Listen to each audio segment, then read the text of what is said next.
I thought that they had, sorry. Good morning, everyone, and welcome to the Committee of the Whole meeting for March 10th. We are convened on the traditional territory of the Squamish Nation. We have a full agenda for the day, starting with the draft Community Climate Action Plan. Could I have a motion to adopt the present agenda? So Councillor Herford, Councillor French, seconder, and all in favor? Thank you. Could I have, is it Dora Gunn, could you introduce our team for this morning?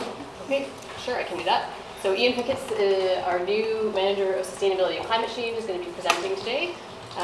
We also have Dan Wilson with the Whistler Center for Sustainability and Dale Littlejohn with the Community Energy Association. Thank you. The long-awaited Climate Action Plan before us. Please go ahead. Great, thank you very much, Dora. So as you know, my name is Ian Pickett. I am the new Manager of Sustainability and Climate Change for the District of Squamish. So I am fairly new in this role, but extraordinarily excited to be here and presenting this to you. I may or may not remind you that I'm new to this role later on in this presentation, seeing how things go. No, just kidding. Just kidding. We're all very excited to about this report and to be here in front of you presenting it. And in particular, a big thanks to my colleagues for allowing me to be the one to present this to you. They allowed me to do this. This was very much my request. Several other staff are present, and thank you very much to them for their engagement and support in this effort. So just a quick overview. We have a lot of information to cover today. This is a very substantial document. So we're going to go through a lot of the front-end matter relatively quickly and try to get to the big move strategies and actions. And we should have lots of time for questions and discussion afterwards. So as you are very much aware, in 2018, the Intergovernmental Panel on Climate Change issued a special issue report that articulates that we will exceed 1.5 degrees Celsius of warming between 2030 and 2052 if significant changes are not made. So in response to this, the District of Squamish passed a climate emergency resolution on July 2nd, 2019. In that resolution, several declarations were made, including that the district make a plan in line with the 1.5 degrees Celsius targets. So this means reductions of 45% of greenhouse gas emissions by 2030 and working toward 100% reductions by 2050 compared to the 2010 baseline. So very significant numbers indeed. The Squamish Community Climate Action Plan is a detailed plan for using local government powers to enable and support residents and businesses in reducing greenhouse gas emissions. So that is what the plan is. There are several things that are not in the scope of this plan.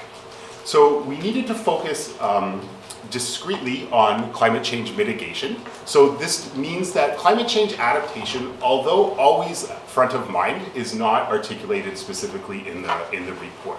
We are absolutely thinking about vulnerability and trade-offs and co-benefits at all times, though. Also, more broadly, co-benefits are not considered through all aspects of the report. So, of course, there are so many other co-benefits of climate action and sometimes trade-offs as well, such as health benefits from cycling. So we need to be cognizant of that, but just for the size of the document, we had to focus in specifically on mitigation. We also focused on community emissions, and we will go through some of the out-of-scope numbers in just a few slides. A couple underlying assumptions. One is that we have access to low carbon electricity. If that changes, a lot of the actions in this document need to change as well. We also use 100-year global warming potential values for the report. Additional analysis was done for 20-year values as well that we are happy to show you afterward if you request. So the vision for the plan. In 2030, emissions in the District of Squamish will be reduced by at least 45% from 2010 baseline levels, and we will be on track to achieve net zero emissions by 2050. So note that this plan is very focused toward 2030, and the idea is as we approach 2030, we will be looking toward 2050. So the numbers and the modeling is oriented toward that. We're very thoughtful of 2050 right now, but that's not where our focus lies. It's just too hard to reliably model that far ahead. Just an example, who would have modeled a 25% decrease in China's emissions in 2020? So, very significant, including a third drop in coal generation. So in 2030, we want to hit that goal and be looking toward the 2050 goal. Very strong links to the OCP and the Council's strategic plan. So very substantial engagement for this plan. First and foremost, we had a very excellent and multidisciplinary staff engagement, including expertise in planning, economic development, building, transportation, solid waste, and engineering.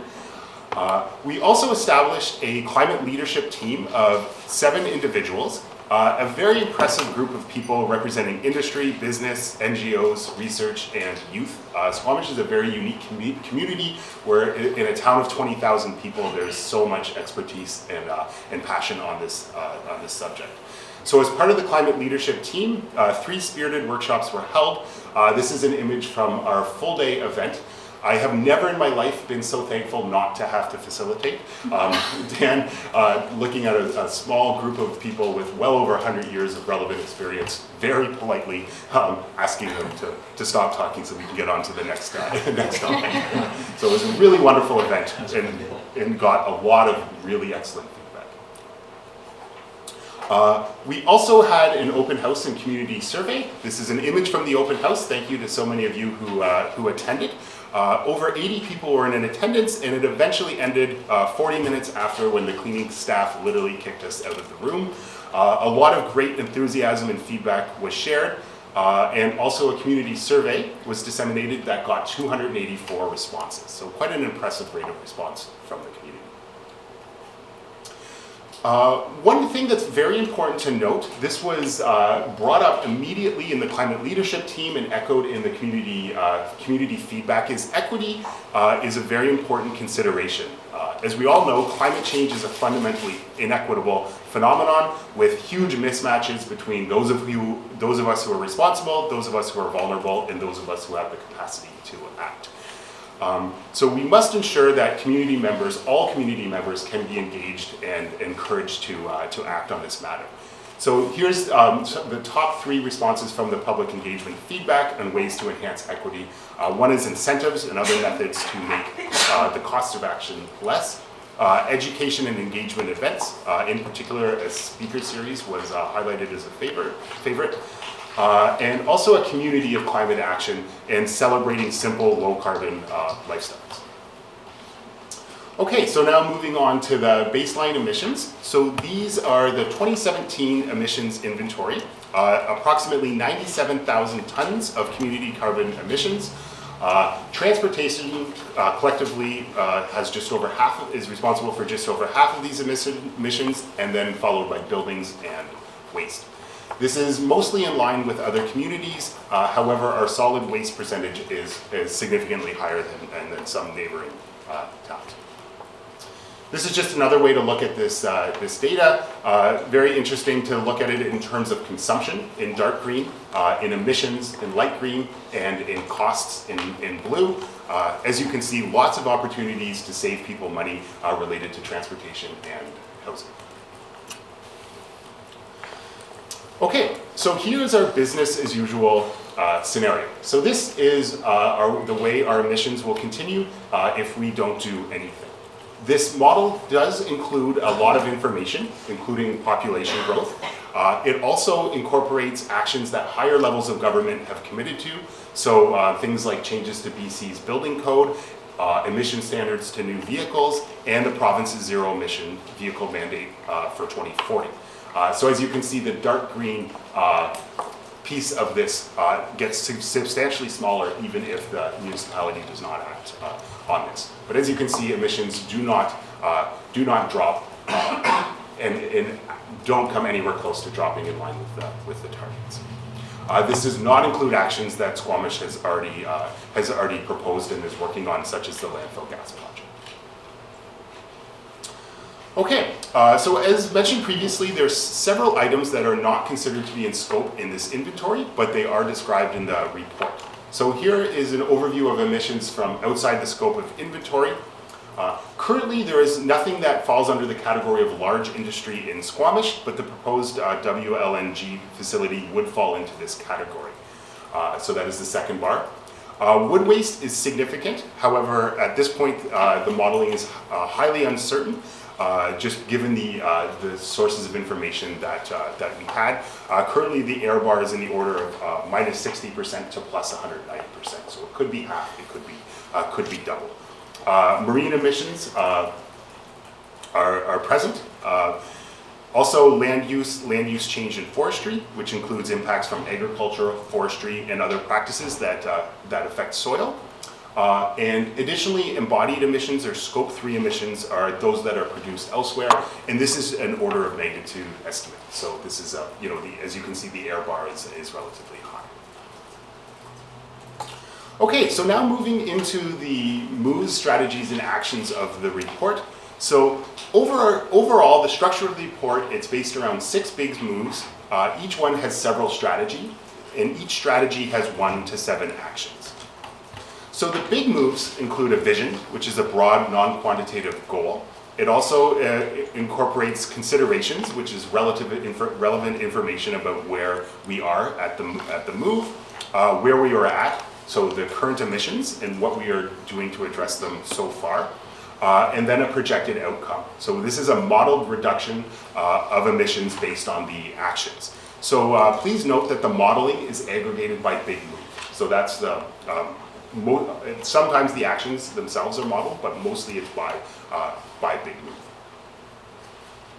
Okay, and then we move into the strategies. So each big move has 4 to 8 strategies, and these are assessed by cost, leverage, and impact. These give us kind of an initial assessment of an ordering or how easy they are going to be to enact, and what are the outcomes, what is the bang for our buck in terms of carbon emissions reductions.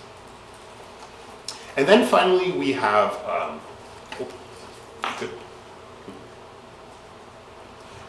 our actions. So these are assessed very similar to a ski or a bike trail as easy, moderate, or challenging. And the type of action is also noted. So is this something the district has direct influence or control over, or can we promote and encourage it through incentives, or do we have to learn more ourselves or encourage action through educating the community, or should we be partnering? This is often an action where there's several significant barriers to doing it ourselves as a community. And then there's also a suggested timeline, so from short, medium, and long. So just an indication of when we expect to be engaging in these actions. So there's some commonalities, but not all. So often easy and direct equals short. However, there are some challenging actions that we need to be doing right away as well. Okay, so moving into our first big move. Big move 1 relates to waste. So we have 4 strategies and 23 actions related to capturing landfill gas, diverting waste, reducing waste, and managing wood waste. Note that there are significant ongoing actions occurring at the district, and there's also provincial diversion and gas capture targets. The projected outcome of this big move is 20,000 tons of CO2 equivalent reductions compared to business as usual. It is noteworthy that that amount of reduction is actually higher than our current emissions in this category. So rather than so we are going to reduce more than the business as usual scenario. So what we have done for this presentation is just pick 2 or 3 example actions to go through quickly with you. Of course, there's just not close to enough time to go through them all.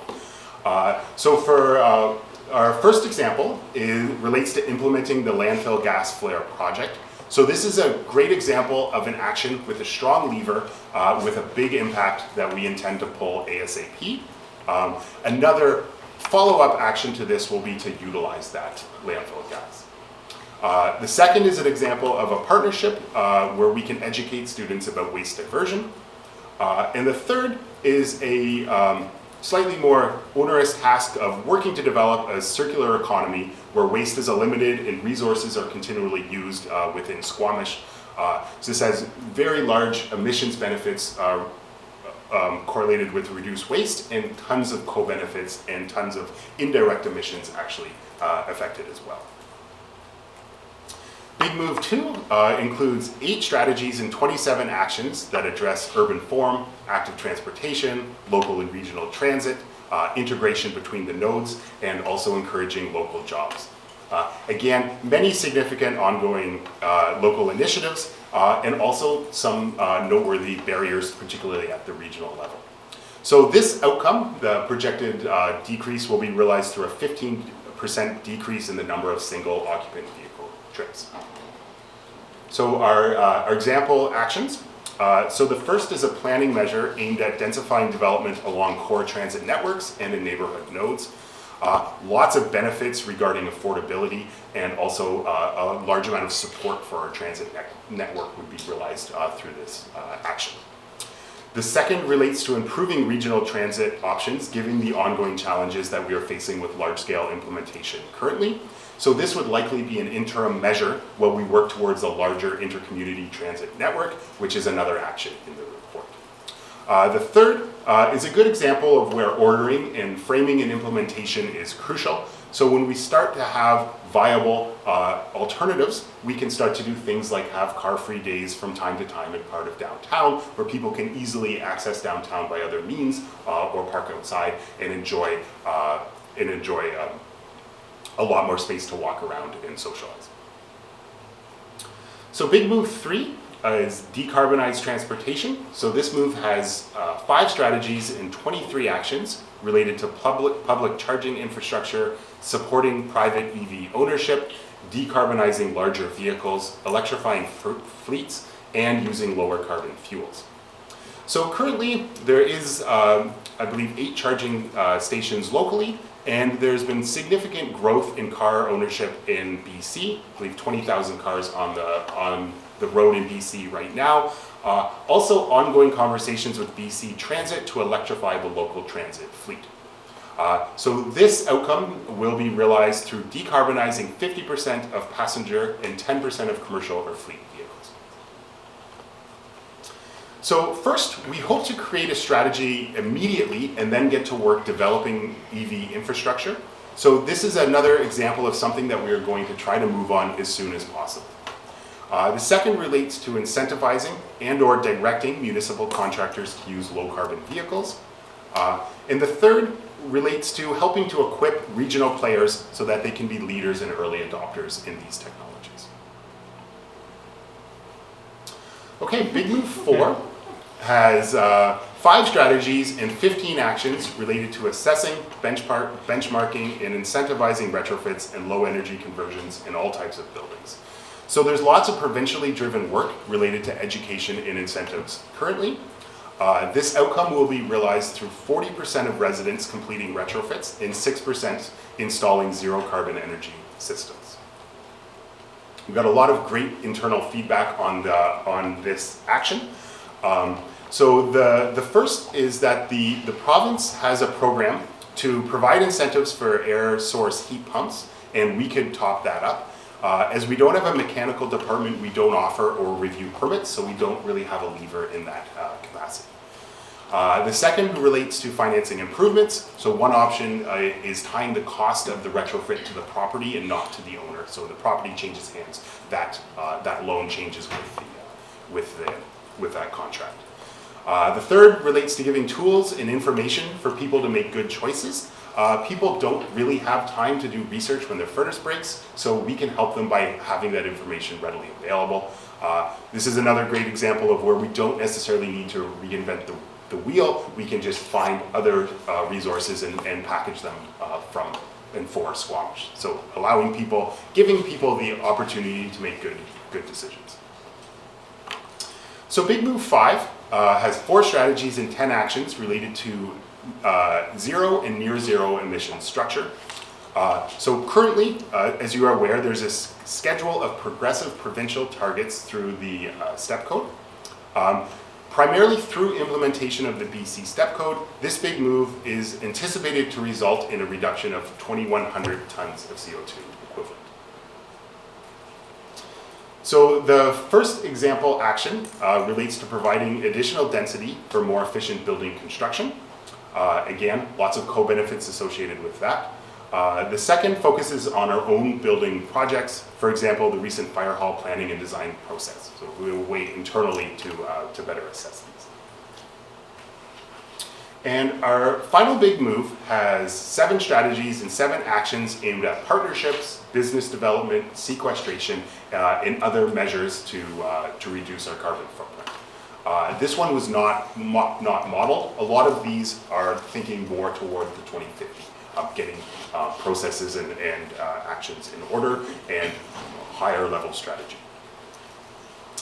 Okay, so the first one is very obvious. We need to revisit and update this report very often. We need to report back and understand where we are and where we need to get. The second is a really interesting one. It relates to generating low carbon energy within Squamish. We are very different than other communities. If we lived in Alberta, this would have a very different feel, this community plan. We are fortunate to have access to low carbon electricity as is. However, this could change over time, and there are also lots of co-benefits associated with generating electricity locally. The third is a bigger initiative in concert with economic development, with a lot of interrelations with Big Move 2. We really want to get people living and working within Squamish. Okay, so we've at a very high level gone through our 6 big moves, which encompass 33 strategies and 125 actions. So where do these get us? So here's the estimated greenhouse gas reduction of the Community Climate Action Plan. As you will note, 3 particular strategies have very high impacts. So these are landfill gas collection, diverting organic waste, and decarbonizing passenger vehicles. So those 3 get us a long way toward our topic on their own. If you look carefully at the graph, you'll note that some of these have associated emissions increase as well. It goes slightly beyond zero. So for example, with decarbonizing passenger vehicles, we'll have significantly less mobility fuels emissions, but we will have a slight increase in electricity emissions. And same thing with low carbon residential heating. So just look, there's a lot of nuance, very detailed modeling has gone on here. Okay, so looking at these in aggregate, this graph shows us, pointing toward 2030, where we expect to get if all of these actions are enabled. So we don't go further than 2030 at this, so you'll notice that we're getting very close to our 2030 target, but not to our 2040 and very far from our 2050. Just to remind you that our vision is to hit 2030, at which point we will be iterating and thinking toward 2050. We just believed, our team, that this just made more sense. It's a more reasonable time frame to get to. At this point, we can be more responsive to technologies, to societal shifts, to economic shifts, etc. One thing I find really interesting is with modeling, is even a perfect model wouldn't work because the model itself would affect how people act. So even a perfect model would result in changes that would render the model not totally accurate. So we want to look at timeframes that are palatable and be iterative and adoptive.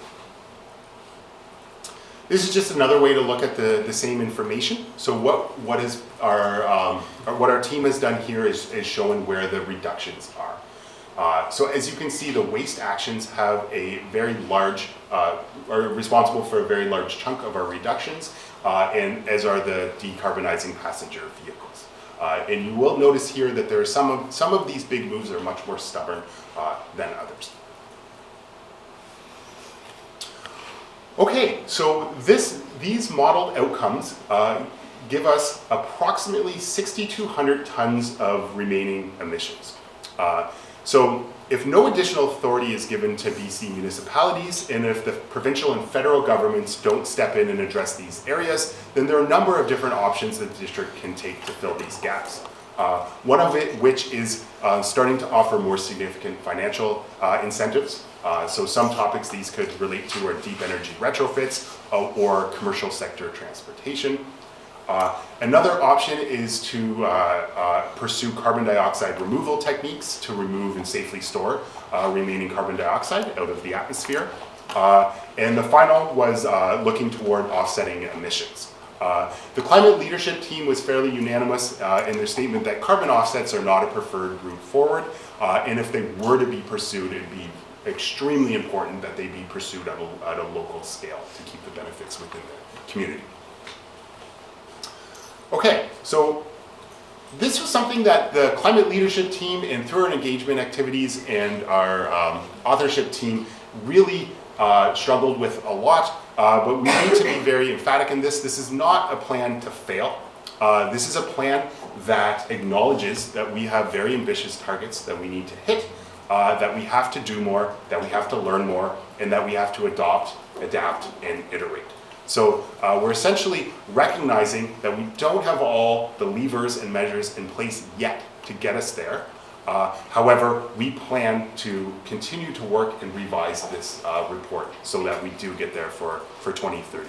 I personally was hesitant with this, but certainly came around to the idea. It was a really interesting conversation with the climate leadership team.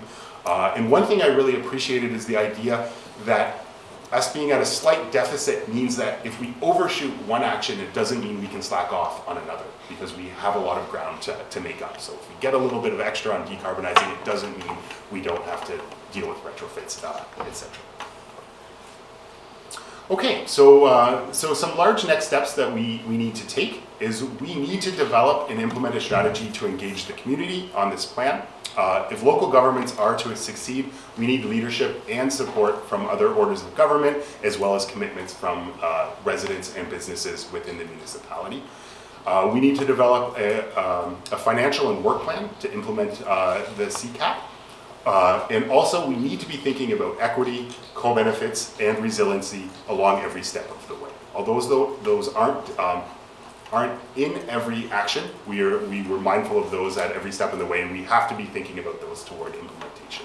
The last thing we want to do is reduce carbon at the expense of equity or at the expense of vulnerability. Okay, so in conclusion, we all know that this is extremely important, and like most important things, this happens to be difficult. The district is already doing a lot, but clearly not yet enough. We've done a lot of homework, a lot of analysis, and we've tried to make this as responsive to community feedback as we can. And so this is where we are at. So our recommendation is that Council endorse the draft Community Climate Action Plan. And we're fairly certain there are not going to be any questions, so probably just call it. Thank you, Mr. Pickett. That was an admirable summary of a very challengingly dense report. What I'd like to do is to go around the table then. 4 questions, beginning with Councillor French. I shall note that all of my colleagues and myself have been very much engaged with this whole process, and I'm sure that they have already are well prepared to engage today. Thank you. John? Thank you. One of the things that caught my ear early in the presentation was the mention that hydroelectricity is abundant, and if that changes, we need to make shifts. Could you just expand on what you meant by if that changes?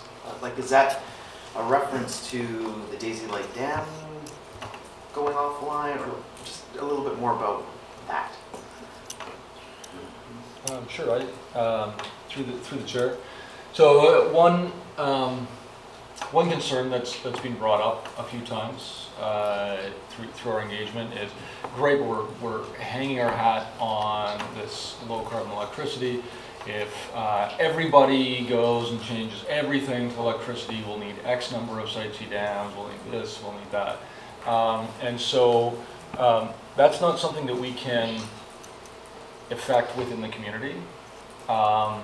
That's something that is potentially a long-term risk that obviously the province and BC Hydro need to ensure a robust energy source. We don't know at what rate different communities through the province will expand their electricity use. It's not something we could model And so what we looked at both the infrastructure within Squamish and also the overall electrical capacity, generation capacity, and essentially took the view that over the next decade or so, we're not going to hit that point.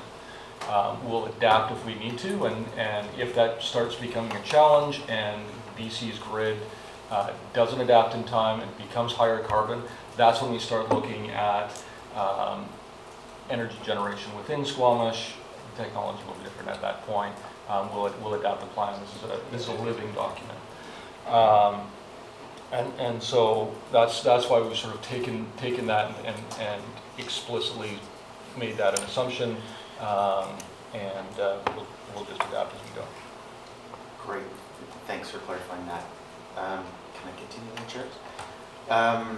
A comment on making climate action fun. I love that, because inherently it's not fun. It's gloomy and it's scary, but it could be fun. Like turning our objectives and our goals into games and have people as citizens competing against each other towards sustainability goals. That sounds like fun. Or it certainly could be fun. And so my next question, there was a reference to PACE in the report, and I think it would be of some value if you expanded a little bit more what that program is for people who aren't familiar with it. And I have a specific question after that. Sure. So if I may,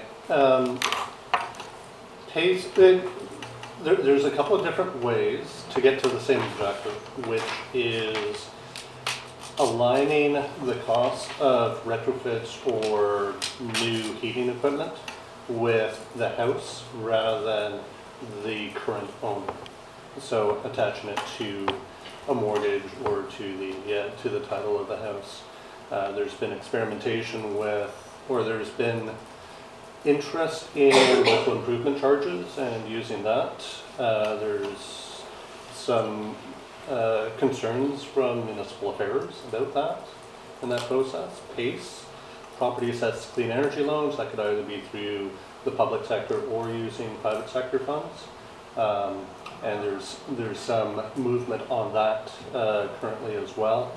But yeah, it's more about aligning the cost over time with the house, so that when you sell your house, you can pass the investment that's going to have dividends for the period of your house to the next owner. Final follow-up question.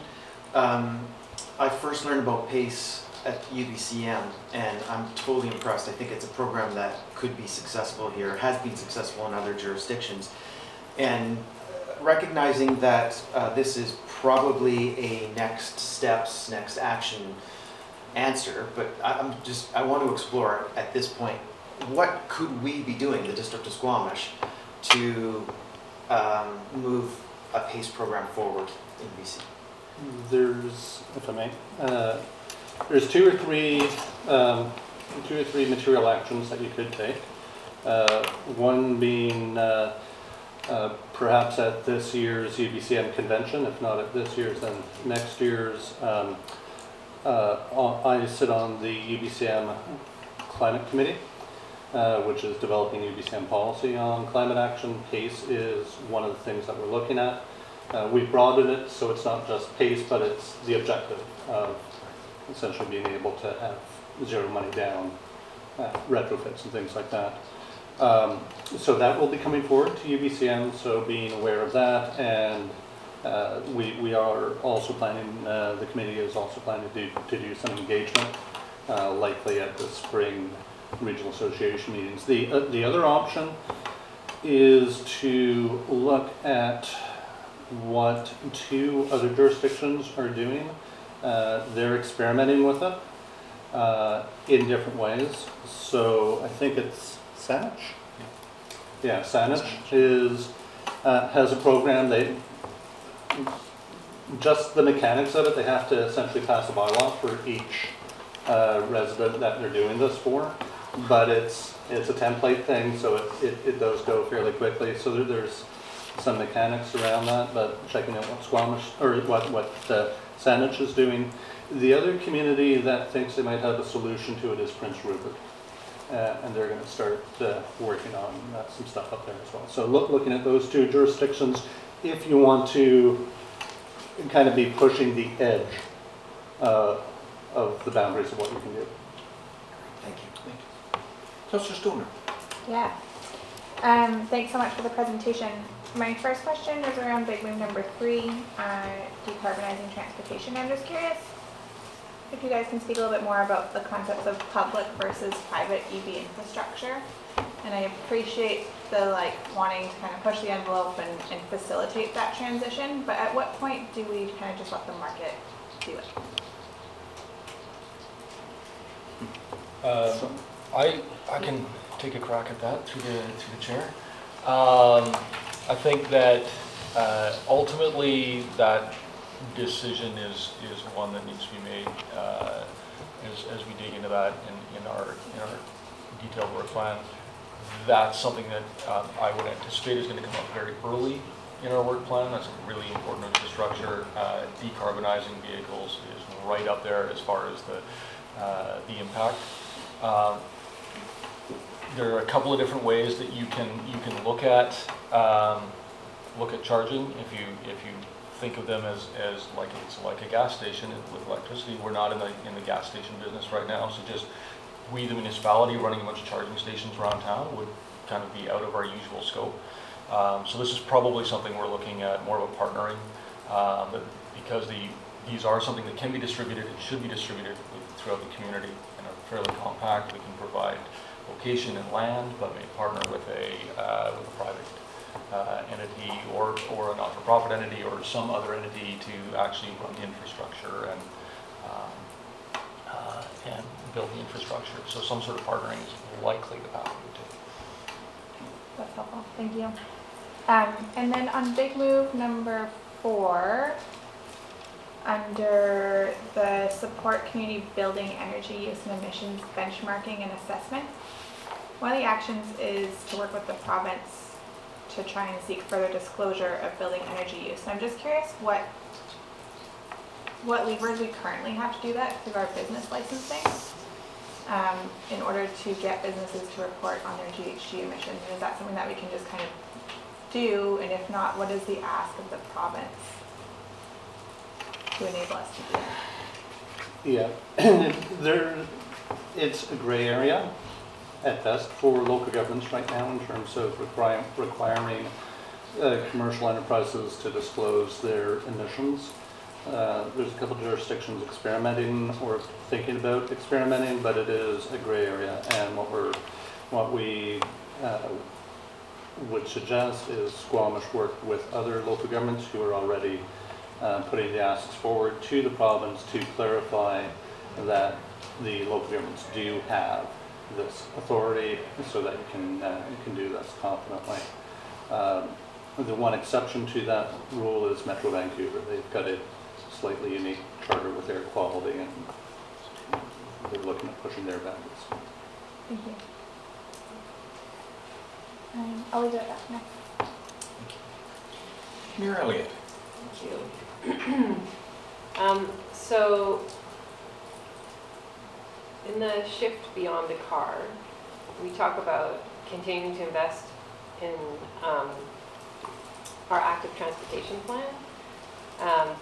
But it says per existing active transportation plan. And one of the things that's curious to me about that statement is that currently we spend over $1 million on paving roads, and we spend $800,000 a year on our active transportation plan. And I'm curious why staff didn't look at that and go,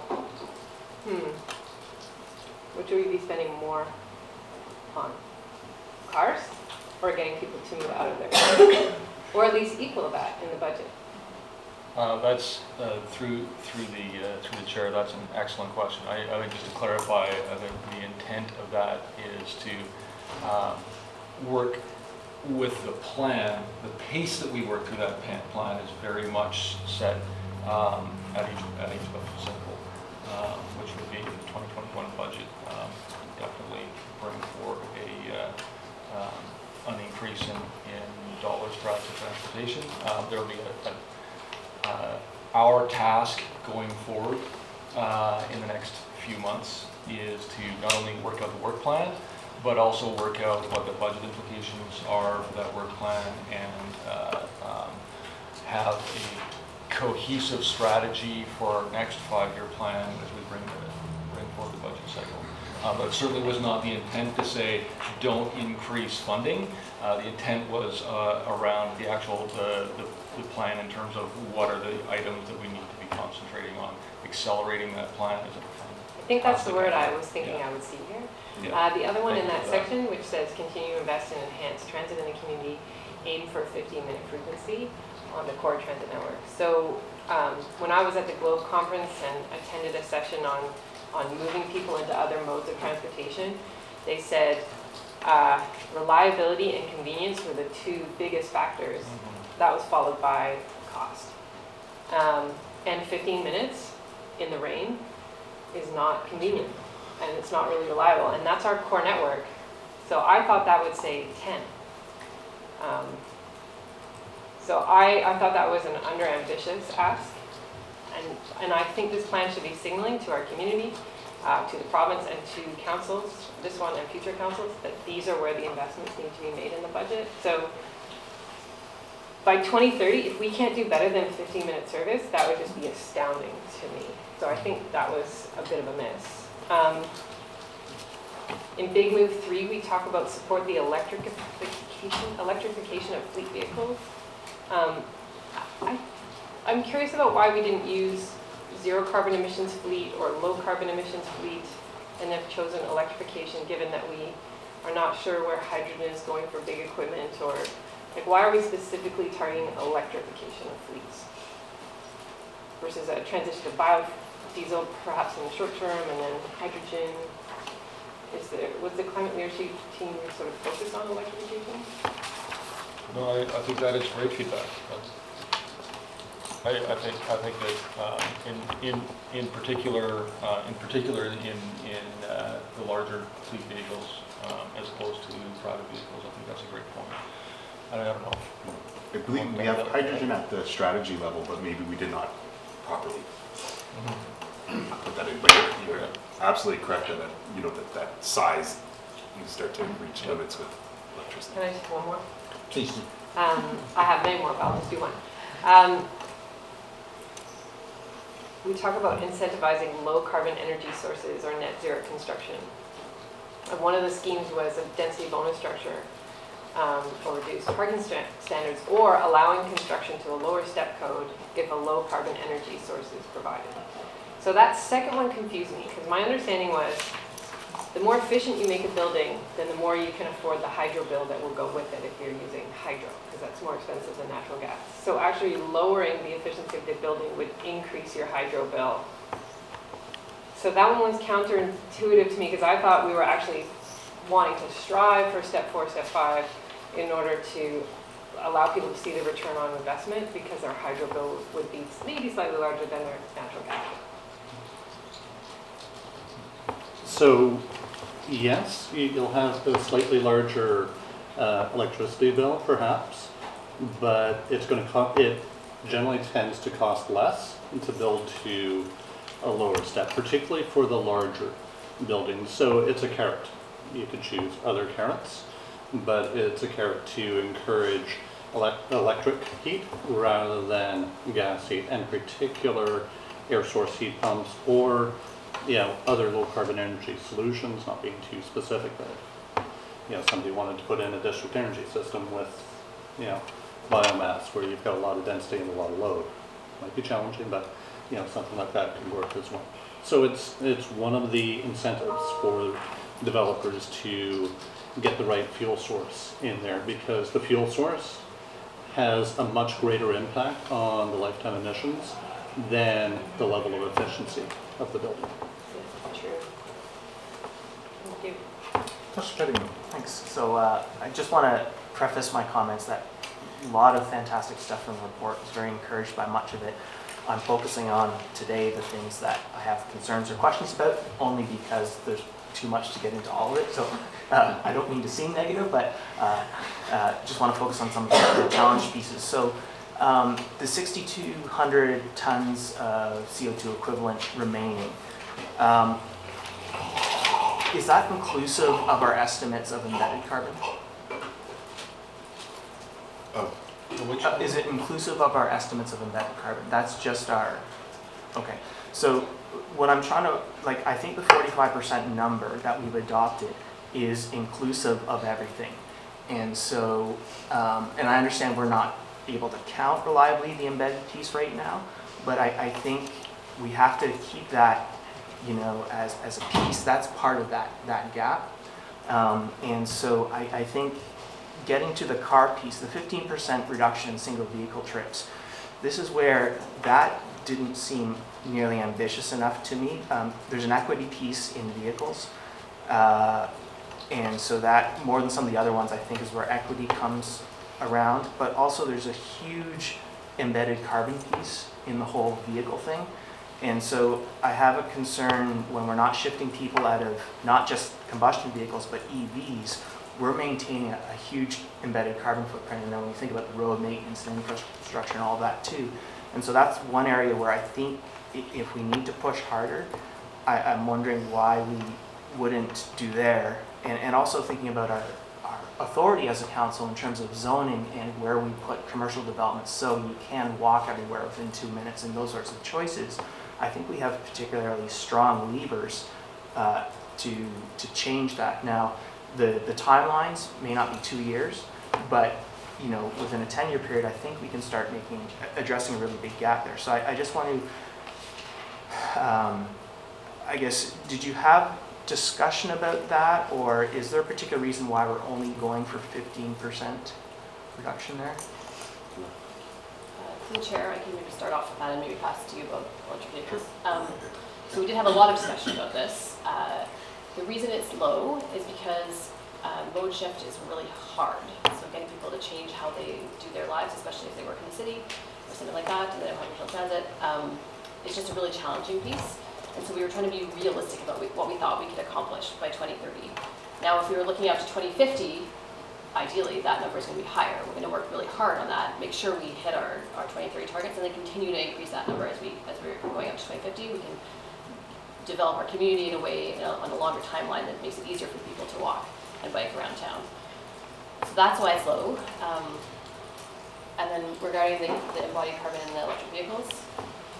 Sure. Yeah, and absolutely agree with the thrust of your point. You know, so many equity and other co-benefits associated with tighter urban form.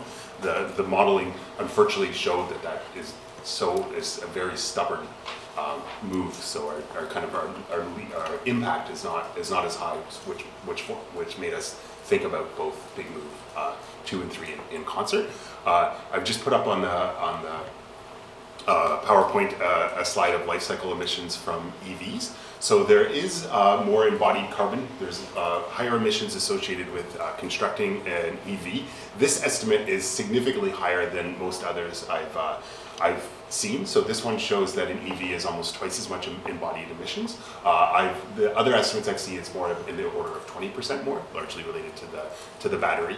However, when you are charging an EV with low carbon electricity, so that's the red bar, the payoff is quite substantial. So at about 30,000 kilometers, you pay yourself back from those extra emissions from the construction. So it's not a panacea, but it is a big part of the solution that it is a lot lower. Other things too worth noting is that there's hopefully going to be very big improvements in recycling of batteries. So they will, this assumes that a battery, they make a very conservative assumption that at this point a battery is disposed of. However, a battery, when it's no longer sufficient for an electric vehicle, can still be at a very high capacity. So there's all sorts of other uses that it can be. And there's other types of batteries that might come into the market as well.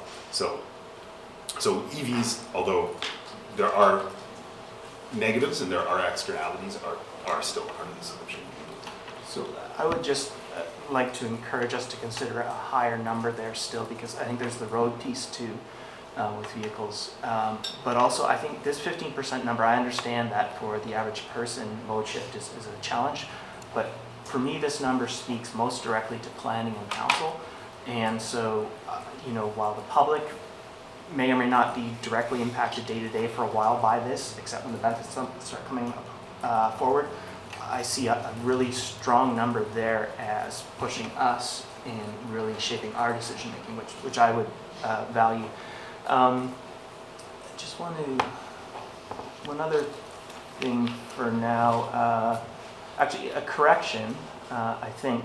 So a few times when you, and I understand we're not, because wood fiber isn't, not the final decision or whatever it's being called, but the report talks about their 130,000 tons of CO2 equivalent emissions being downstream in several places. But when I look at the submission that wood fiber made to the EAO, they said they were going to have 129,000 tons of direct emissions within our borders and another 11,000 in terms of hydro, indirect, that they called indirect, and they didn't talk about at all the upstream or downstream in terms of producing or using this energy source. So I think we should correct the report, because I believe from wood fiber's own EAO submission, they're at 130,000 tons direct in Squamish.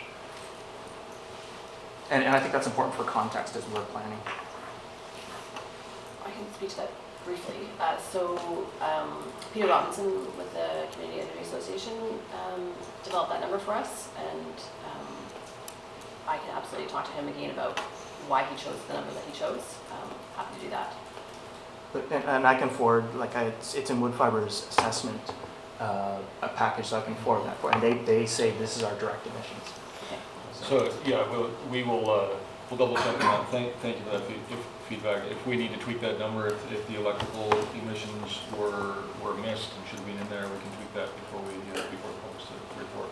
Yeah. So we'll follow up on that number for sure. And I think it's the Fortis piece as well, because the gas press. But I think the main thing is identifying those as direct emissions. We haven't seen a strong analysis of the indirect, but we know those are direct. Right.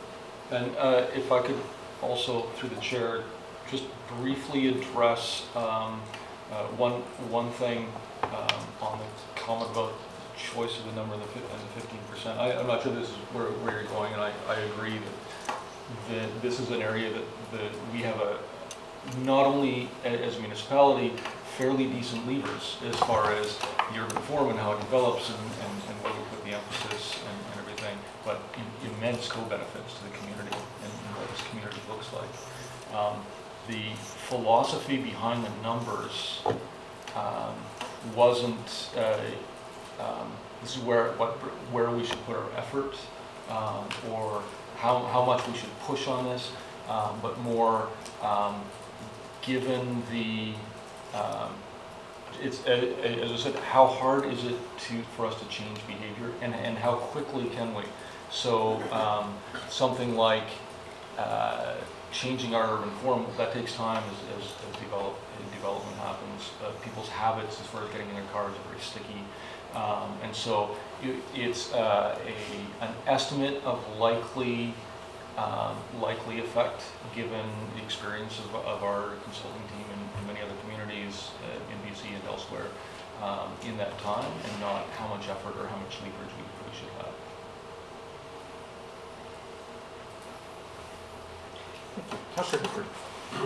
Thank you. Thank you to everybody involved in this project and the climate leadership team. It was I had the pleasure of being able to work on that project and attend the sessions, and it was amazing to see all the expertise in the room and all the ideas coming forward. And I'm excited to get to work on as these big moves start coming forward. I'm looking forward to continue to push forward on them. I do have a couple of questions. And move 3, the procurement strategy, can you pull up move 3? There was a procurement strategy about contracted services, and I wonder if you could speak a little bit to the potential there. Yeah, so the middle one there, the create procurement strategy to incent low carbon vehicles, municipal contracted services. Could you, a couple examples of that for, or some ideas there as far as what that would look like on the ground? Yeah, I can come up with a couple.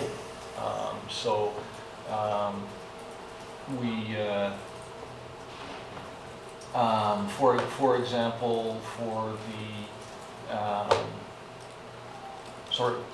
solid waste collections contract, for example, that's a contracted service. There are trucks involved going around and picking up totes. So we would look to incentivize during in our procurement of that service, incent low carbon vehicles.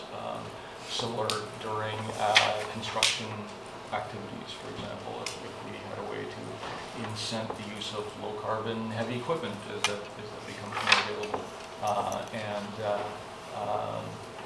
even work with other municipalities to work together to incent low carbon. If many municipalities are looking to and I have to give credit to Mayor Elliott for bringing this to the procurement department as a concept.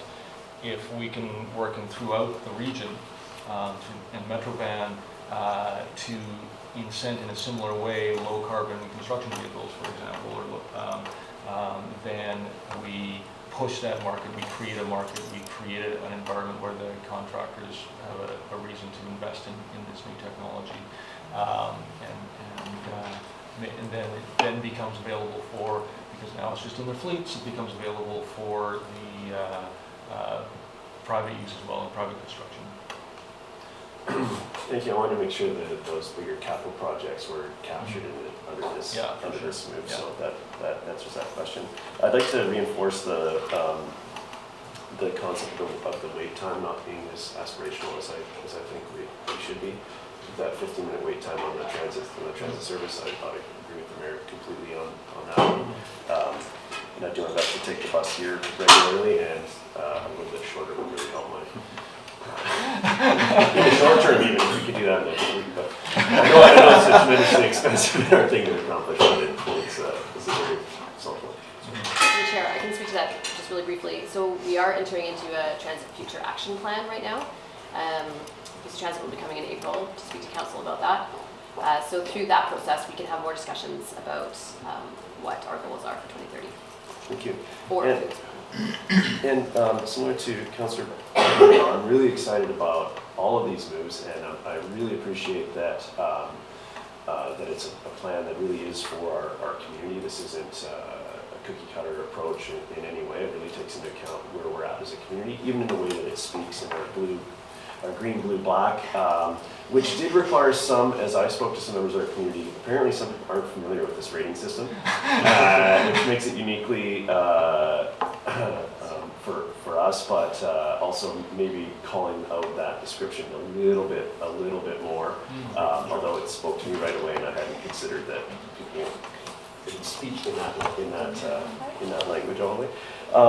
But I am concerned. I really like the charts that showed just how much work we have to do and where we're at as a business as usual. We're not on track. And I do like that the plan is aspirational, doesn't show us getting all the way there. But I am concerned with the things that we've left out, whether that's scope 3 or whether that's LNG, or how far off we are, even if we push through and have the projected success with all of these. And I don't think that is expressed effectively enough. It shows us getting almost there, which is great. We've got a little bit more work to do.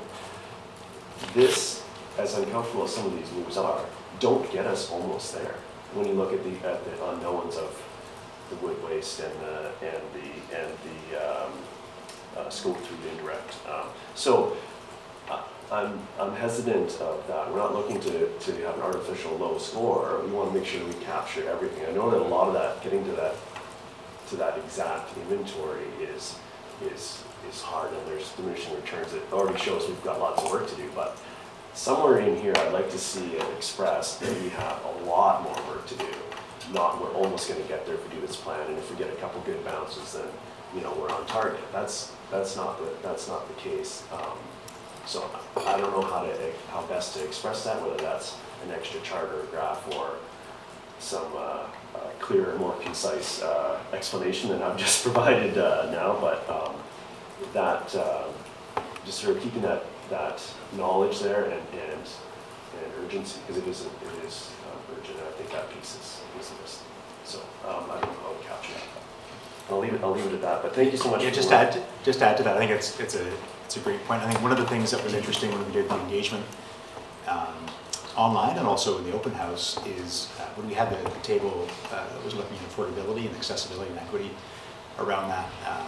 We put a whole bunch of kind of personal actions in there and asked people, about how accessible they were, and these were actions that were different than the big move ones. We didn't have purchase an EV in there. We didn't have retrofit your home because we'd already asked people about those ones.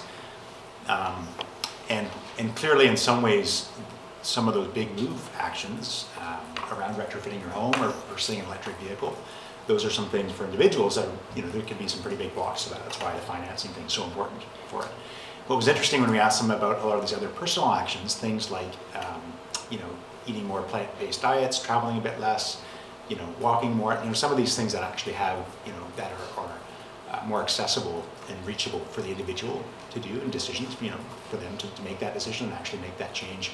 A lot of them, I would say there's quite a bit of uptake, essentially, in those. People saying that a lot of those were accessible. The things that weren't accessible were things like, purchasing offsets and, things that cost a lot more money. But we put a whole bunch of actions in there that are personal actions that actually deal with a lot of the Scope 3 ones that people felt were accessible to them. So I think that's something to, one, acknowledge that there's a challenge still around this other piece, but also I think utilize that as one way to help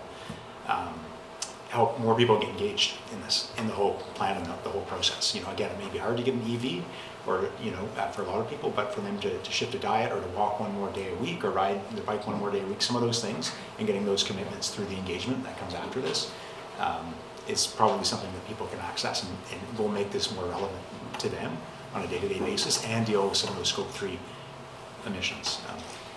So I think if you do bring that in, I think there's a good case for why you would bring it in, and I think there's a great follow-up as to how that would empower citizens and get them involved in this. So. What might be useful is we can definitely acknowledge Scope 3 emissions in the document and call that out clearly. There might be value in thinking about the next refresh of the plan to consider a consumption-based inventory as well, with some communities are starting to now. It's a lot of math, it's a lot of investment in the planning, and you've only got so many levers, but it can highlight things like encouraging local food and wood buildings and stuff like that. So. Thank you. And I'm excited to get into where we have where we do have the co-benefits and sort of where these effects can be sort of compounding. That economic development piece that you call it the last move, I think is huge with the amount of our workforce that is commuting, and I think as we go forward and do our it comes into our land use planning and all this to make sure that we have room to for those businesses and can support them, so that we have we drop the demand of that sort of same pattern of traveling in a single occupancy vehicle, now powered by something else, but we need to change that, and I think that is something that I know Councilor Brennan was also working towards. In his statement. So I'll leave it at there. But I know as we go forward and do start implementing each one of these moves, there's going to be a lot more discussion on each step. So I'll look forward to those. It seems to me that there's going to be a good deal of curiosity and interest ongoing in what we can't measure and what we're not doing in this plan. Mr. Pickett, I wonder if you may be able to refer to the slide with Scope 3. I think and my question is, I have a feeling. Are you going to look specifically at wood waste? Well, actually, it's the term Scope 3. I wonder if one of our presenters could touch on this, because it's a little bit of jargon. Where does that come from for the public and some who are tuning in to us today and will be participating in the dialogue ongoing? what is that and where does it come from? And as our Community Energy Association partner just mentioned, we've got new concepts like consumption-based inventory that may come along, and there'll be a changing landscapes in what we do measure or we have incentive to measure. I wonder if we could just speak to what that Scope 3 is for the benefit of the public. Sure. So there are accounting rules around how you count emissions, just like there's accounting rules around how you count money. And the way they describe it is Scope 1, 2, and 3. So Scope 1 is kind of what's happening here, so whether that's gasoline or natural gas and things like that. And then Scope 2, it's related to what's happening here, but it's happening somewhere else, like emissions from electricity and things like that. And Scope 3 is stuff that you're influencing here, but is really happening somewhere else. So how many miles the tomato has taken to come to your door and things like that, or air travel and things like that, which really are not within the jurisdiction of Squamish, but the choices that residents and businesses make here influence things far away, and they all create emissions. So I just to add to that, so we need to be a little bit careful and this is something that there was a lot of discussion within the group and with council at previous meetings as well about what is in scope and out of scope of our inventory, and we have to be careful that when we look at, so Scope 3 emissions, this pen has Scope 3 emissions that travel with it. You know, there are carbon used to create this pen in Thailand, maybe. But the fact that I decided to buy this pen had influenced the fact that there were those emissions. So if I consume less, then the global emissions go down. But we don't want to double count. We don't want to count emissions here and count emissions in other jurisdictions that have already been counted in other jurisdictions. So as far as the inventory goes, there's sort of some generally accepted rules around, just like in accounting, around who counts emissions, so we don't double count. However, council was very clear with us that it is within our scope of the plan to look at reducing those emissions and where we can. So they're hard to measure.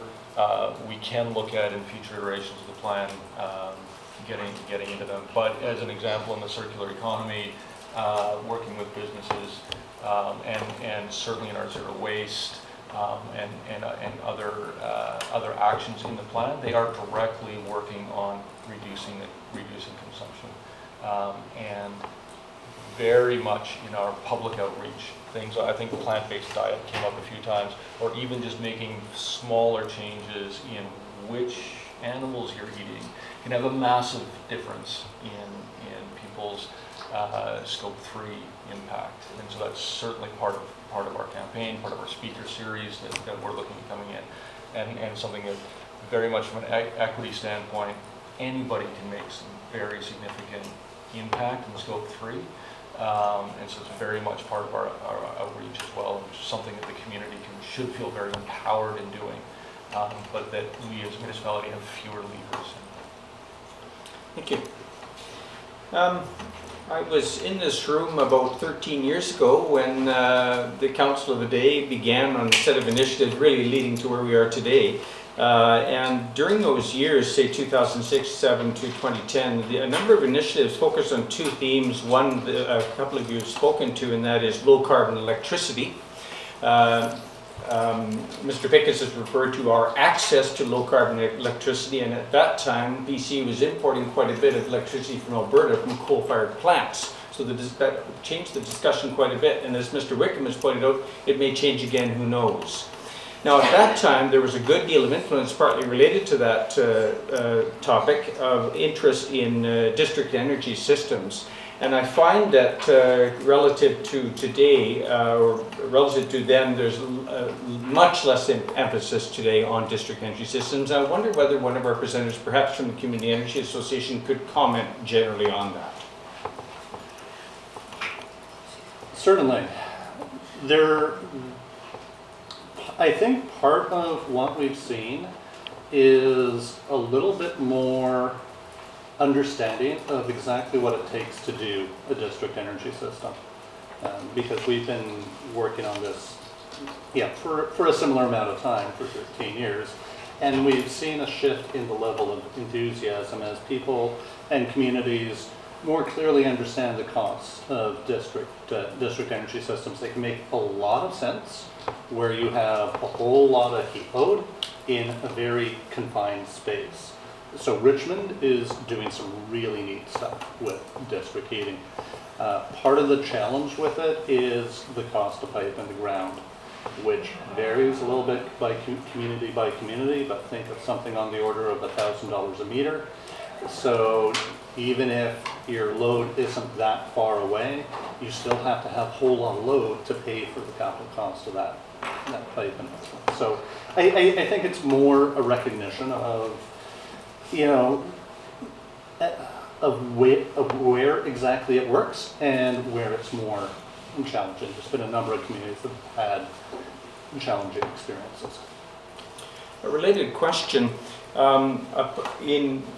alongside the emphasis on district energy systems in previous discussions was the notion of hydronic heating, and in fact there was drafted a hydronic heating bylaw.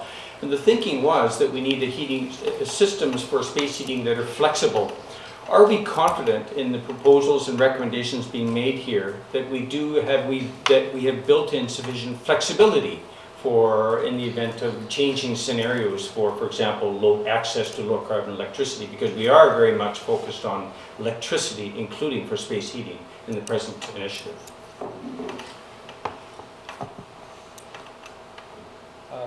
I'll take that one on through the chair. So we intend to update this plan on. I think we said 5 years. We've kicked around 3. I think did we say 3 to 5 in the end? I don't know. We drafted that a few times because things are changing so fast. Frankly, we'll be back here in 18 months if we need to. If things change that fast. We'll be reporting on an annual basis. We have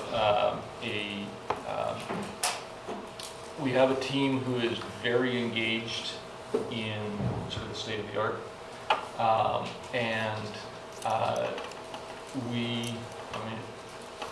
don't know. There's a quote that now I've forgotten about. Any plan is only as good as the first engagement with it. This is our go forward philosophical plan. We'll be working on a detailed work plan. We'll be getting it out in the community. We'll be working with a number of these plans. Say develop a strategy 2, or with a such as, and there's a few options, and we'll be getting out there. And we just got we don't have time to really overthink this at this point. We need to get out there and start working, prioritize the actions, and get out there and see what's working and what isn't. Work with our partners, work with businesses in town, work with many different departments within, and be back in council a lot with changes to bylaws, etc. And so this is, we'll be constantly reacting to the state of the art and to the uptake in the community. And eventually this plan will look less and less relevant, and then we'll be updating it. That may be in 3 years, it may be earlier. But we have a full-time, very capable manager of climate change and sustainability at this point. This is his 100% job, and his previous job was as a professor of this topic, and is very well connected to the state of the art in this topic. So you'll be hearing from us a lot. Yeah. Thank you.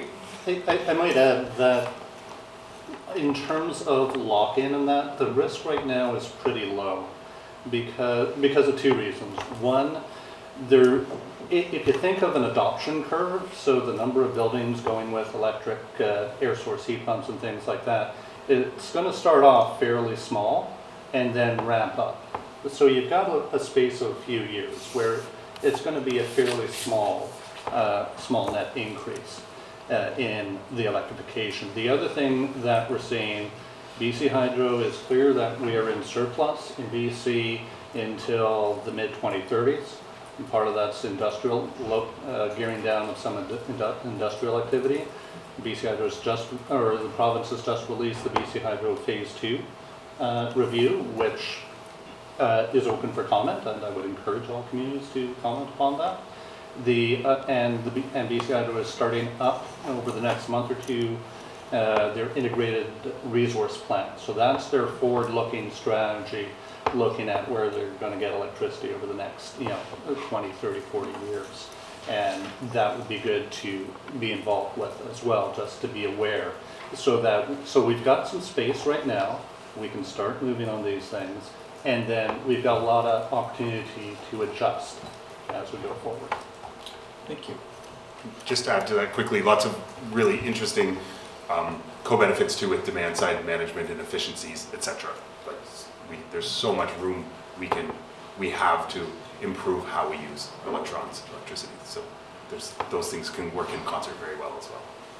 Marilyn, did you have a question on this arising from this, or? Not on this, I just have another question. Very good, please go ahead.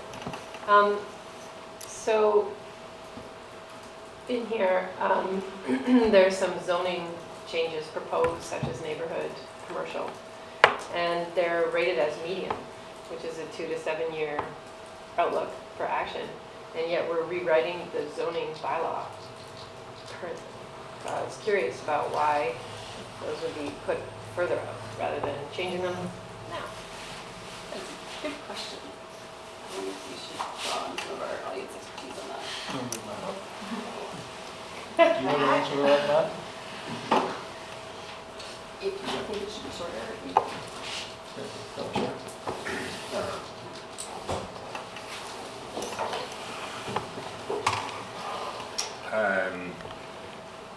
Yeah, so. Do you want me to read you the? Yeah, sure. Add mixed-use neighborhood commercial as a permitted use in the RS1 and RS2 zone in specified locations such as neighborhood nodes, corner lots, and centrally located large properties. And since we designated the nodes in the OCP, I'm curious about why we wouldn't put this in the short term, which is 2 years or less. Yeah, open to that. It's certainly something we can include and move forward on. Yeah, I think in our discussion with some of these, in terms of how some of the larger scale community structure pieces work into the plan, I think that, my understanding of the plan is that with the focus on short term, what can be achieved right now, there are things that can be done with solid waste and those topics that are the focus of getting the immediate reductions down, whereas these items are things that are going to help us more to reach the 2050 goals because they take a longer time to actually come to fruition, and there is stickiness as was discussed earlier. But certainly the earlier we start working on them, the more likely we are to achieve them because there is a long lag time in terms of initiating to having on the ground changes and then have behavior shift. So in other words, we won't change that in the short. Makes sense to me. Yeah, okay. My other question, I think this is for you, Mr. Pickett, and I am going to put you on the spot a little bit, is that we declared a climate emergency, and we had anticipated having this plan by the end of 2019. It's now almost the end of the first quarter of 2020 when we'll finalize this plan. But in your mind, we have some budget set aside in the 2020 budget to take actions out of this plan and make them real. So when do we have that priority list? Like what's your timeline for having that money designated for specific projects to be completed in this year? And second to that, how do we keep the emergency in an emergency declaration? Excellent questions, thank you. So we've been fairly focused toward this for now. So I would say as soon as we have kind of marching orders from this plan, I think that's short answer, tomorrow. You know, that's an immediate follow-up to this. There's actually kind of strategies that we are working toward right now that we want to have assurance that this is the generally correct direction. So I think that this would be ranked as extremely short in the priority scale. So we want to be working toward this right now. I'm sorry, it was a two-part question. I think I forgot the first. How do you feel we should keep the emergency declaration? So if you look at what's been mobilized around COVID-19 Yep. in quite short order, and then you look at even something like deaths from heat waves, which we know is in the thousands when they happen, and those heat waves will become more frequent, or the disruption from forest fires and evacuating hotels. So those are emergencies. So how do we keep the emergency in these actions so that we don't get complacent, they don't become just ho-hum? That's a really excellent question. And you know, we're dealing with the issues attention cycle, broader societal shifts, and of course something else is occupying the front page of the news.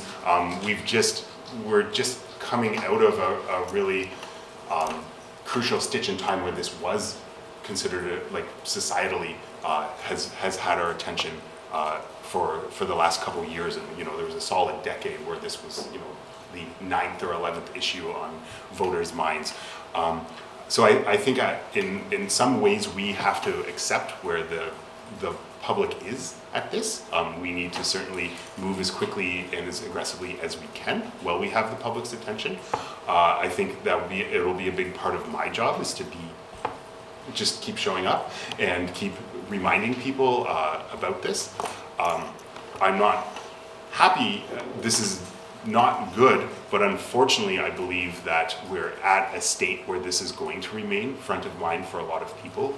Climate change is no longer a future issue where the impacts of climate change are something we're going to be seeing more and more front and center in our lives. So I do strongly believe that unfortunately this is not going to fall that low on the list of priorities. But I think, you know, coming back to Councillor French, making this fun, having a presence, showing up, whether it be at you know, high school classes or public events, etc., speaker series, etc. I think we just need to do everything we can to keep keep reminding people about this, keep giving people opportunities to work at it. So. Councillor Pettingill. I just want to address something earlier, but I sort of missed the vote, so I'll let Councillor Stoner go and I'll come back to that. Very good. If we come around again, Councillor, do you have some final thoughts or a question? I'm looking for number 11. Very good. Councillor French? One quick thought. I loved that the first thing that I saw in reading the report in Big Moves was around increasing our organics collection. I've thought for a long time, decade, that we could be doing way better on organics collection. There's a lot of room for improvement there. I'll leave it at that. Thank you. Councillor Stoner.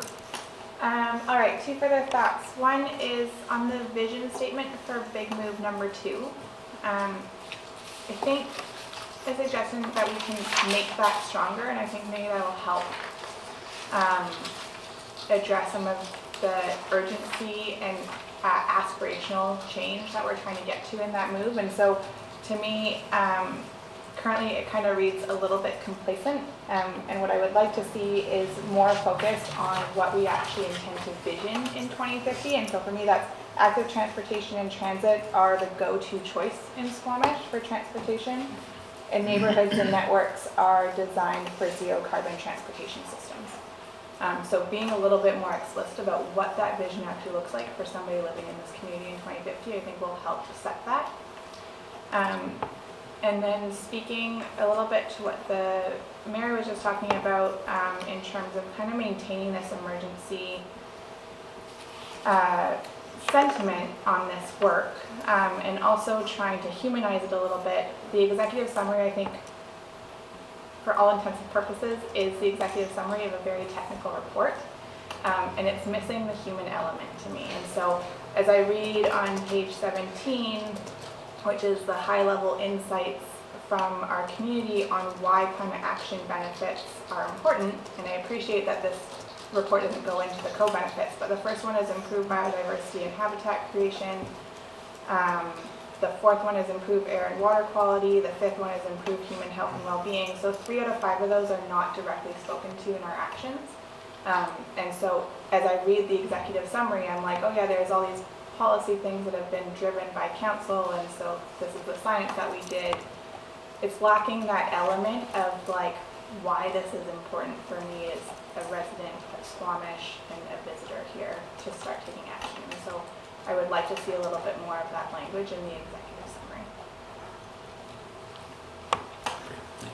I can briefly speak to that, the chair.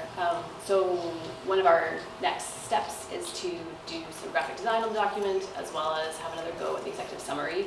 Our intention was always to create actually a separate document that people can download that's just the executive summary, and it will be more exactly how you described, easy to understand for the general public. So that's a next step. Thank you. Yeah, so, thank you. And just on that point, I understand that the co-benefits weren't a focus, but I did, they were alluded to a few times, but there's some times in the reports too where I saw the costs of doing all this, and so it starts to look like a very expensive thing dealing with climate change, and I think it's really important, even within this report, if we don't dig into it too much, to emphasize the benefits a little more. I think if we want people to buy into this, it has to be clear that this is a benefit on the ground, day to day to them. Just with some of the mayor's questions around the timelines, I'm wondering if a split, there's 2 timelines we're actually talking about. The one is when we take action, and the other one is when the effects will come. And I'm wondering if splitting that is important, because in one thing that I didn't see as much as I was expecting was direction to council in terms of the bylaws, the OCP work, the discussion with the ADP, the discussion about our economic development plans, that sort of policy work that I think we are responsible for, which can be done, in my perspective, in the shorter term. Some of the impacts may be further out, but I think that initial work is something that should be started now, and that maybe speaks to when we start the work versus when the effects will be. Just touch briefly on that, like in terms of when we talk about community energy utility, a lot of people seem to think about hot water. My mind always goes to electricity, and I understand if you're wanting to transfer heat, doing it with hot water may be the more efficient way. But when I'm thinking about people being able to micro-generate, avoid the cost burden of BC Hydro, and there's a whole bunch of stuff going on there. So to me, there's some appeal to let's have the ability to have a local electricity marketplace. And so I know a local energy utility is a big ask, but in the bylaw, maybe we can just require that people start putting conduit in the ground when they do a new development. So just setting up some of the precursors for that infrastructure for an electricity utility of our own. Is that sort of thing worth considering? Also on bylaws, are we thinking about permitted uses? And when we're thinking about, changing permitted uses and zoning for our goals, are we also thinking about things like circular economy focus and less about businesses with an import-export focus and more, these sorts of things? I'd like to understand that, and I think there should be some push to us to be doing some of those things. When I read through the plan, it sort of framed, and in the presentation, it sort of, I really appreciated how, want to take out 45,000 tons, or 45%, sorry, is our goal. And in the, what's the term? The focus, big move, sorry. In sort of big move number 2, we've got a bunch of strategies. If we do those strategies, we think we will reduce carbon by 2,500 tons.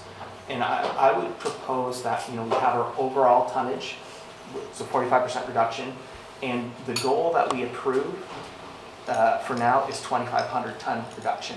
And that is the hard objective. That's the number one thing in the big move. And then strategies below that are sort of more of a good information for council. but it's not something that I want to control. And my hope is that when we get a budget, I would see here, this year, we're dealing with 1,200 tons from Big Move number 2, and here's the budget to do that. And my reason for saying that then is that's an objective number. There will be some estimates on measuring that, but that's what you report on. And I'm less concerned about the specific strategies than I am that we get that number down, because it's that number that ultimately matters in terms of climate change. And there's so many legislative changes that are happening and need to happen. There's so many technology things happening. I think if we are sort of as a council mandating and controlling the specifics of the strategies, we're just going to be an obstacle. So I want to stay sort of higher level. We need to get that number down. That's what we're focused on. That's the priority. And I want to give staff the flexibility to adjust strategies quickly as soon as you see something's not working, because there's a lot of hypothesis in this that we think these strategies are going to be good. If we find that they're not, I don't necessarily want staff to have to come back and say, well, we need to do a bunch of work to adjust the strategy. I want to just go if we're going to get that number down. So I think focusing on those number reductions within each big move is valuable. Is there any other little? And I do think, for me, the 3 to 5 year turnaround was too slow, especially if we are controlling the strategies. I think, again, it's more quicker. We talk about annual reporting, and I see us updating the thing annually, but more in terms of those numbers, and hopefully, again, staff has the power to adjust the strategies. One other thing, actually, I just wanted to highlight on the 45%. It's a global number. It's inclusive of embedded carbon, and I touched on that. But the other piece is it ignores the fact that as Canadians, we have a disproportionately high level of consumption, and as a wealthier area of Canada, we're probably even higher than the average Canadian. And so we have set that 45% number as part of our emergency declaration, because we've adopted the global number. But I think in the back of our minds, we have to be cognizant of many places in the world are already doing much better than we are. And so from an equity perspective, we probably have some obligation, moral obligation, I would say, to go even further. I know we're trying to balance what we can reasonably accomplish and get moving on this, but I do think that's something that we should be mindful of. Thank you, Councillor Pentingle. I'd like to just offer a couple of summary remarks of my own. I had a number of observations on how we measure and what we're measuring, what we're looking at, but after listening to our presenters today, I'm confident that we have a team that we can work with ongoing. We brought on board in-house a unique resource in Mr. Pickett's. The Worcester Centre for Sustainability is a well-connected organization that's going to keep us in touch with the rest of the province and beyond, and similarly with the Community Energy Association. I'd just like to acknowledge you in particular, because this is going to set us up for being in touch. We are a council that likes to take on advocacy, and we are going to the UBCM with an ambitious program of resolutions, just for example. And so we are going to be on the watch for how we can contribute at the provincial level in moving this or that forward. And I think that we have in our network that we put together, and in the network that evolved through our process during the past several months, that we're going to be in a good place to move that forward. One observation I'd like to make, and I'll just touch on some of the things I've heard. Councillor Stoner has emphasized the importance of how we communicate to and convince the public. And we've heard from the team that you're going to be at work on one element is preparing the package, that physical package that's going to be in people's faces. Mayor Elliott has drawn some observations about how we target low carbon alternatives and make sure that we're taking a flexible approach and an adaptive approach. And I heard some comments regarding adaptive approach also from Councillor Pettingill. We need to be ready to move forward faster here or there as the situation comes forward. Finally, I'd like to suggest that there is a theme that is underemphasized. I do see efforts throughout our dialogue and throughout the report on this, and I'm going to quote from the official community plan. Where did I put it now? And that is, ensure that local employment opportunities provide alternatives to lengthy vehicle commutes. So this theme of local jobs as a climate action tactic or strategy, I think we're all agreed on this, and we're all agreed on its significance, even though it's hard to measure and hard to box into the various matrices that we've used for planning and action planning. However, it may be a theme that in other ways in the final package we can draw attention to. I just offer that for your consideration. That the importance of economic development is difficult to put it into a one-liner here and there under the various chapters, but as an overriding theme, it's something that I know Councillor Herford reflected on when we were discussing our potential participation in the climate action team. So I'll leave my remarks at that. Mr. Pickett, did you want to wrap up with a comment on that? Sure, just through the chair, I absolutely agree with you, Councillor Anderson, and I think we can actually even go one better. For example, Kate Mulligan has done a lot of excellent work oriented, not just local jobs, but local jobs that are oriented towards sustainability and green tech. So I think that's another layer of co-benefit that we can be. Very good, yes, good observation. Councillor Stone? I'll move the staff recommendation that council endorse the draft community climate action plan. Thank you. Do we have a seconder? Mayor Elliott. Any further discussion? So how will the comments get incorporated? Are we proposing that the comments be incorporated in the update? Or in this? Or are you proposing as is? As I understand it, there is a final package, and I believe our team has been making, taking notes on broad themes that have come for our discussion, as well as particular things. I'll let Linda Glenday speak to this. Thank you, through the chair. It may be helpful if the motion says incorporating the feedback from council on today's date, in which case. Very good, and that's fine with you, Councillor Stoner? And we should have a specific readback so that we incorporate the correct feedback. Very good. So I can do that now, if you like. I've been taking notes. Sorry, just in terms of process, Sorry, yes. At what point should we be doing Yes. this? So I will amend my motion to read that council endorse the draft community climate action plan with feedback as given at the committee of the whole of March 10th, 2020, which includes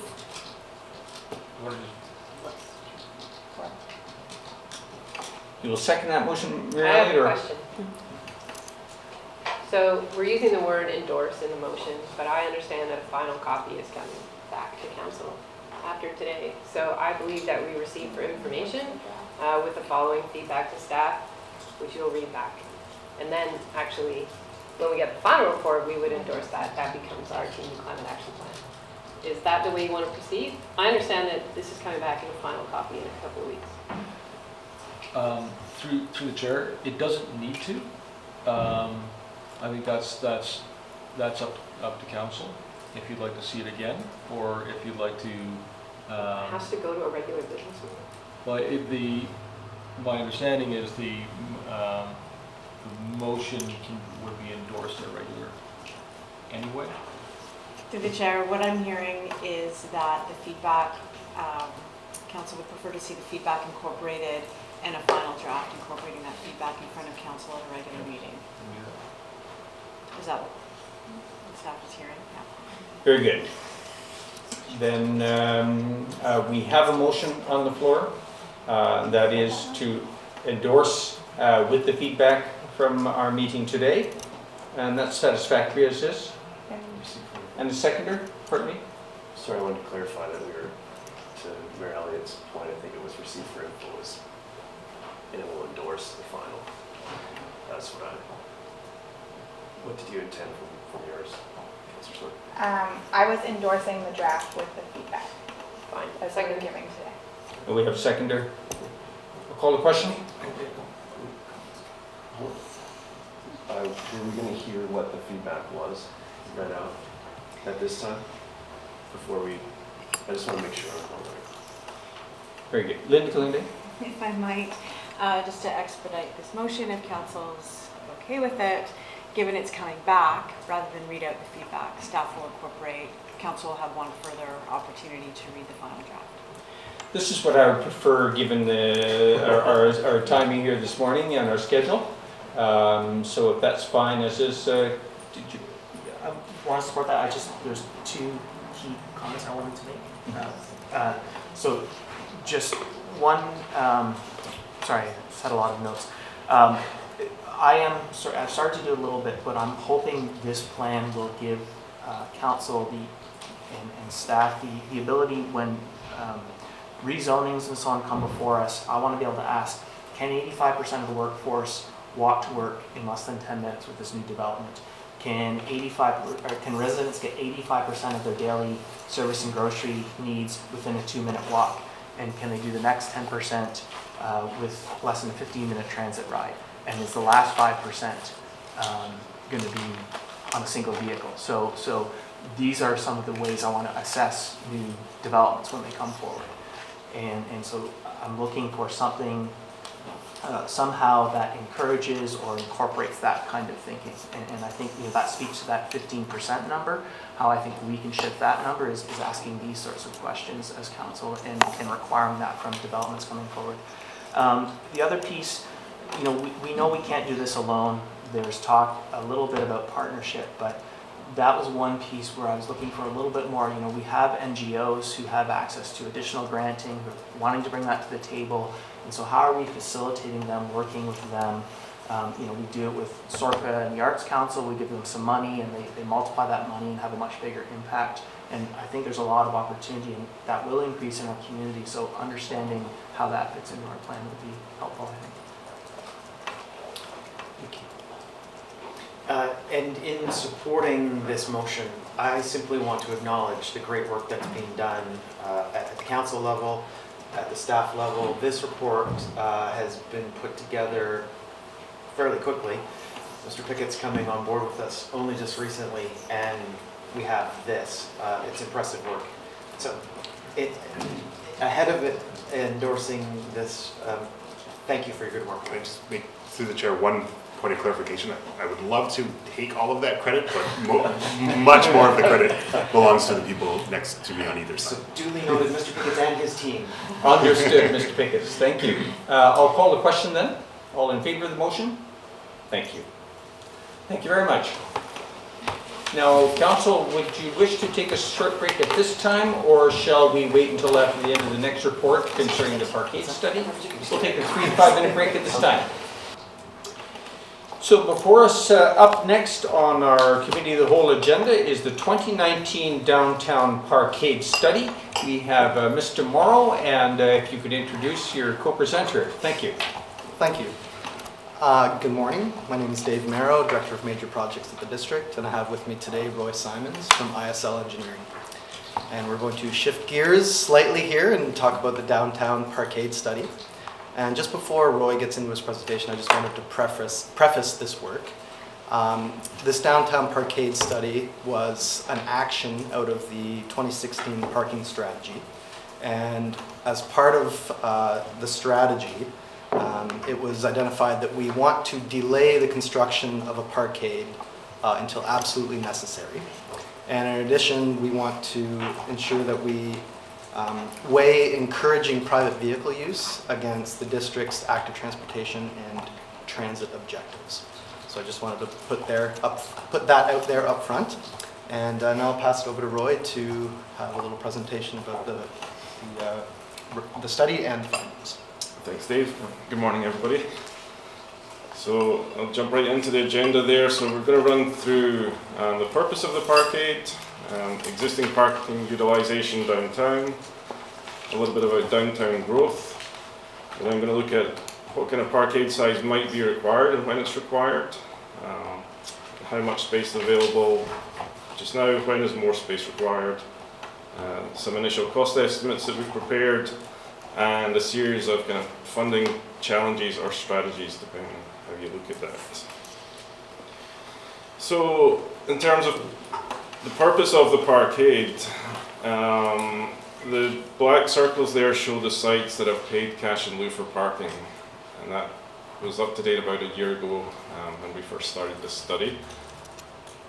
I think the important thing to note is that residential parking is generally always accommodated on site. It is mostly cash in lieu, and mostly cash in lieu is paid for the commercial parking element. So should the parkade be built, it's primarily there to serve the commercial land uses, which might sway how you pursue things in the future. I guess the important thing to note about the cash-in-lieu fund is that it's not just available for a parkade, it can be transferred to an active transportation fund or projects.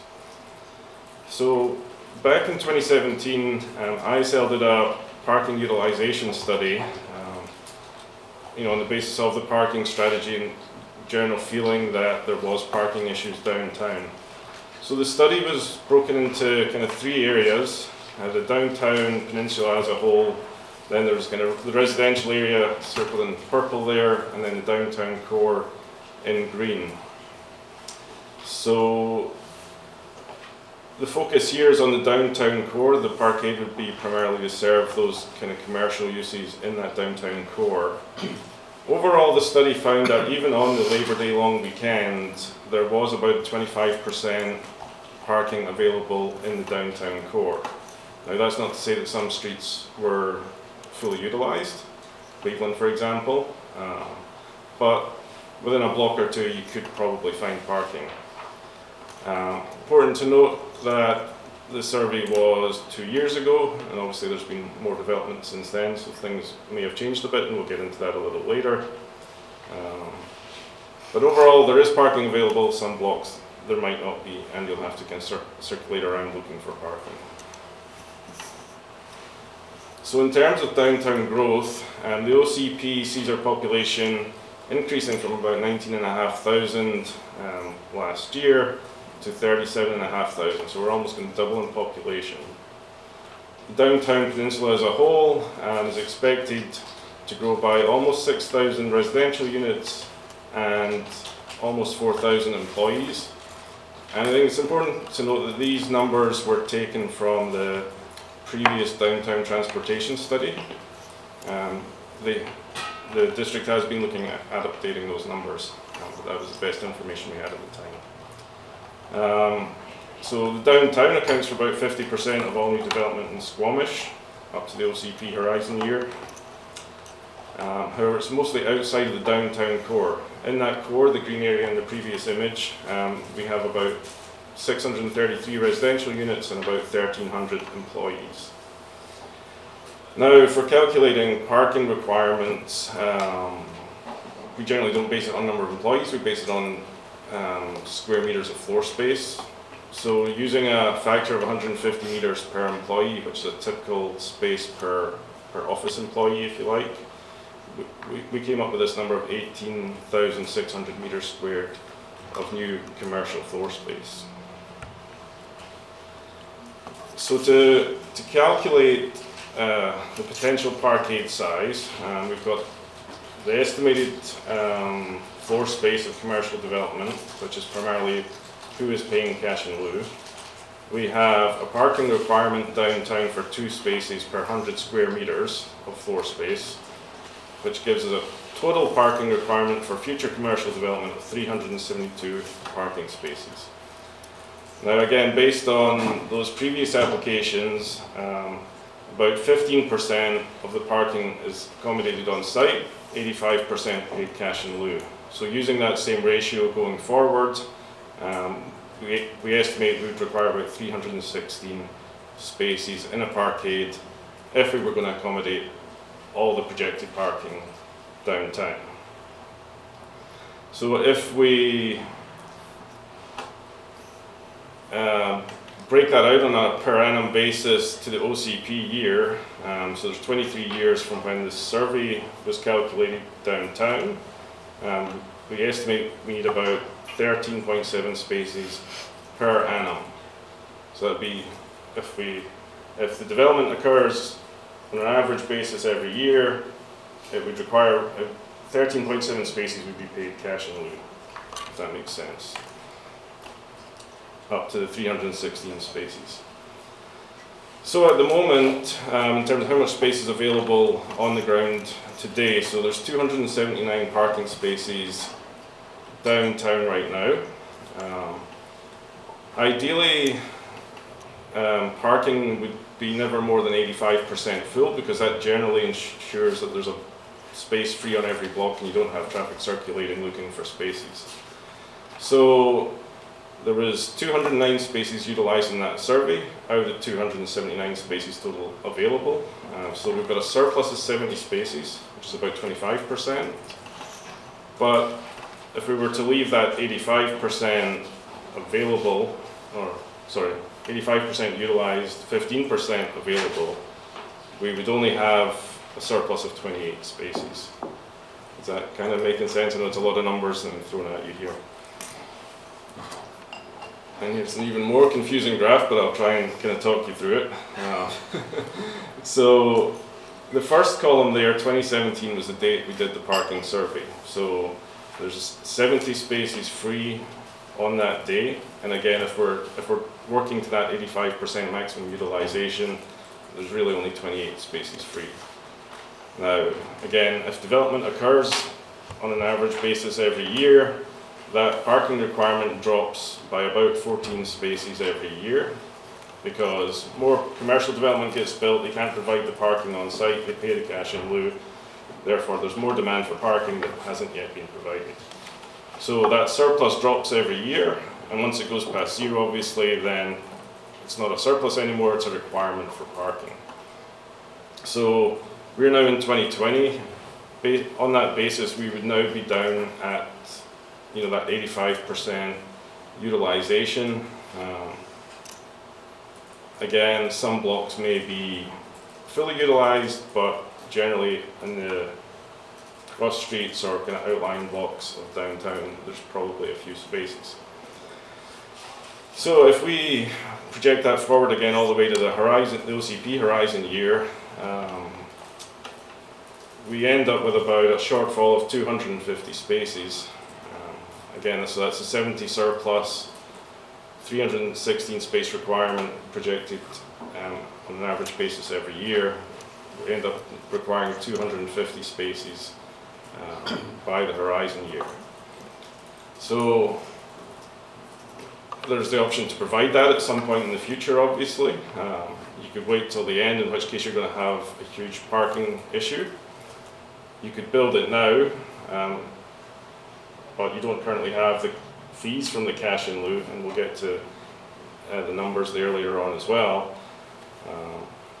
Or there's other strategies, so transportation demand management, which is probably, do you have a question? If it's okay now, we have this graph up, yeah, where we can go back to it.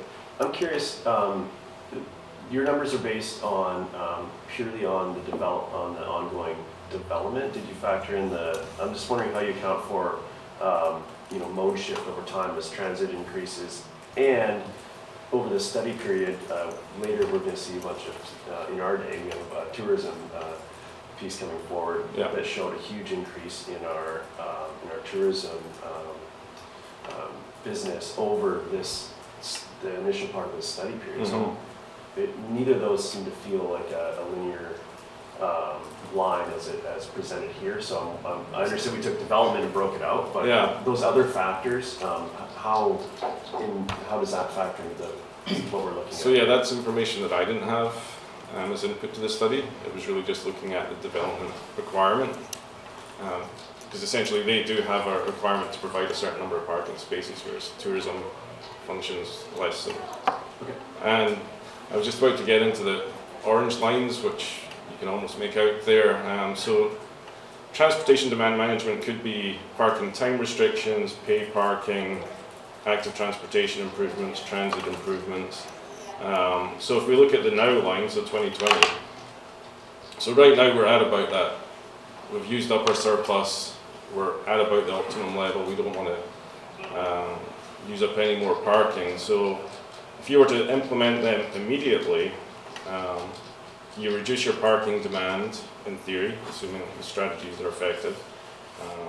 We then go back up to the surplus, or somewhere in between, or somewhere more, depending again on how much you price it, how you restrict the time, or what other modes you prioritize.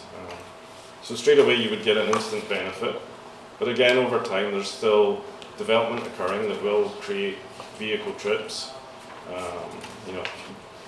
have a bunch of commercial development on your ground floor downtown, people are still going to drive, or there's a high likelihood they'll still drive from the outlying parts of the district to access those services.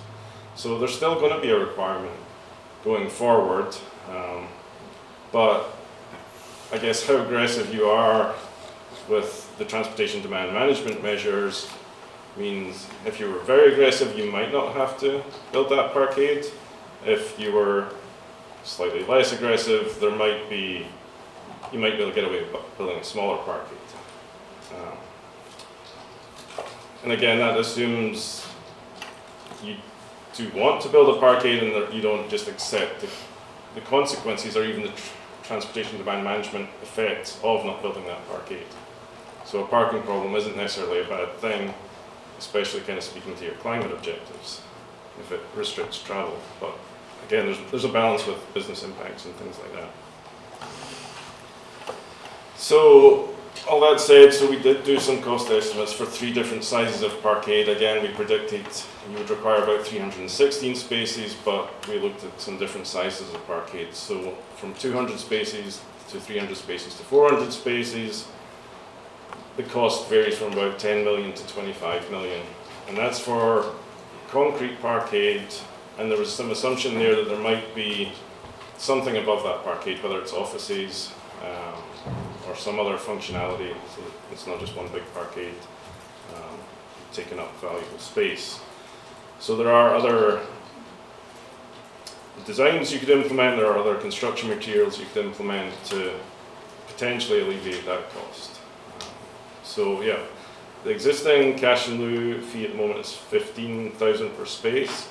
Based on these cost estimates and assumptions, we're looking at kind of from $50,000 to $63,000 per space. So there's a huge difference there. So I guess just going into the next slide, so there's 7 different strategies that we came up with in terms of the direction you could take going forward. So I'll kind of go through each of those.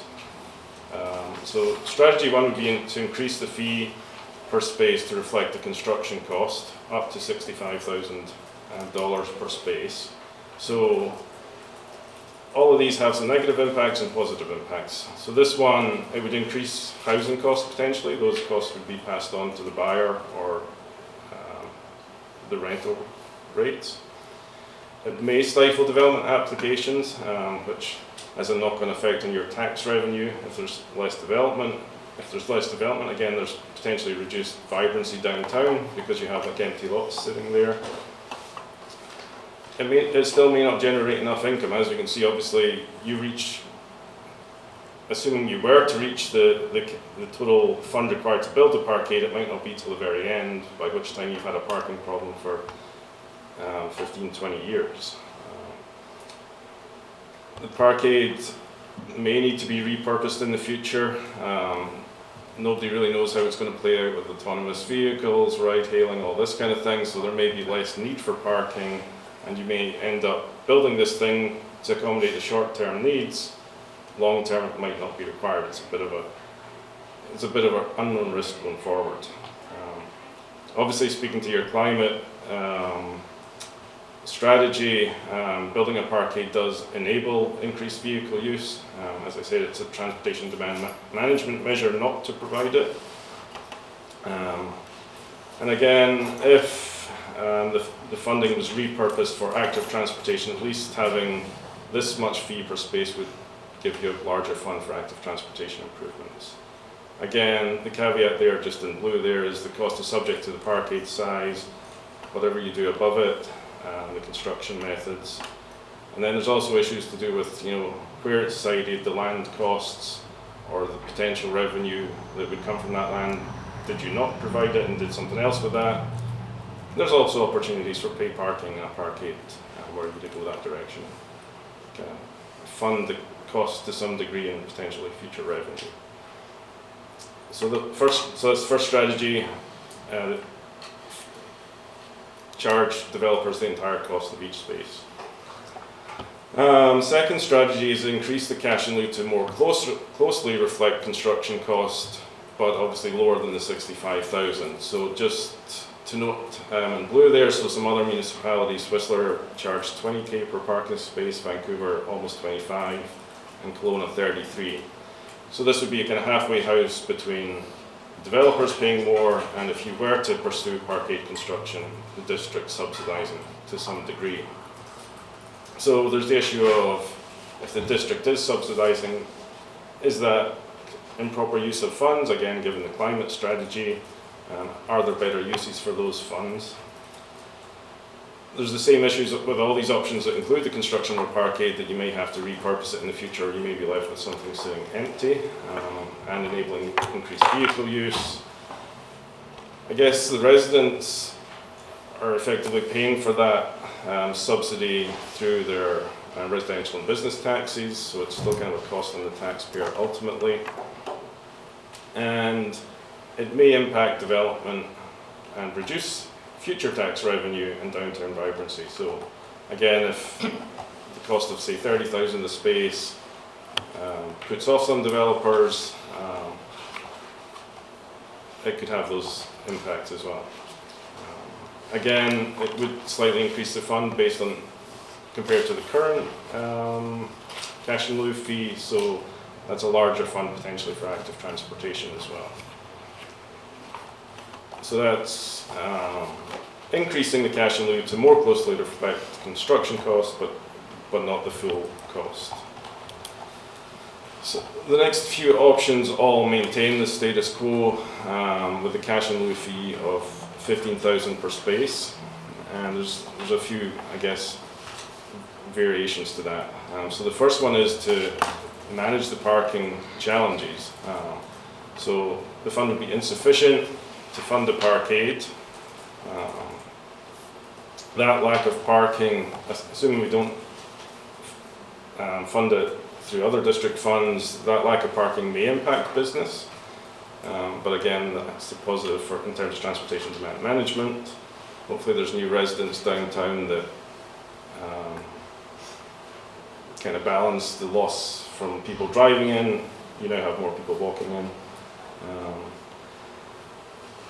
If on-street pay parking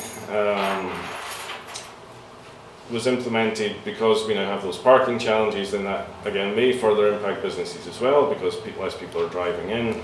Again, maybe they're choosing other modes, maybe that's been offset by the new people living there, but there's still likely to be less people driving downtown.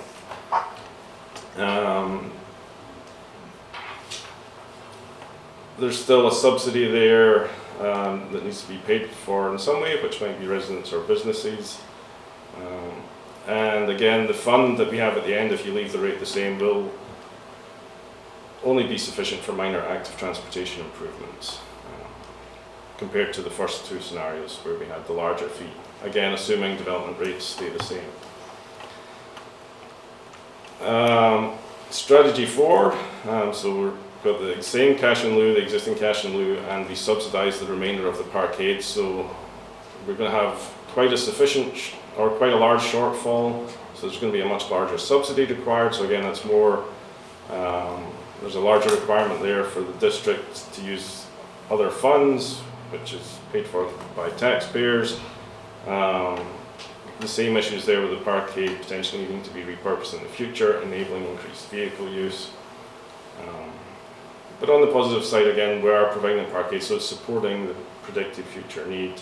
It's allowing development to carry on at current rates, supporting tax revenue, downtown vibrancy, tourism, all that kind of thing.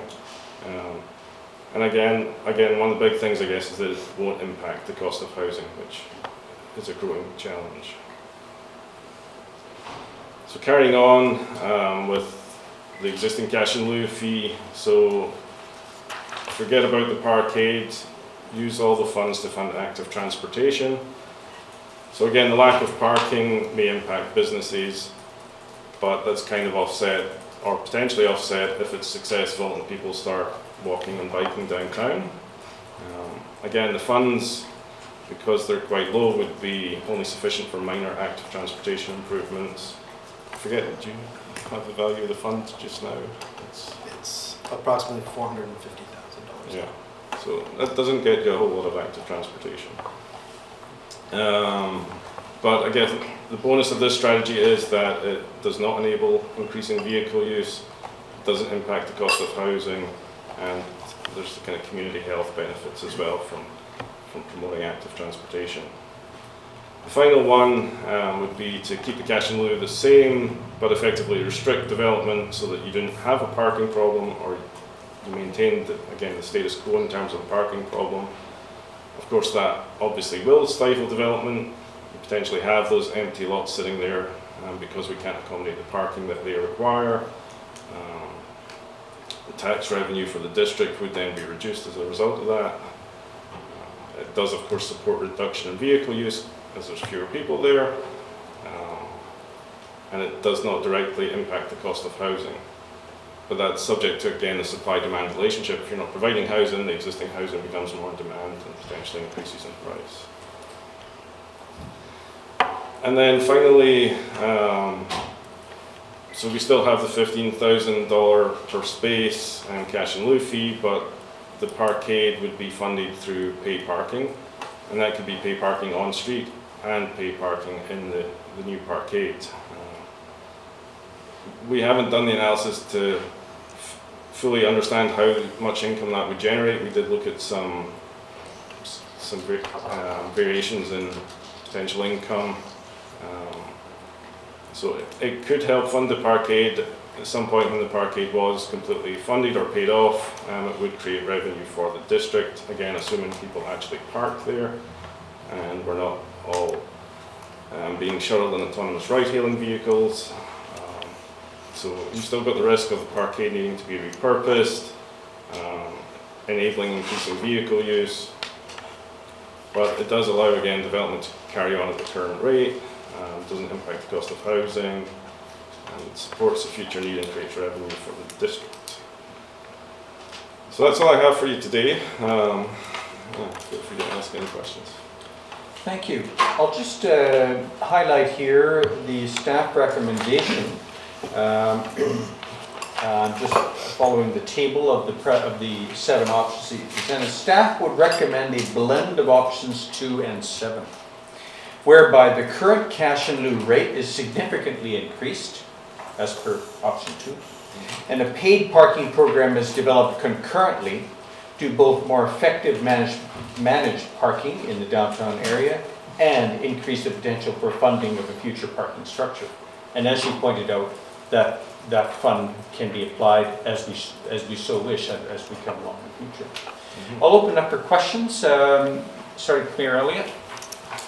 So throughout your presentation, you talk about trying to mode shift people because of the climate emergency.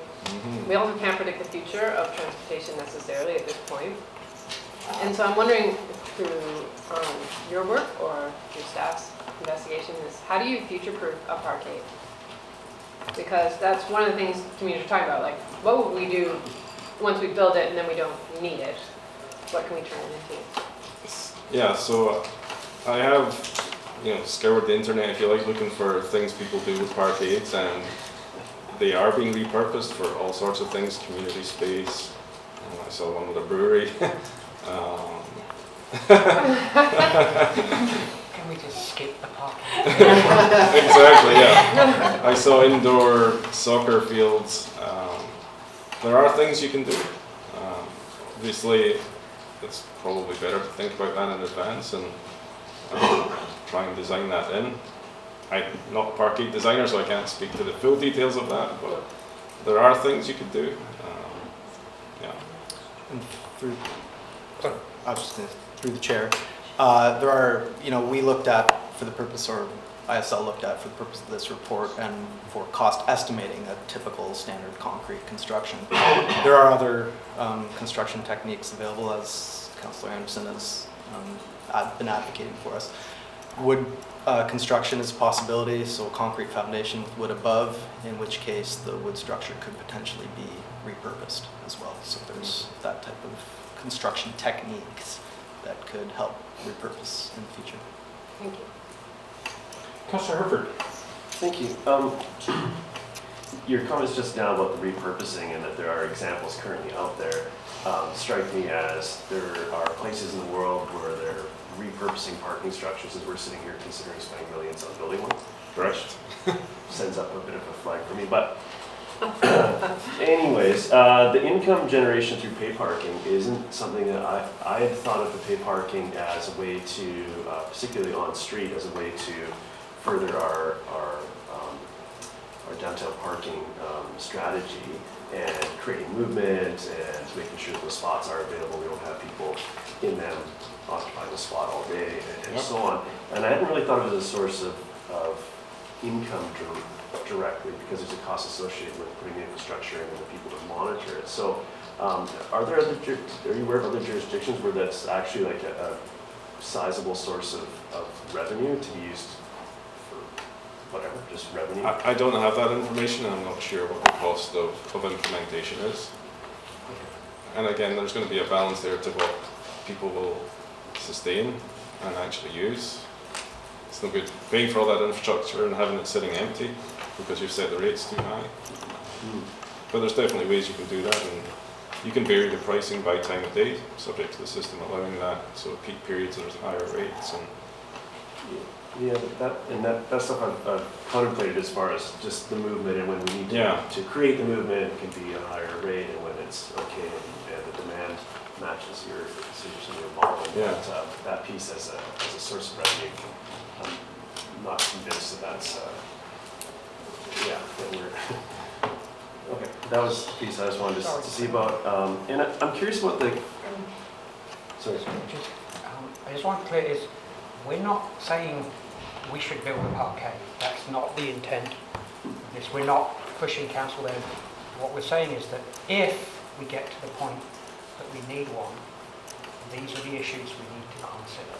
Yeah. So it's an if scenario. It's not a we should scenario. I think be clear that we're not advocating for council to build a parkade, but if and when we get to that point, these are things that we would have been well advised to consider well in advance. Well, that's a fair point. Thank you.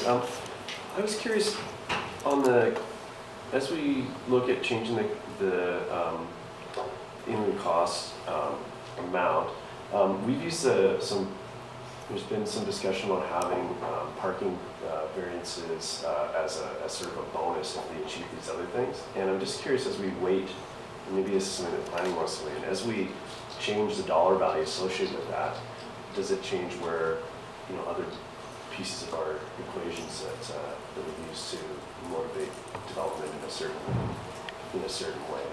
We heard about that a little bit this morning, just for the last presentation. So yes, I can answer. Our planners have abandoned once parking comes up there. We're going to have to carefully balance what we do with the any sort of incentives created through the zoning bylaw with this policy as well, so that we don't either get counterproductive incentives or perverse incentives. So yes, it will be a bit of a balancing act to make sure these two work in concert. I don't have an answer to what that will be, but we'll certainly need to be looking at both at the same time. And that part, and understanding that part, makes me curious, just as we're contemplating how much of an increase we're considering this understanding. But I guess we can adjust the formula on the other side if we choose a dollar value or sort of a general path. Yes, both levers of council's discretion to set.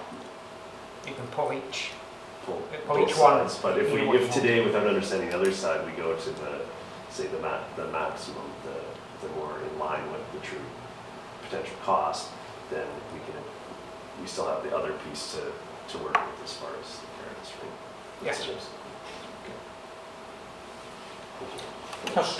Thank you. In your report, you mentioned that the majority, if not all, of the cash-in-lieu that's been paid to date has been for commercial spaces. yeah. Whereas our zoning downtown only requires one space per residential unit. In reality, many people are moving into those units with more than one vehicle, and they fill their garage full of stuff. And so I'm just curious, in this process and developing this analysis, where does that fall into the conversation of like that one vehicle spot per unit, and I hate to ask this question because I think it goes counter to our strategy. I think it's more of a buyer beware, and like, so what, maybe the way that I should frame this question is, what is the responsibility of either somebody purchasing and or those selling units downtown to be clear about what parking space is actually available?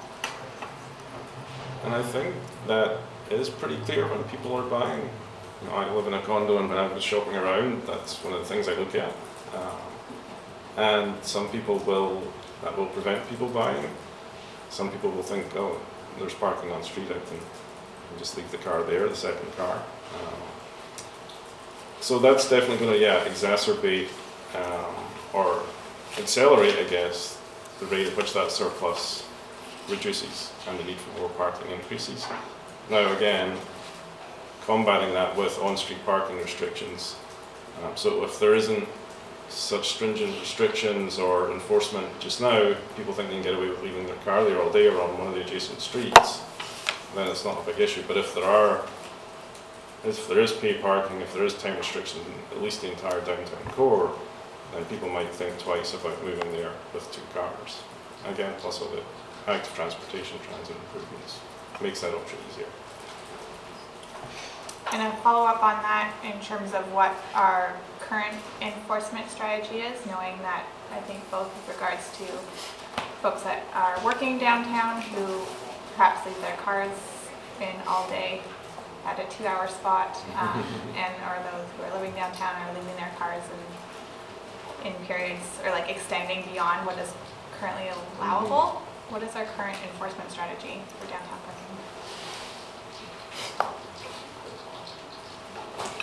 Natasha Bulbeck, GM Community Services.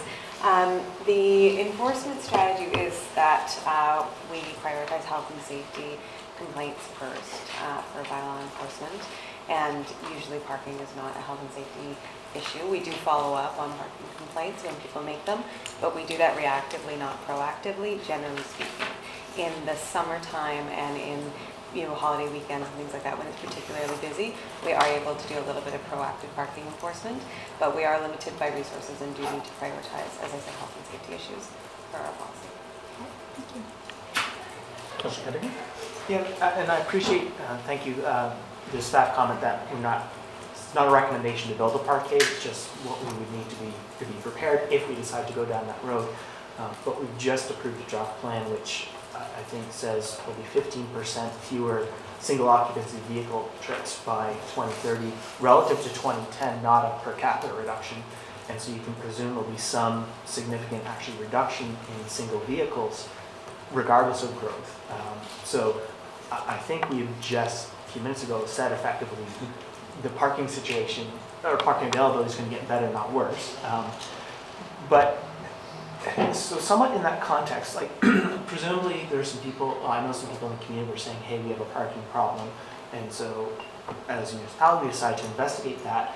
But it seems we came to the conclusion fairly quickly that, yeah, the solution is, what are options for finding more spots? And so, yes, there's a parking problem, and therefore, how can we solve it by finding more spots? And why do we not go down the road, or did we not go down the road of, well, actually, maybe we don't have a parking problem. What we have is a lack of active transit end-of-trip facilities, a lack of transit service, a lack of local grocery stores, coffee shops, doctors and pharmacies, a lack of overhangs and covered public spaces and all of those, and sort of say, no, actually that is the problem, and that's what we need to solve for, and that's what we need to fund. So, and it's a bit of a challenge to all of us, I think, to maybe try and think differently about things, but was there a particular reason why we focused on it's about more spaces, that's the solution, that's the problem, as opposed to maybe actually the problem is a little different?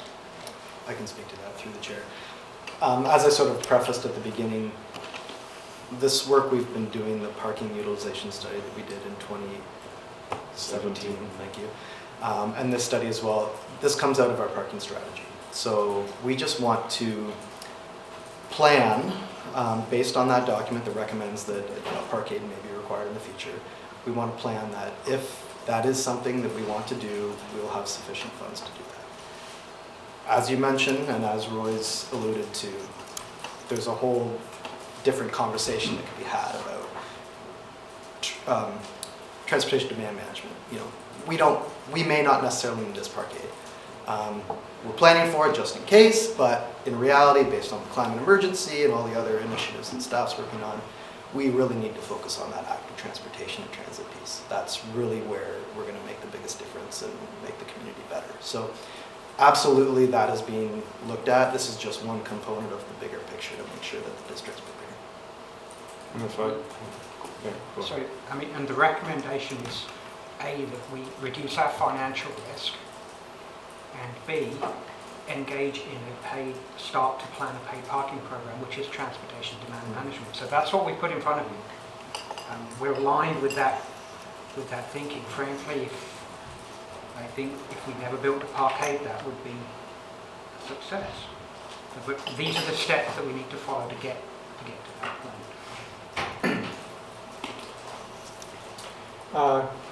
I have a couple of questions myself. Our presenters have referred to updating of information and data.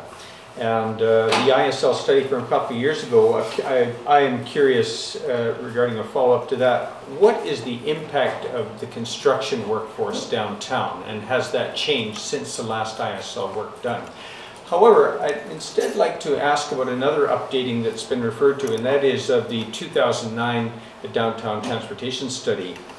Throughout the report, there's a reference to the differing impacts of residential versus commercial, or the different impacts for both of those sectors, and the need to be clear about that. And it seems to me that, while I do recall when the 2009 study was presented, this was a concern of those consultants as well. In fact, they put it to us in this chamber as a question: what's your vision for downtown?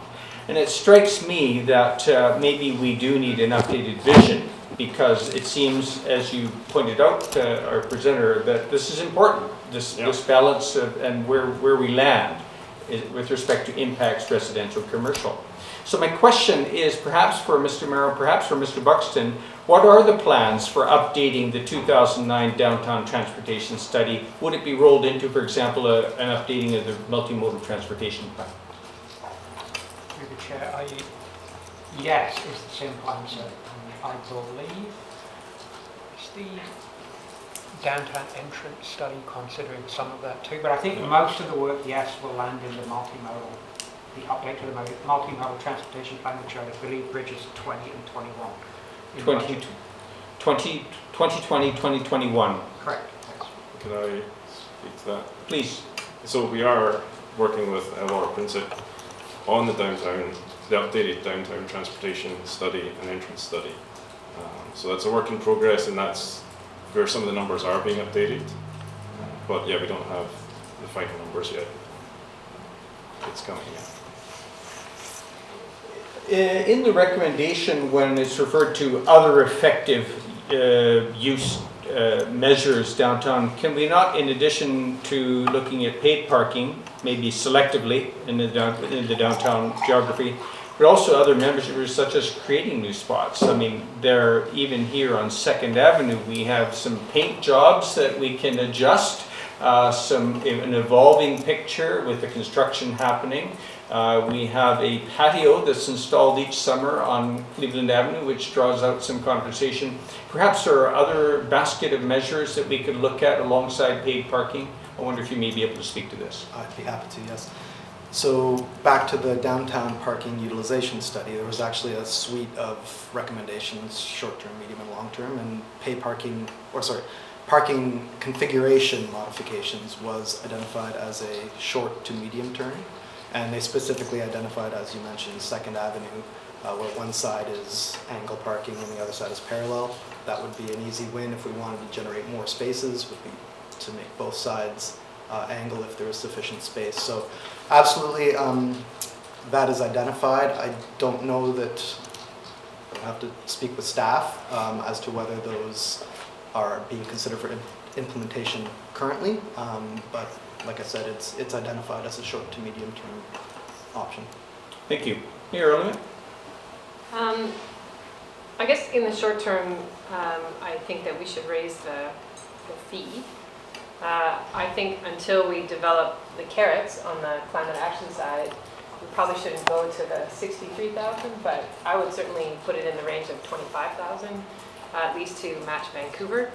And then give our staff time on the climate side to figure out what the balance is there, and then we could raise the fee potentially further. I don't want to build a parkade. My first question is about what do you do when you don't need a parkade anymore? I think we should be using our space for other things. That being said, I think in the short term we're going to experience a bit of a crunch, and so to me the money is better spent on heavily investing in end-of-trip facilities, active transportation, and increasing transit, so that employees who work in the downtown core can get here without their cars and get home safely at the end of their shift, whether their shift ends at 2 p.m. or 11 p.m. Or later. So I think for me that's where I want to invest money. And then in the interim, I think that staff should be engaging with our downtown businesses to understand how much they want to achieve turnover in the core area, and then how much we can incentivize employees shifting to transit or active transportation, and how we could address that in the short term. And I think those things are more important to me than sort of taking any major steps towards a parkade at this point. Councillor Herbert. Thank you. I would also like to avoid needing to build the parkade. So for me, the transport demand management is important, which would be those things that the mayor just mentioned. But I think that exploring where to deploy the paid parking as a means for that movement, I would be shocked if that actually ended up being a funding source. It's not really the intent. It's to continue to make sure that we have the movement and the turnover in areas that need it, so that people do come. There is a space for them to park. But the piece that the mayor just mentioned with the employees having spots or a way to get to work besides driving can also really reduce the demand there. So I think that's is a key piece. My notes here, I originally wanted to go to that level, to the level that more closely represents the cost of a parking spot in a parkade, given that your other solutions also, as you mentioned, all of active transportation stuff isn't cheap either. So if this is a full pivot that way, those solutions are incredibly expensive as well. And I think that whether we're using the calculation based on a parkade spot as a proxy for what it costs to offset that parking spot's transportation needs, if you follow. But I think that potentially a staged approach might be more prudent, given the pieces that might be changing with the sort of the carrots of our action plan. So yeah, thank you for all the work on this. It's parkades are expensive and complicated, it turns out. And we're not, and our current business as usual isn't going to get us to either destination. Thank you. Councillor French. Thank you. I came into this process believing we needed a parkade, and data is so important, and this data tells me that a parkade is probably not the answer at this point. And I'm convinced that on-street pay parking for Cleveland, 2nd, Winnipeg, Pemberton, Victoria, and Maine is probably something we should be looking at very soon. As Councillor Herford suggested, encourage people to move along, not occupy those key spots in our business core for long periods of time. And then all of that, of course, would go hand in hand with what we've already heard about improving our transit to downtown, so that our employees who work down here can reasonably use transit to get to and from their employment. Thank you. Yeah, a couple of thoughts, and I appreciate the report. I had a conversation with someone a little while ago, and we were debating parking a little bit, and I sort of said, well, we've seen our downtown become much more vibrant, there's much more activity, and so it's sort of an intrinsic part of that you have to look a little bit harder to find parking, and it's actually generally part of a good thing. And the reaction I got back was, well, it didn't used to be like that. I used to be able to just pull up in front of my place, and I liked it when there was no one around downtown. That's the way I liked it, and that's the way I want it. And so there is that perspective out there, and I don't want to dismiss it. I don't happen to agree with it. And I think with some of the other things we've been talking about just this morning even, if we have to build a parkade is an indicator that we have failed, I think, in our task as a council in today's times. I think the way most cities, including ours, have been designed it is somewhat of a challenge to think about existing without a car today. And so it's our challenge to make sure it doesn't feel like that 5 years from now. And I think that's part of the commitment we made this morning, and I think that's what we're trying to do. However, one of the other things that is in the back of my mind is I think growth needs to pay for itself. And so I'm not comfortable with the idea of existing taxpayers paying for parking for new residents and new businesses.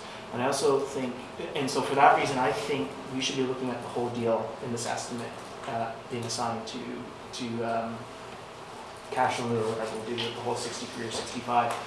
And I also, there's a comment that some of, a lack of parking or parking fees that are too high may impact business.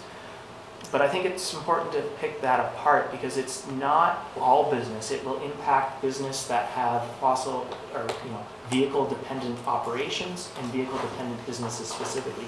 Businesses that can adapt their operations or businesses that don't require that can be quite successful without that. And so I think it is also thinking about what sort of businesses do we want to subsidize versus not. I'm not sure we want to subsidize at this day and age businesses that are, and operations that are fundamentally vehicle dependent. And I mean, there's going to be a long transition and there may be some businesses that will require that for a long time, but we don't have to subsidize that. And I think we shouldn't. And the other thing that I think was addressed a little bit in the report, but I do want to call out, as we, in the shorter term, if we see more constraints on available parking, we have to very carefully consider the amount we're setting aside for people with mobility issues. And that is one piece where I've heard from people where I think we may need some adjustments. So we may need to dedicate some more spaces to that from what we have, I think. In the interest of time, I'd like to propose or to move the recommendation of staff. That is that the district accept the 2019 Downtown Parkade Study for planning purposes and provide direction to staff regarding the cash-in-lieu fees strategy. Now, I would also like to voice my preference for the staff's recommendation of a blend of options 2 and 7. In speaking to that, Councillor Anderson, if you've moved a motion, you need a second. all right, I guess it's clear enough what I hope it's clear enough what I've moved. That is the recommendation. Maybe you wish to comment first, because I'm not sure it's clear. I didn't see clarity around the table, so I'm not sure if you're moving a motion or just wanting to comment at this point. Then I'll just go back to my comments. It seems to me that the staff recommendation of a blend of options 2 and 7 looks after a what-if scenario, to quote Mr. Buxton. The fund that will be established, its use can be flexible, but also the design of a parkade can be flexible. There's a number of approaches and scenarios there. I also think that we must understand better our vision for downtown and what our data is going to tell us, our updated data. One of the things I'm concerned about that is under-addressed or inconsistently addressed when we talk about whether we have parking congestion downtown or whether we're going to have parking congestion, and that is our retail and services, including the post office, and the retail leakage that the downtown experiences, and some of it is related to the parking challenges or parking congestion, or will be in future. Our seniors, our clinics, all of them who are in touch regularly with the district regarding their parking concerns. Our tourist visitors. I think that the transportation demand management that strategy has been referred to also has to address the highway. because the cars downtown and our need for parking downtown is related to our highway usage as well, and the long distance commuting and the habits that our downtown dwellers have with respect to that. So our transportation demand management needs to also address that bigger picture. As regards, yes, I'll just leave it at that then. So I am looking at options 2 and option 7 as the most flexible and scenario. I would like to, if I can, to move the staff recommendation with the, a target of $6,500. $65,000 for the, what's the term? Cash-in-lieu. The $65,000 cash-in-lieu amount. So the blended option, as recommended by staff. What option? So 2 and 7 and raising the fee to 65,000. Yes. Cash. I'll second that for discussion.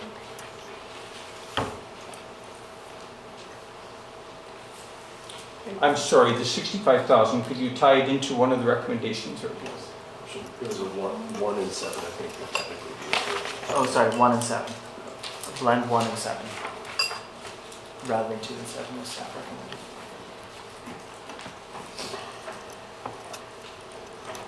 Is there a seconder for that? Second it. No. Discussion? Well, I think I sort of made the comments that I don't think we should be subsidizing what I see as growth, a growth cost. And so I think new residents, new businesses should be covering that cost. And I am also in support of the demand management of our parking.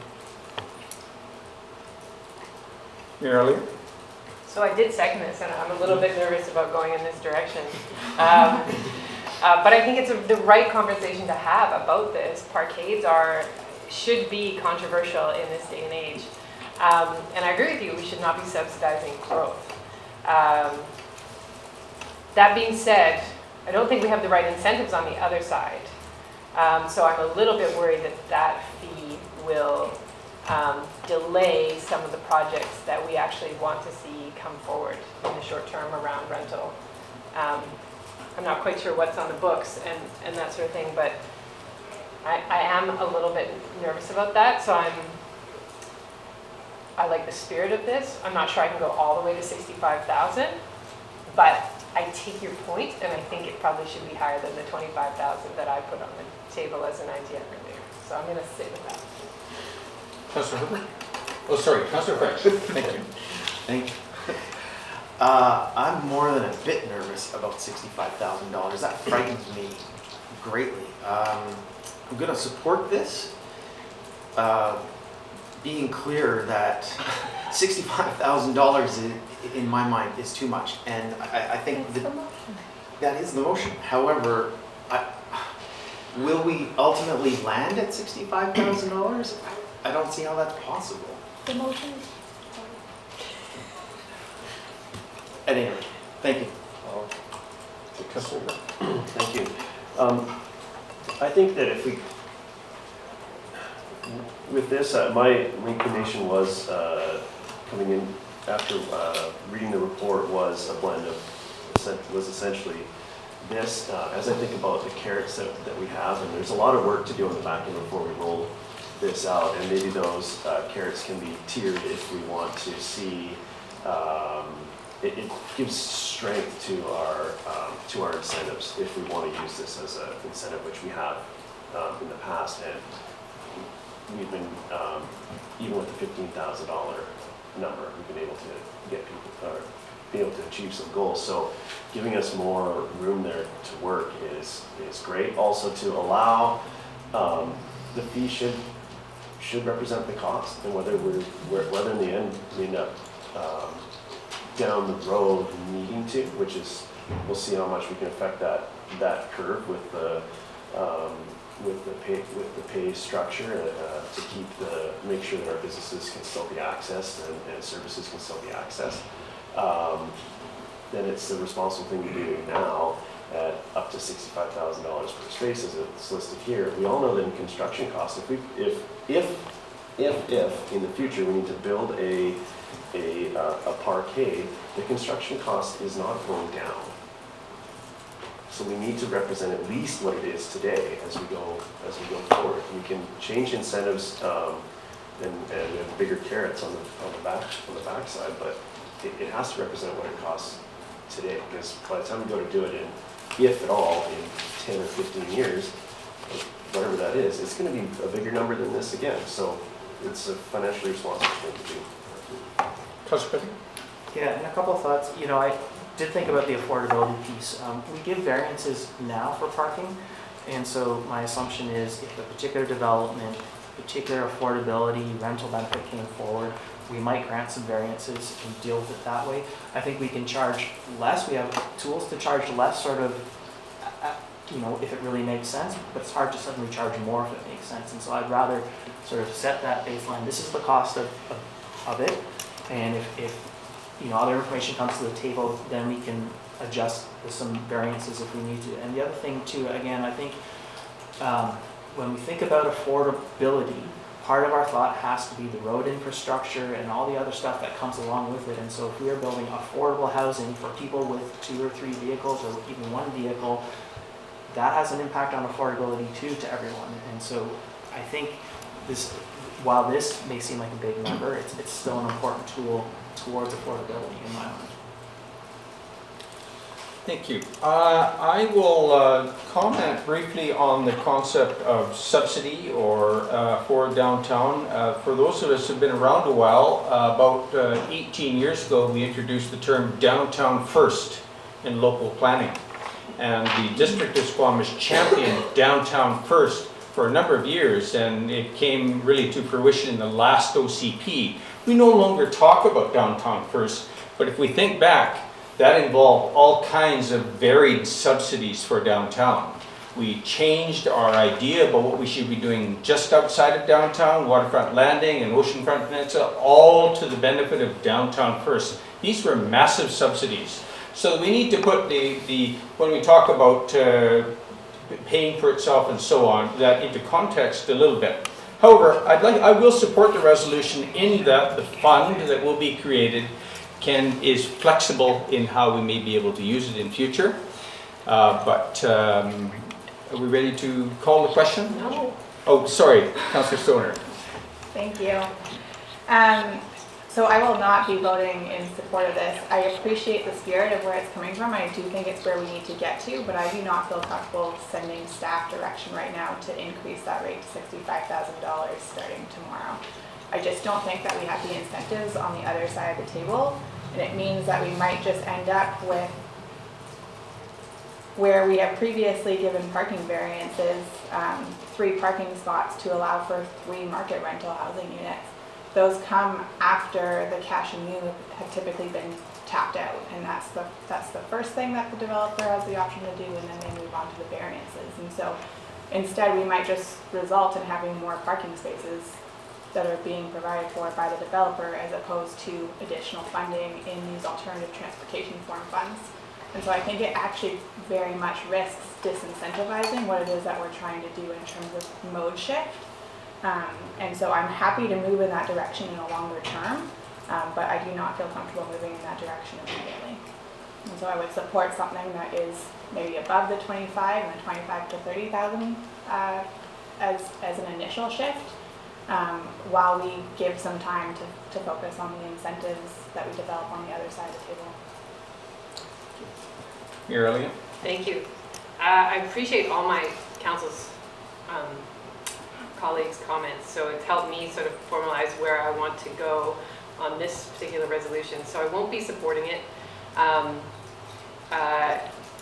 Our chair's comments about downtown first are really important to me, and I think my work through last council and certainly through this one is about creating a more dense, very vibrant downtown community that doesn't necessarily prioritize the car.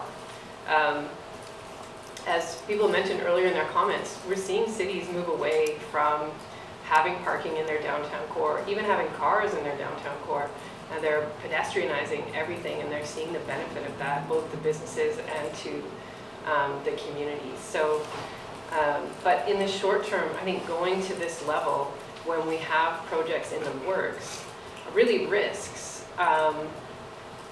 that we would start to see development pushing outside the downtown core because they have more room for parking potentially. So I would not support this level. I agree with Councillor Stoner. We need to see the incentives on the other side and the more fulsome picture of what we're doing around transit in our April conversation.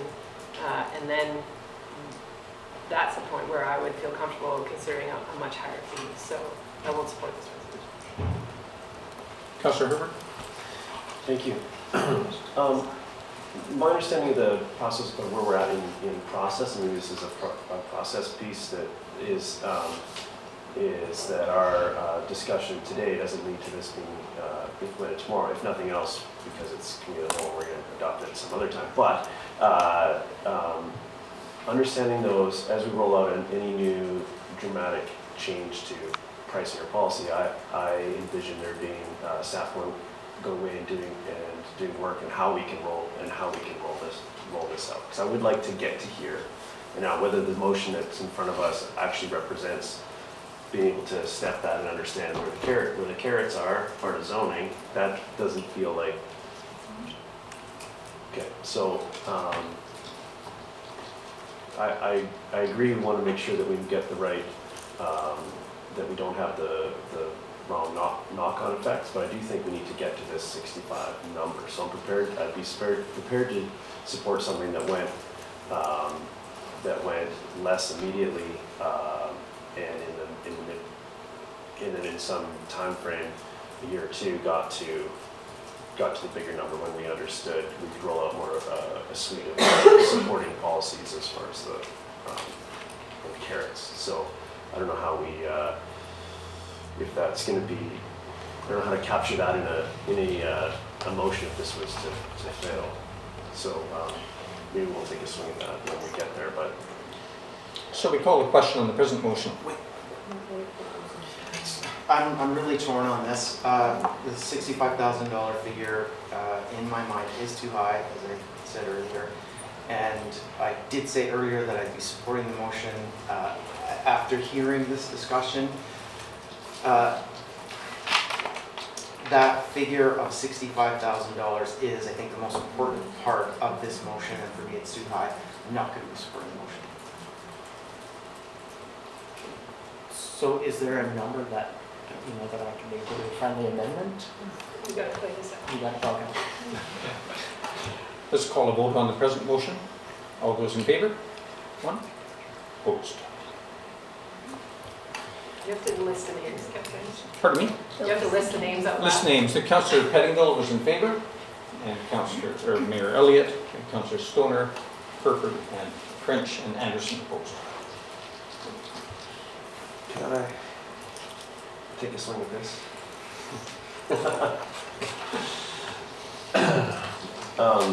So I would like to see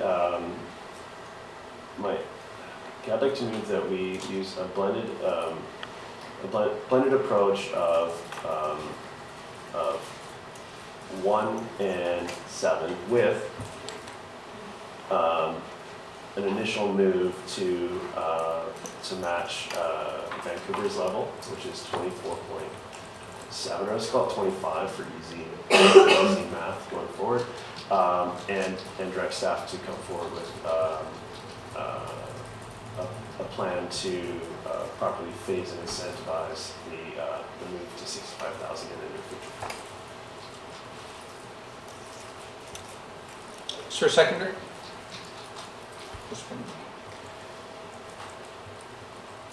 Further discussion?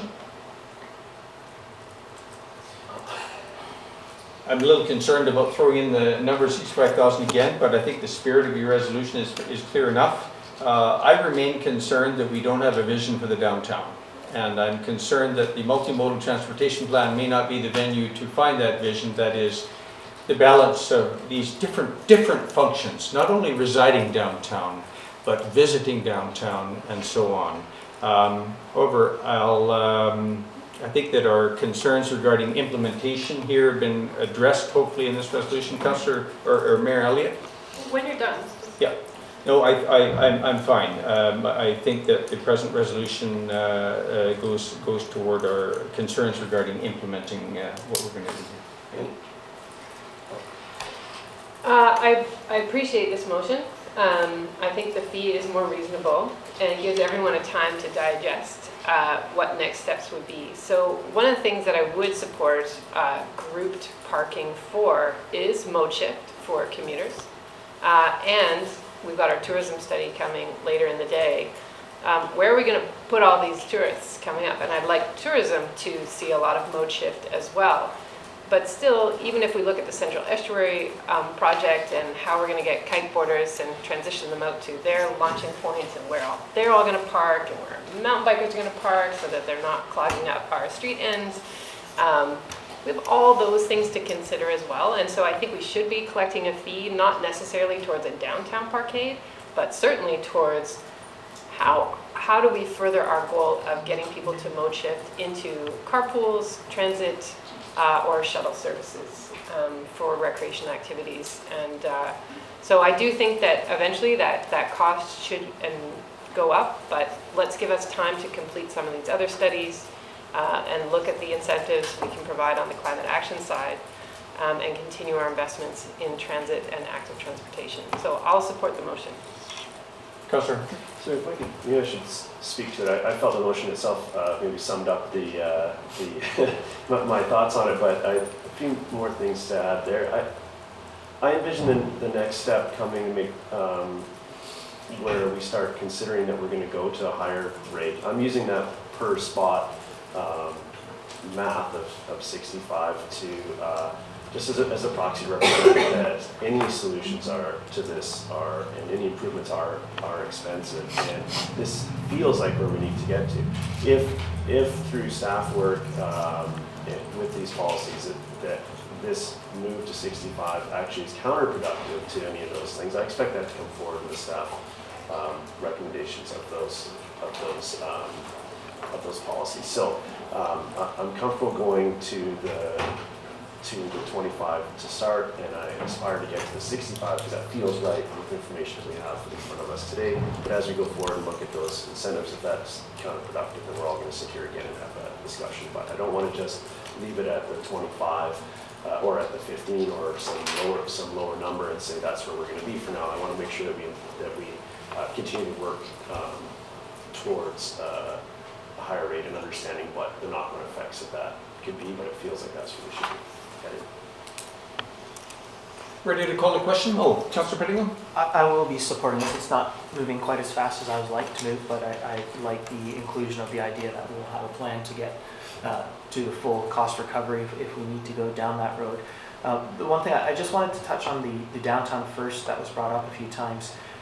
In my mind, I think that does need an update, especially in the context of our climate emergency, but also our strategic plan, because to my mind, neighborhood nodes are somewhat at odds to some degree to downtown first. I think, downtown first makes sense for people downtown, and still having that as the largest commercial and residential center in our community. But I think the whole piece of the neighborhood nodes is that most of the day-to-day commercial and service and stuff you can do by walking in your own community. And so I think it does break away a little bit from that downtown first thing, and I respect a huge amount of work and effort has gone into that. But I think a lot of things have changed too, and so I'm happy to see more discussion on that. Well, I'll call the question. In favor of the present motion? Thank you. That's unanimous. Thank you very much. And we'll move on. Thank you, staff. And there's still more work to do in evolving dialogue and evolving information and perspectives. Good luck.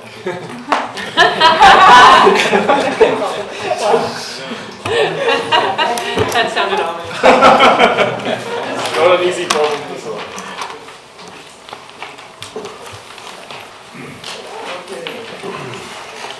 Thank you.